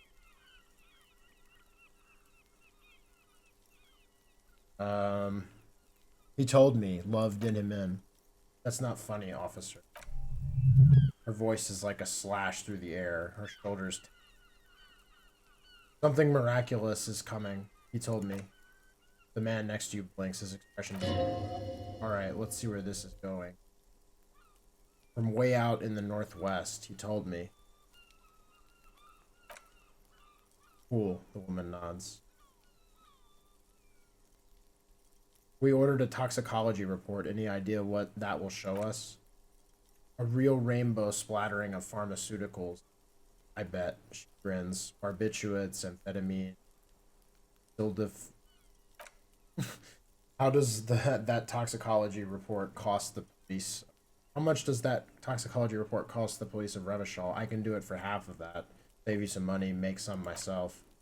It's quite expensive, miss, but we'll manage without your help for now. We requested a semen screening for process. Good for you. What do you think it will tell us? I don't know. I don't know how a semen sample works, officer. How many days after intercourse does it have to be? I don't even know if he had sex with someone else. We didn't go steady. Is she avoiding anything? Technically not. See, there's something off here. This one must know she's deploying flares and countermeasures.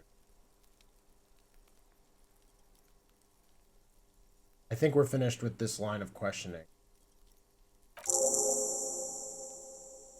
Alright, the lieutenant puts the slip in his notes and observes the young woman. Coolly, gracefully, she pours herself. Let's return to this later, miss.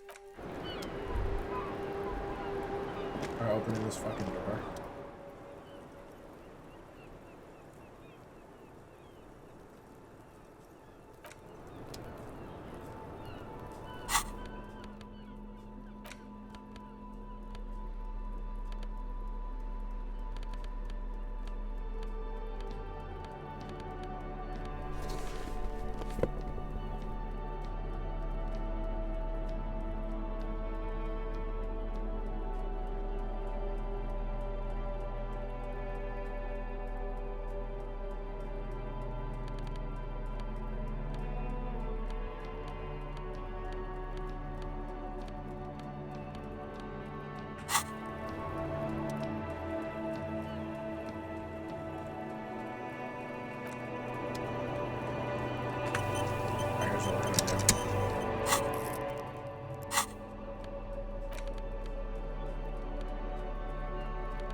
I did it! Yeah!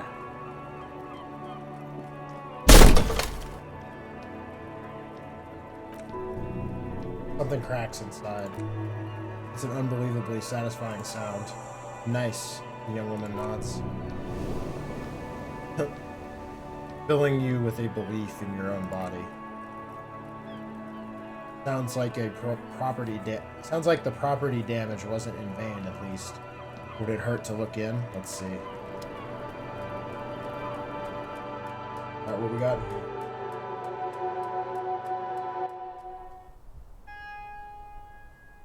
Whoa.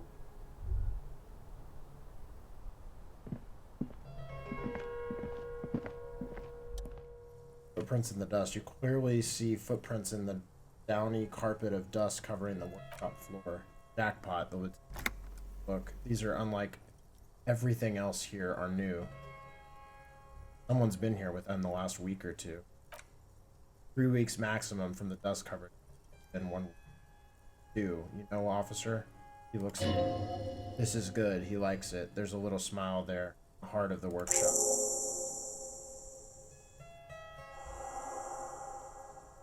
This isn't bad at all. It was a good idea to see where the door leads.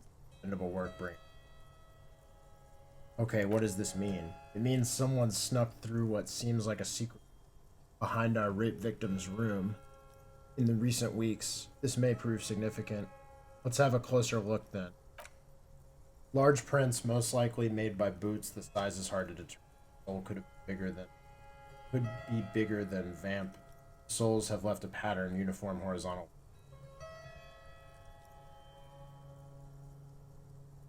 This print doesn't look like the odd-soled print we found near the hanging cage. He inspects the tracks closer. The size is about the same, actually. Not the same shoe, but they could be the same person. This doesn't look like the worker's boots from the hanging, does it? No, these little horizontal lines are different. They look custom-made to me. Or some kind of foreign print? Hard to say. Still a boot.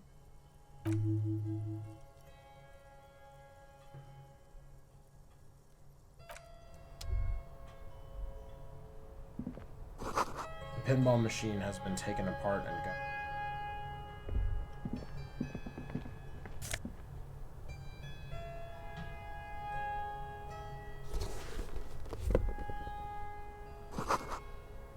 Schematics for a pinball machine. Just talking about pinball. Nice maker. Boxes of tools and replacement parts line. Small windows taped shut with black plastic.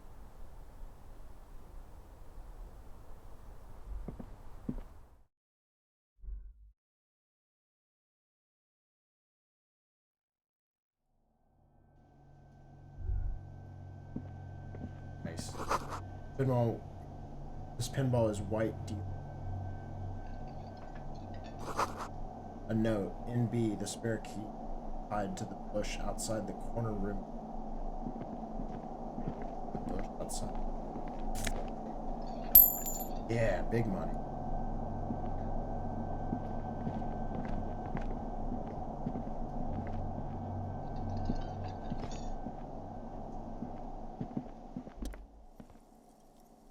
See a heavy steel door with a blue prominent dimple. Door is connected. How do we get through? There must be a key somewhere, the lieutenant says. Probably somewhere in the whirling. It's not too important. We can get in and out using the... It's something about the bush.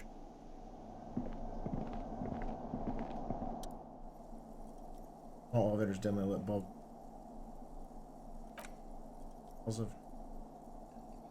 The elevator must have been used to transport pinball machine. The elevator. There are large rectangular buttons. Broken. Small steel placard reads halters. So it was mostly pinball machines riding this up. Seems so, although it's pretty quaint for a freight elevator. Perhaps the guttering light bulb. It's golden and dark.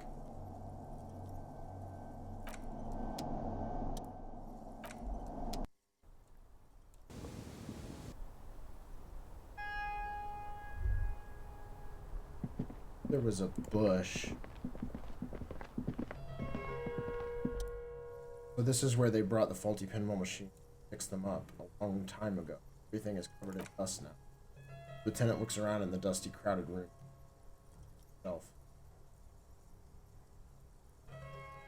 So they gave up on fixing the pinball machine. At some point, 20 years ago, 15 maybe, before pinball went out. It used to be a pinball workshop. Downstairs. I've seen the Hardy Boys. Ice maker? Oh. Then that means Whirling in Rags was once built a pinball arcade. This is all that's left over from it. Ah, yes, as the novelty dice maker. He makes a note in his notebook. This has absolutely nothing to do with the case, I'm sure, but I do like a nice little connection. But then it went bankrupt. Your skin crawls from making the.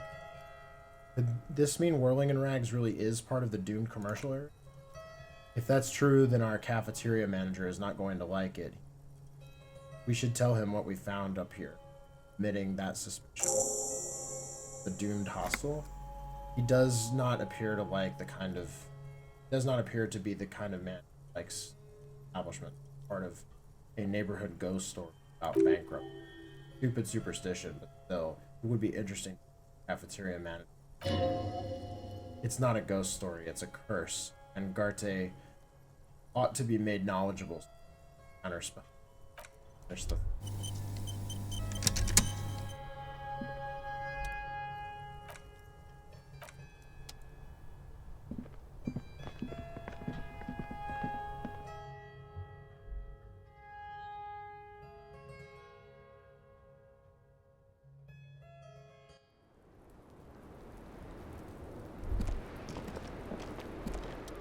Officer.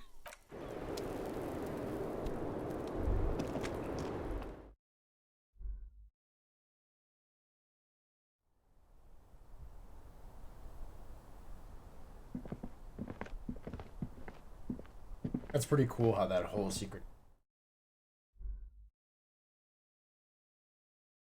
cool touch.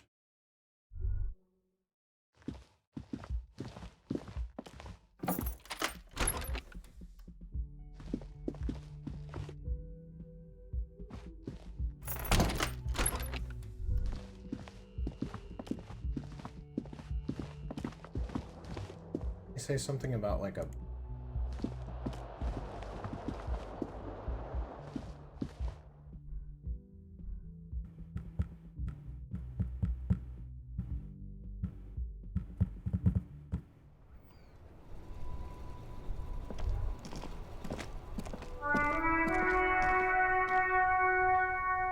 That's interactive. Oh man, there's so much density to this game, it's nuts. Let's see what... we're in our room.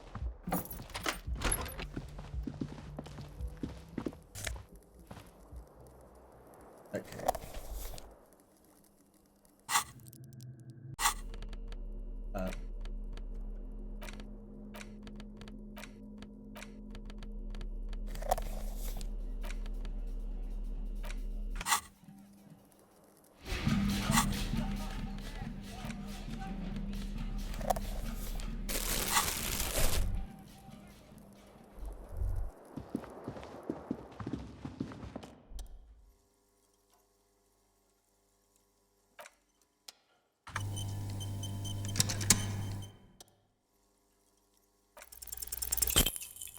No.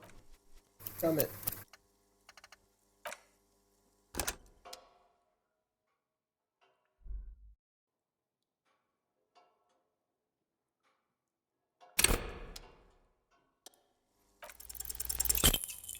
Damn.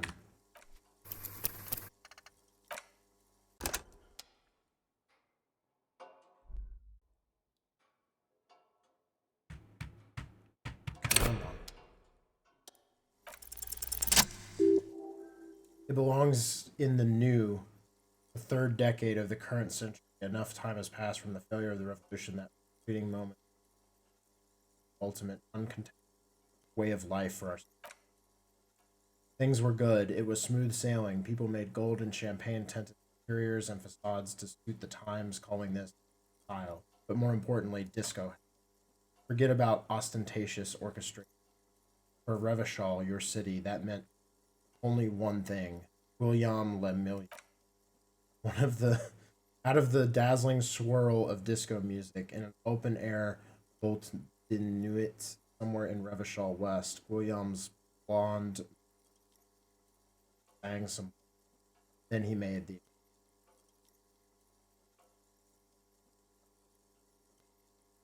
So I adopted it? Why? Everyone loved it. Maybe you thought some of the stardust would rub off on you, or maybe it did. Either way, it's all gone now.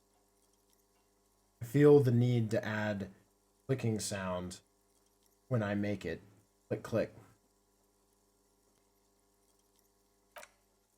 The click is used to spur on a horse. It also features heavily in Guillaume de Million's regional mega hit, Don't Worry.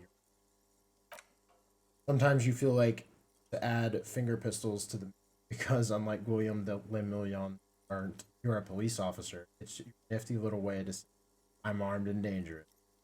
How long ago was the new? There is a vast ocean of time between right now and the expression looking good on you, or anyone. 2 decades, if the calendar is trusted. Humanity has run aground in that time. It's a different world now. Expression is a relic. Anything else? Like, who am I? Why did I become a cop? Why did I drink myself into oblivion? You have some understanding of the inner history of disco, plus the trivia you've picked up along the way. Episodic memory, however, dark. It may never return. You should prepare yourself for that. Does this have anything to do with ostentation orchestrations? Not really. Oh, must have just stirred your mind. They're more like a disco rock band, and I guess that's cool. It doesn't have to be. You can swoon over William and his champagne cork smile. Maybe some of the stardust will.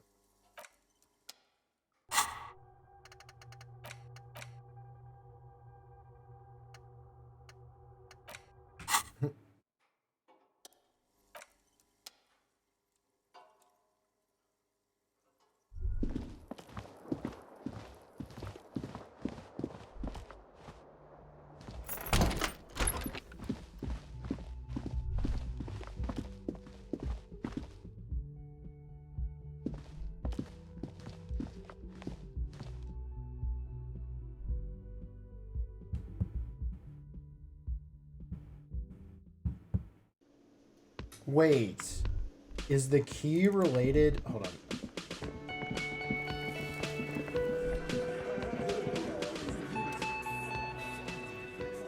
Note in the workshop. Yep. That's it.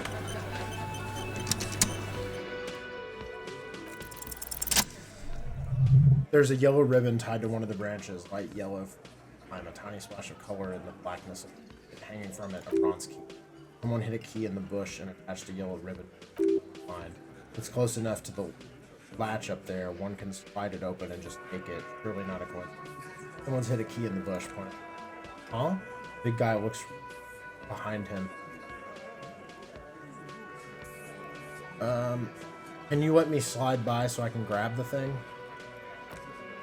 I don't know about that. The tattooed man yawns and settles more comfortably on the bench. I'm comfortable here. Don't think any sliding would really help right now.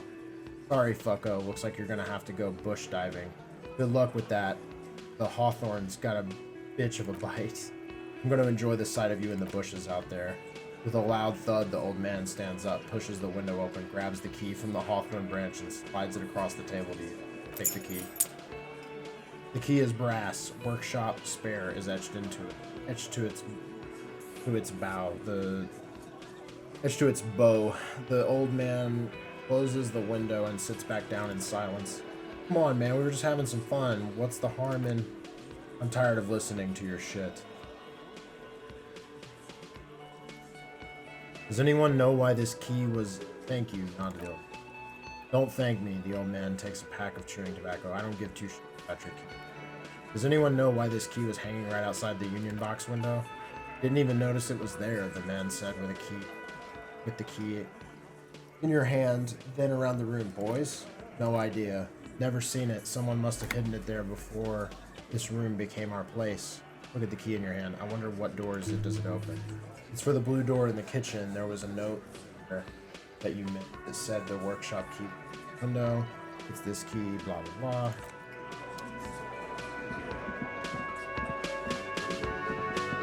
That's awesome. That's so cool. Thief, isn't it?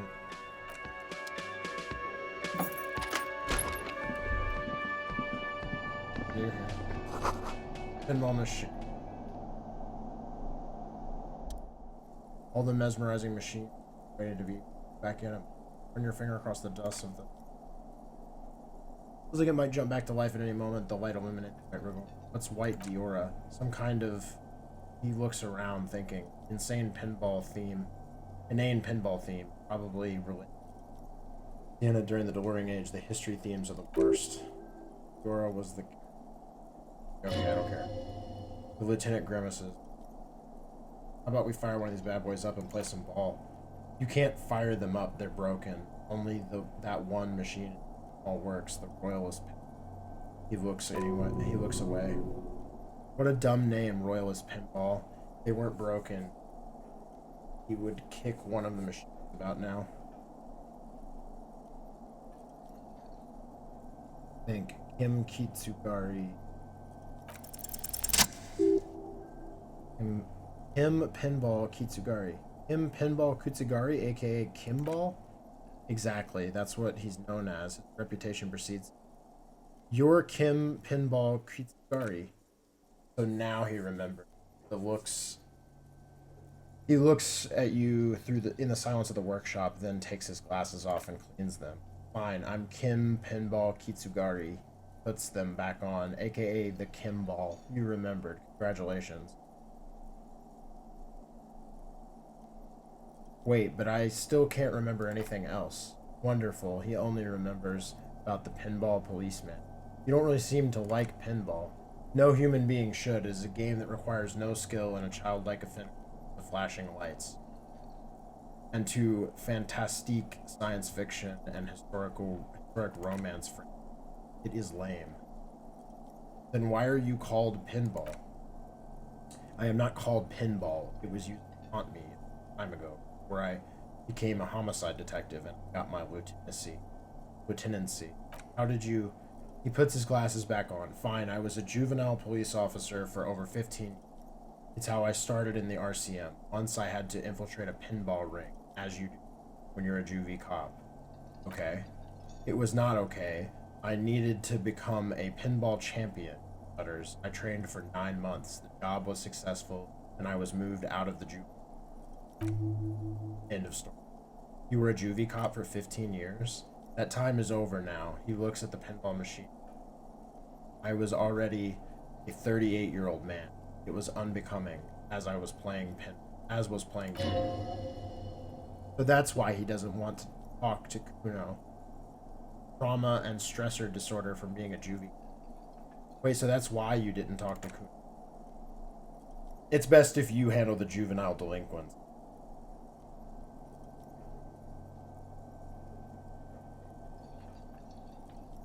You're Lieutenant Kitsuragi. Not only to you, I am Lieutenant Kitsuragi to everyone. He nods. Now, we really need to continue our sweep of what appears to be a secret path through the...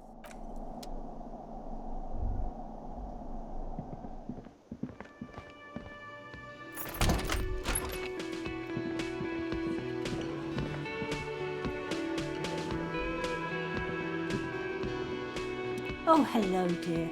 There your you are pen. again. I decided not to pawn it. You should have it back.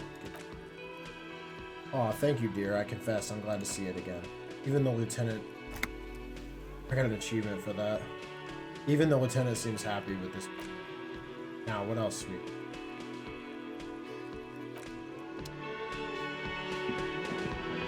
Can I help you? Oh, yeah, here we go. Garte, what if I told you I got into the back room where behind the steel door? Oh, okay, well, he controls his excitement well. I did hear you make noise back there, so good for you. He's really, really holding himself back here. It has taken a lot of willpower not to ask. Obviously, he's been wanting to know what's behind the door. Aren't you going to ask what's back there? Okay, what is back there? Pinball machines, a pinball workshop. Ha, I knew it. I've always wondered why those machines by the door came from, where those machines by the door came from, and they told me there was some kind of pinball thing here too. I knew it, he repeats. Where are any back there? In working order, I mean.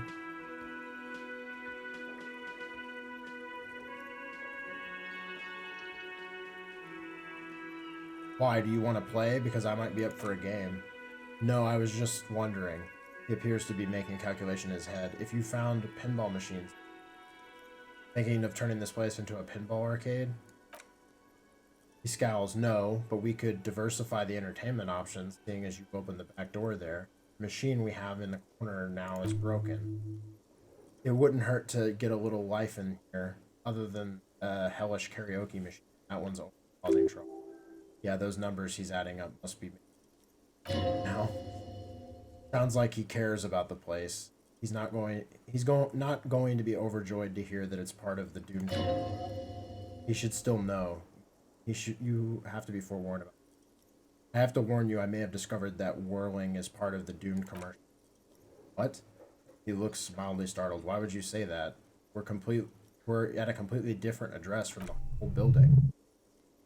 So he knows of the Doom commercial area and its address. He's thought about this. The whirling is listed on the intercom outside as one of the business building B. Get your wiring fixed. I tried to call and couldn't read.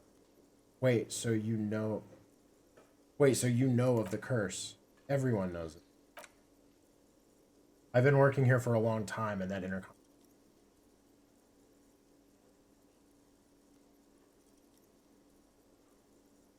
The whirling was once the East Delta Pinball Arcade before it failed. It's only a matter of time before the whirling failed.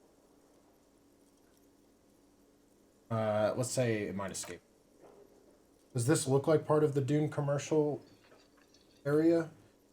He makes a sweeping gesture. This pre-revolutionary tile work, these high ceilings, the nice rooms, well, most of the rooms.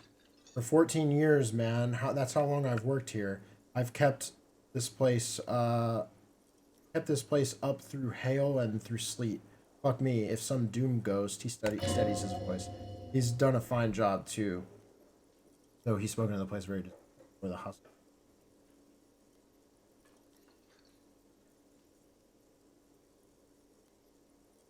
What about those other cafeterias you manage?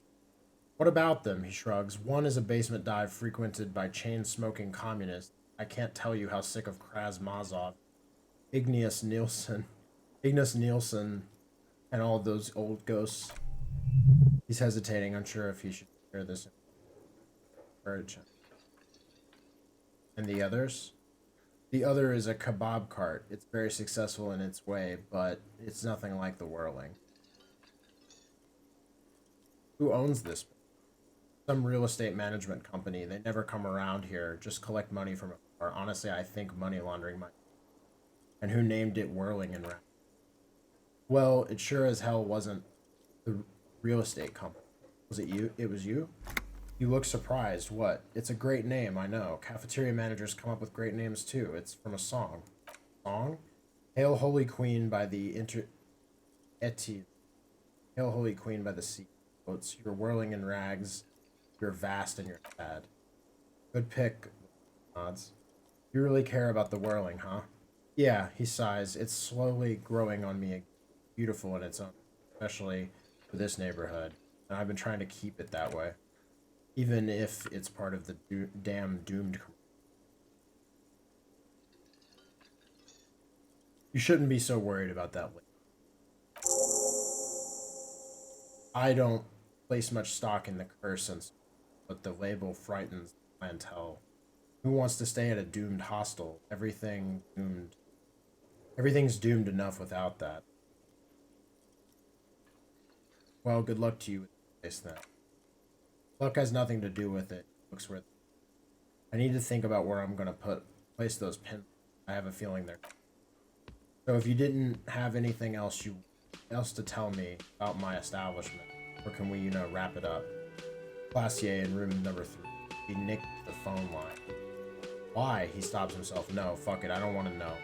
I don't want to know why these degenerates do what they do. I thought we had one good guest in the room. He really doesn't like it being Classier.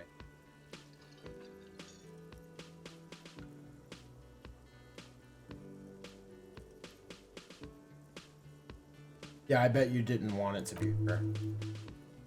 What's that supposed to mean? Fuck you, buddy. She's not my taste. Good thing she pays for her stuff on time. I'll forward her the... wow. He really isn't hit. Really isn't her taste. Her spell hasn't spread. Now, is there anything else? I have like 4,000 posters to stack, and I need to wash dishes because it turns out I have to do that.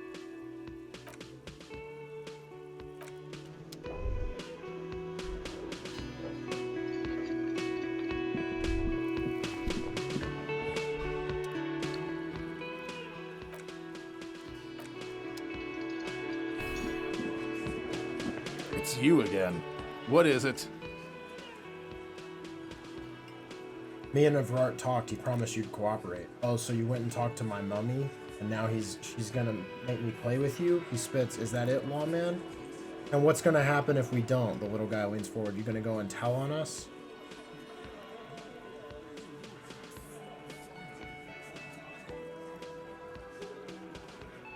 Very mature, guys. Evrart sent word, right? Yeah, I heard him. The fuck do you think I'm doing here? You have your ass handed to you. You'd have your ass handed to you if it wasn't for the boss man. Let me state this very clearly, Capo. He clears his throat and declares, hello, officer. I'm Titus Hardy, and these are my boys, Hardy boys. How may we assist? So I talked to Classier about the tape. And she stands by what she said. That fucking fucker. He stares at his beer for 2 seconds. Intently, then turns to you. You're the worst cops in Revachol. I gave you gold on that tape.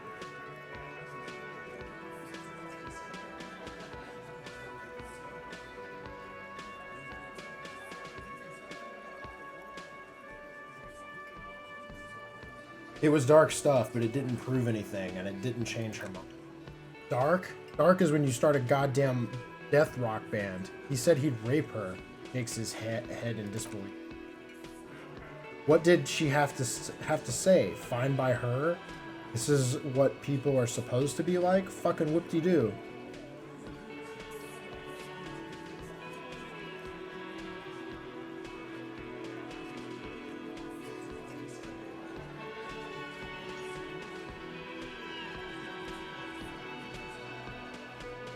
It did not come as a surprise to her, and she definitely wasn't scared. Yes, in fact, the lieutenant looks at him, at you, then him. I think she thought it was a little funny. Funny? Titus mumbles, his lips barely moving. No good goddamn psycho whore. Alright, he slams his giant fist on the door frame. All fucking righty then. I guess it's good then. That fucking... Please try to control yourself in the presence of visitors, Titus. Her voice is a bit softer than earlier. Titus rubs his chin and palm as if trying to grind it smooth. This is just perfect. Just fucking perfect. Any thoughts on this, lawman? Women are crazy, irrational. That's what you're thinking, right? Also, your fists are bump.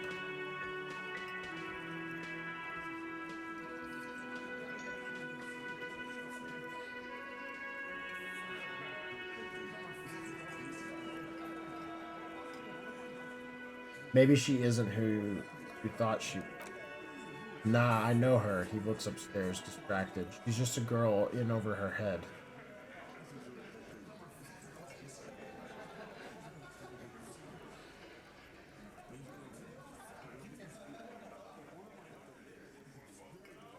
She's a hardcore party girl with a bigger death wish than mine. Yeah. Cracks his knuckles thoughtfully. You're right about that. She takes way too many. Well, it's as they say, you can't do anything with an underdose. The Mesque plays with a philosophical eyes. With an overdose, you can at least try to come off it. Take a bath, do breathing exercises, get medical attention if necessary. With an underdose, just you. Yeah, but I mean, she has an actual drug problem, not like you. Not like us. He glances at his beer. I don't think I've ever seen her.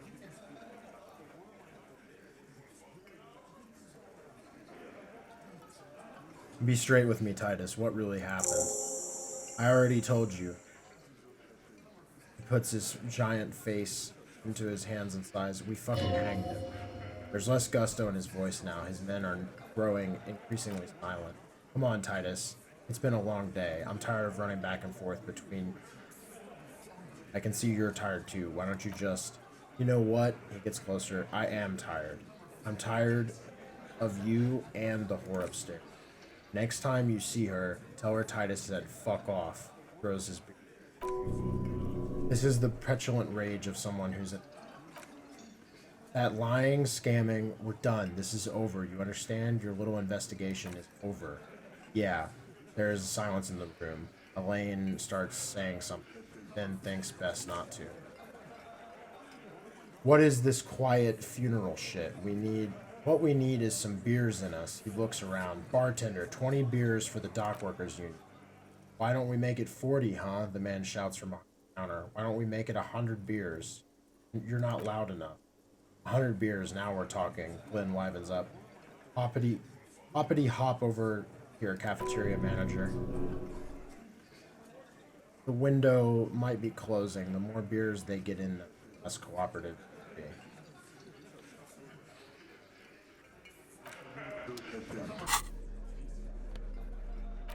Rhetoric.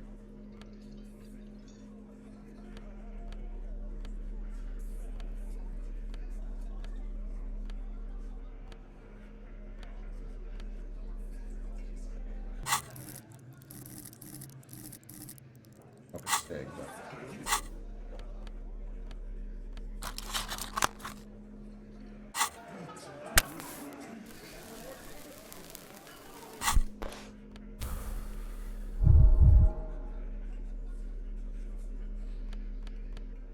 I don't know why that duplicate item. Theme on that pinball machine is a stamp.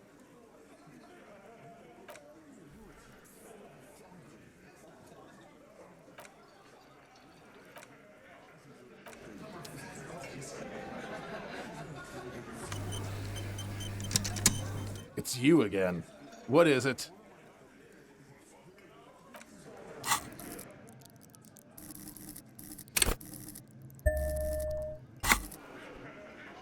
It's you again. What is it?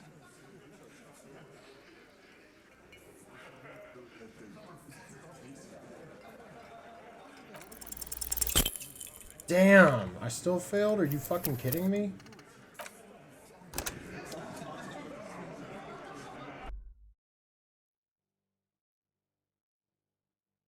Sorry, Fucko.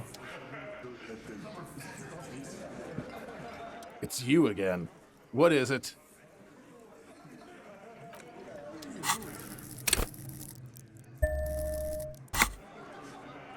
It's you again. What is it? Are you kidding me? What is this bullshit? Got like 3/4 of the chance.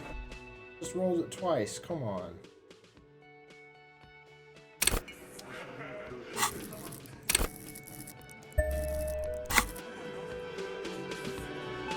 It's you again. What is it? Convince Titus he's being manipulated? You should know by now, Titus Hardy will never fall. One of his boys will. Just remember, it's about more than Classier. It's about these men. Martinez district responsibility. Outside of the midday sun, ruins. The pavements are cracked and the benches peeling. Newspapers blow in the wind. That's it then. Case closed. Look around. We're going home, Kim. Huh? The lieutenant raises his eyebrow. You'll get it. Go on. Write it down, Kim. In Martinez, they just kill you because they don't like you. Got it. Takes out his notebook. Kill you because they don't like you. All because...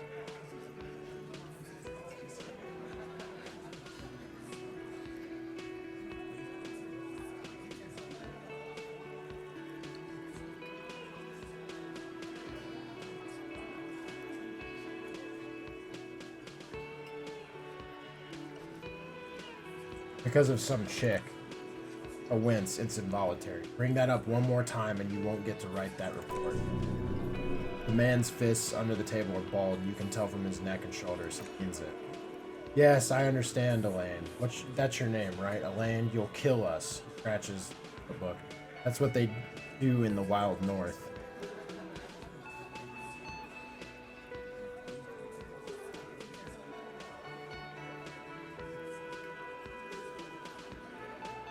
They'll hang you just like in the Dark Age. Make a display of your... It wasn't that. It wasn't, the fat man says with a... We just couldn't get him down, okay? That's it. That's the weak one. You flushed him out. Now go in for the... Officer, you will be next if you don't shut up. The old man reaches for his belt. His voice is strangely calm. He's on to you. He knows what you're trying to do. Still yourself. Push on. Just ignore Theo.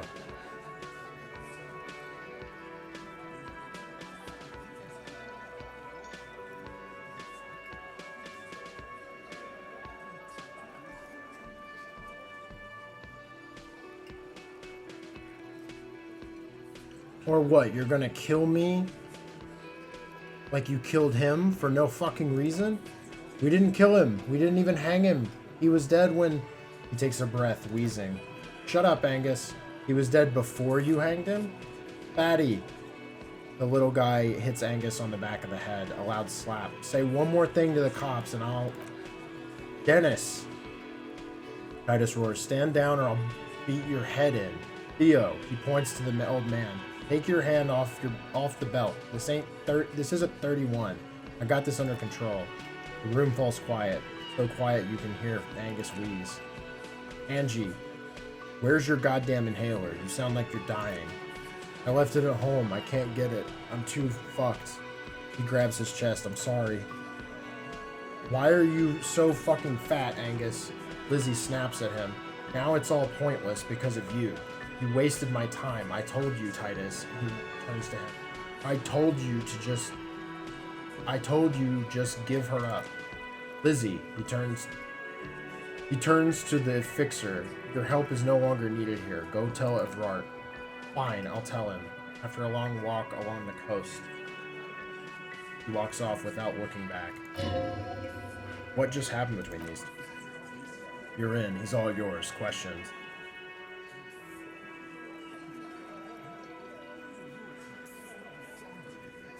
So you didn't kill him. He was already dead. He nods. You hanged the corpse to cover up the real cause of death. What was it? We're not sure. Probably a bullet. The wound was difficult to see. But there was a wound. You should try looking for it one more time before the body away. Bye. That's so crazy too, because if we had already sent the body away, we... That's nuts. Because the girls asked us to. They were in some shit. Girls plural? There's another girl? 2 of them. Take note of this. They'll probably say more about it for later. Did she kill him? Pop, I have no idea. The girl says she didn't. He doesn't think she did, or at least he hopes she did. What happened, son? Glacier came down. He seemed really out of it. Drugged up even more than you. Bug-eyed and... Not in a fun way. It looked like she redosed after something went down. I've seen that look before. She was scared. I knew someone died. How did you know? I've done this job for 10 years. I've seen it before. Politician in the motel room. Dead hookers. Only a... Good analogy, boss. The rat-faced man. You don't get to talk yet, Shanky. Points at him. You're still on the bench. And you keep it, and you keep taking it easy too, Angus. Back to you. What happened then? We went upstairs. Sure as day, the merc was dead, and there was a bullet hole through the window. Fucking scratches, dirty sheets and bottles everywhere. So that's why the window was replaced. He means they'd been fucking? Tibbs patched the window and the corpse. He hanged. Who's Tibbs? The 8th Hardy? Nah, he's my brother. He's in the window replacement. Right now he's grateful he hasn't gotten his brother in. If Classier didn't kill him, why cover it up? You may have noticed our girl's in some shit of her own. I didn't notice anything. What kind of shit are we talking about? The can't show up on police radar kind. There are people after her from the old, where she came from. These people, who are they? They're powerful. He looks out the window, connected to the moral intern. She's clearly afraid for her life, says if she showed up in your system, she'd be ghosted. That's all he knows. That's all she's told. And why would you help someone by taking on... Why would I? He shrugs. I guess we abide all sorts of runaways. The Martinet. So who killed the merc then? Any leads? Not yet, just some idea. He says the shot came from outside, behind the window. So that's a clue. What are you thinking? I'm thinking someone's past caught up with them. Either hers or him. Hers, you mean. I mean the people after Classier. Maybe the shot meant. Maybe it was meant for her. I like that, the young man guy not thinking the same myself. And you had ideas about his past too? I do. One of those mercenary buddies of his could have done it. They got guns, training, years of bad blood probably. Or it could have been someone else from causes to... Tell you what I'd do. I'd check the coast for vantage. Maybe consult with a ballistics buddy of mine. That's what I'd do. If I wasn't too busy doing this clown dance with you. He's calm now. Threw all that turmoil away and became himself again. Whose idea was it to hang him anyway? Hers? In a manner of speaking. Remember the two girls? He may be talking about the other. Earlier you said the girls asked for your help. What was this, the other girl? That's right, he blinks. It was her idea to hang him. I liked it. It sent a good message. It's her, isn't it? The drug trafficker? The missing 8th Hardy? The big guy steps towards you. Fella, you think too much. He's off, alright? You're gonna hurt your head. A little too far there, but you're definitely... That woman is just affiliated with the Hardy Boy. You don't know her anyway.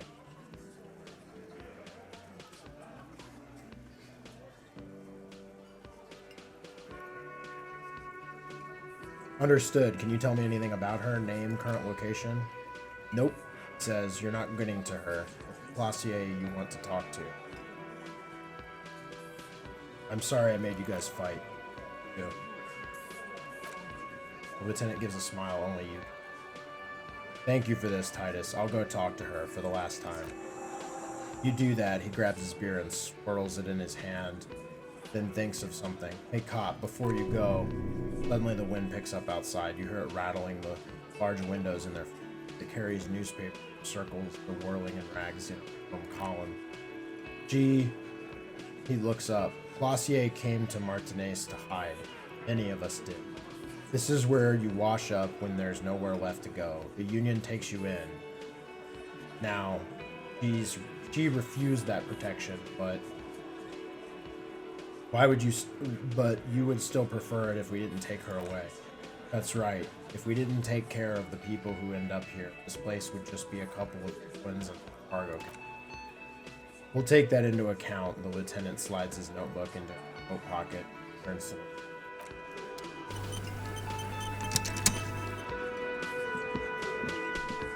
Oh man. The plot thickens. Ladies and gents.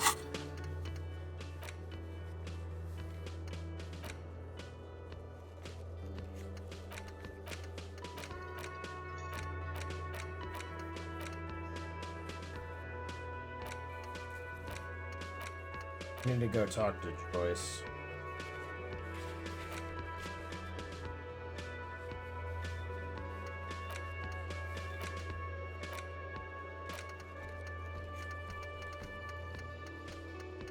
I have so many tasks. All right. So, we're gonna call it here. I think this has been a really long. Need to take a break.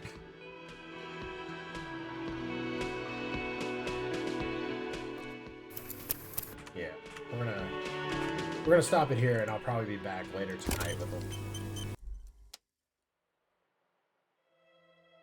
I need I need to chill. I need to go stretch. Thanks for joining me. See you in the next. Peace.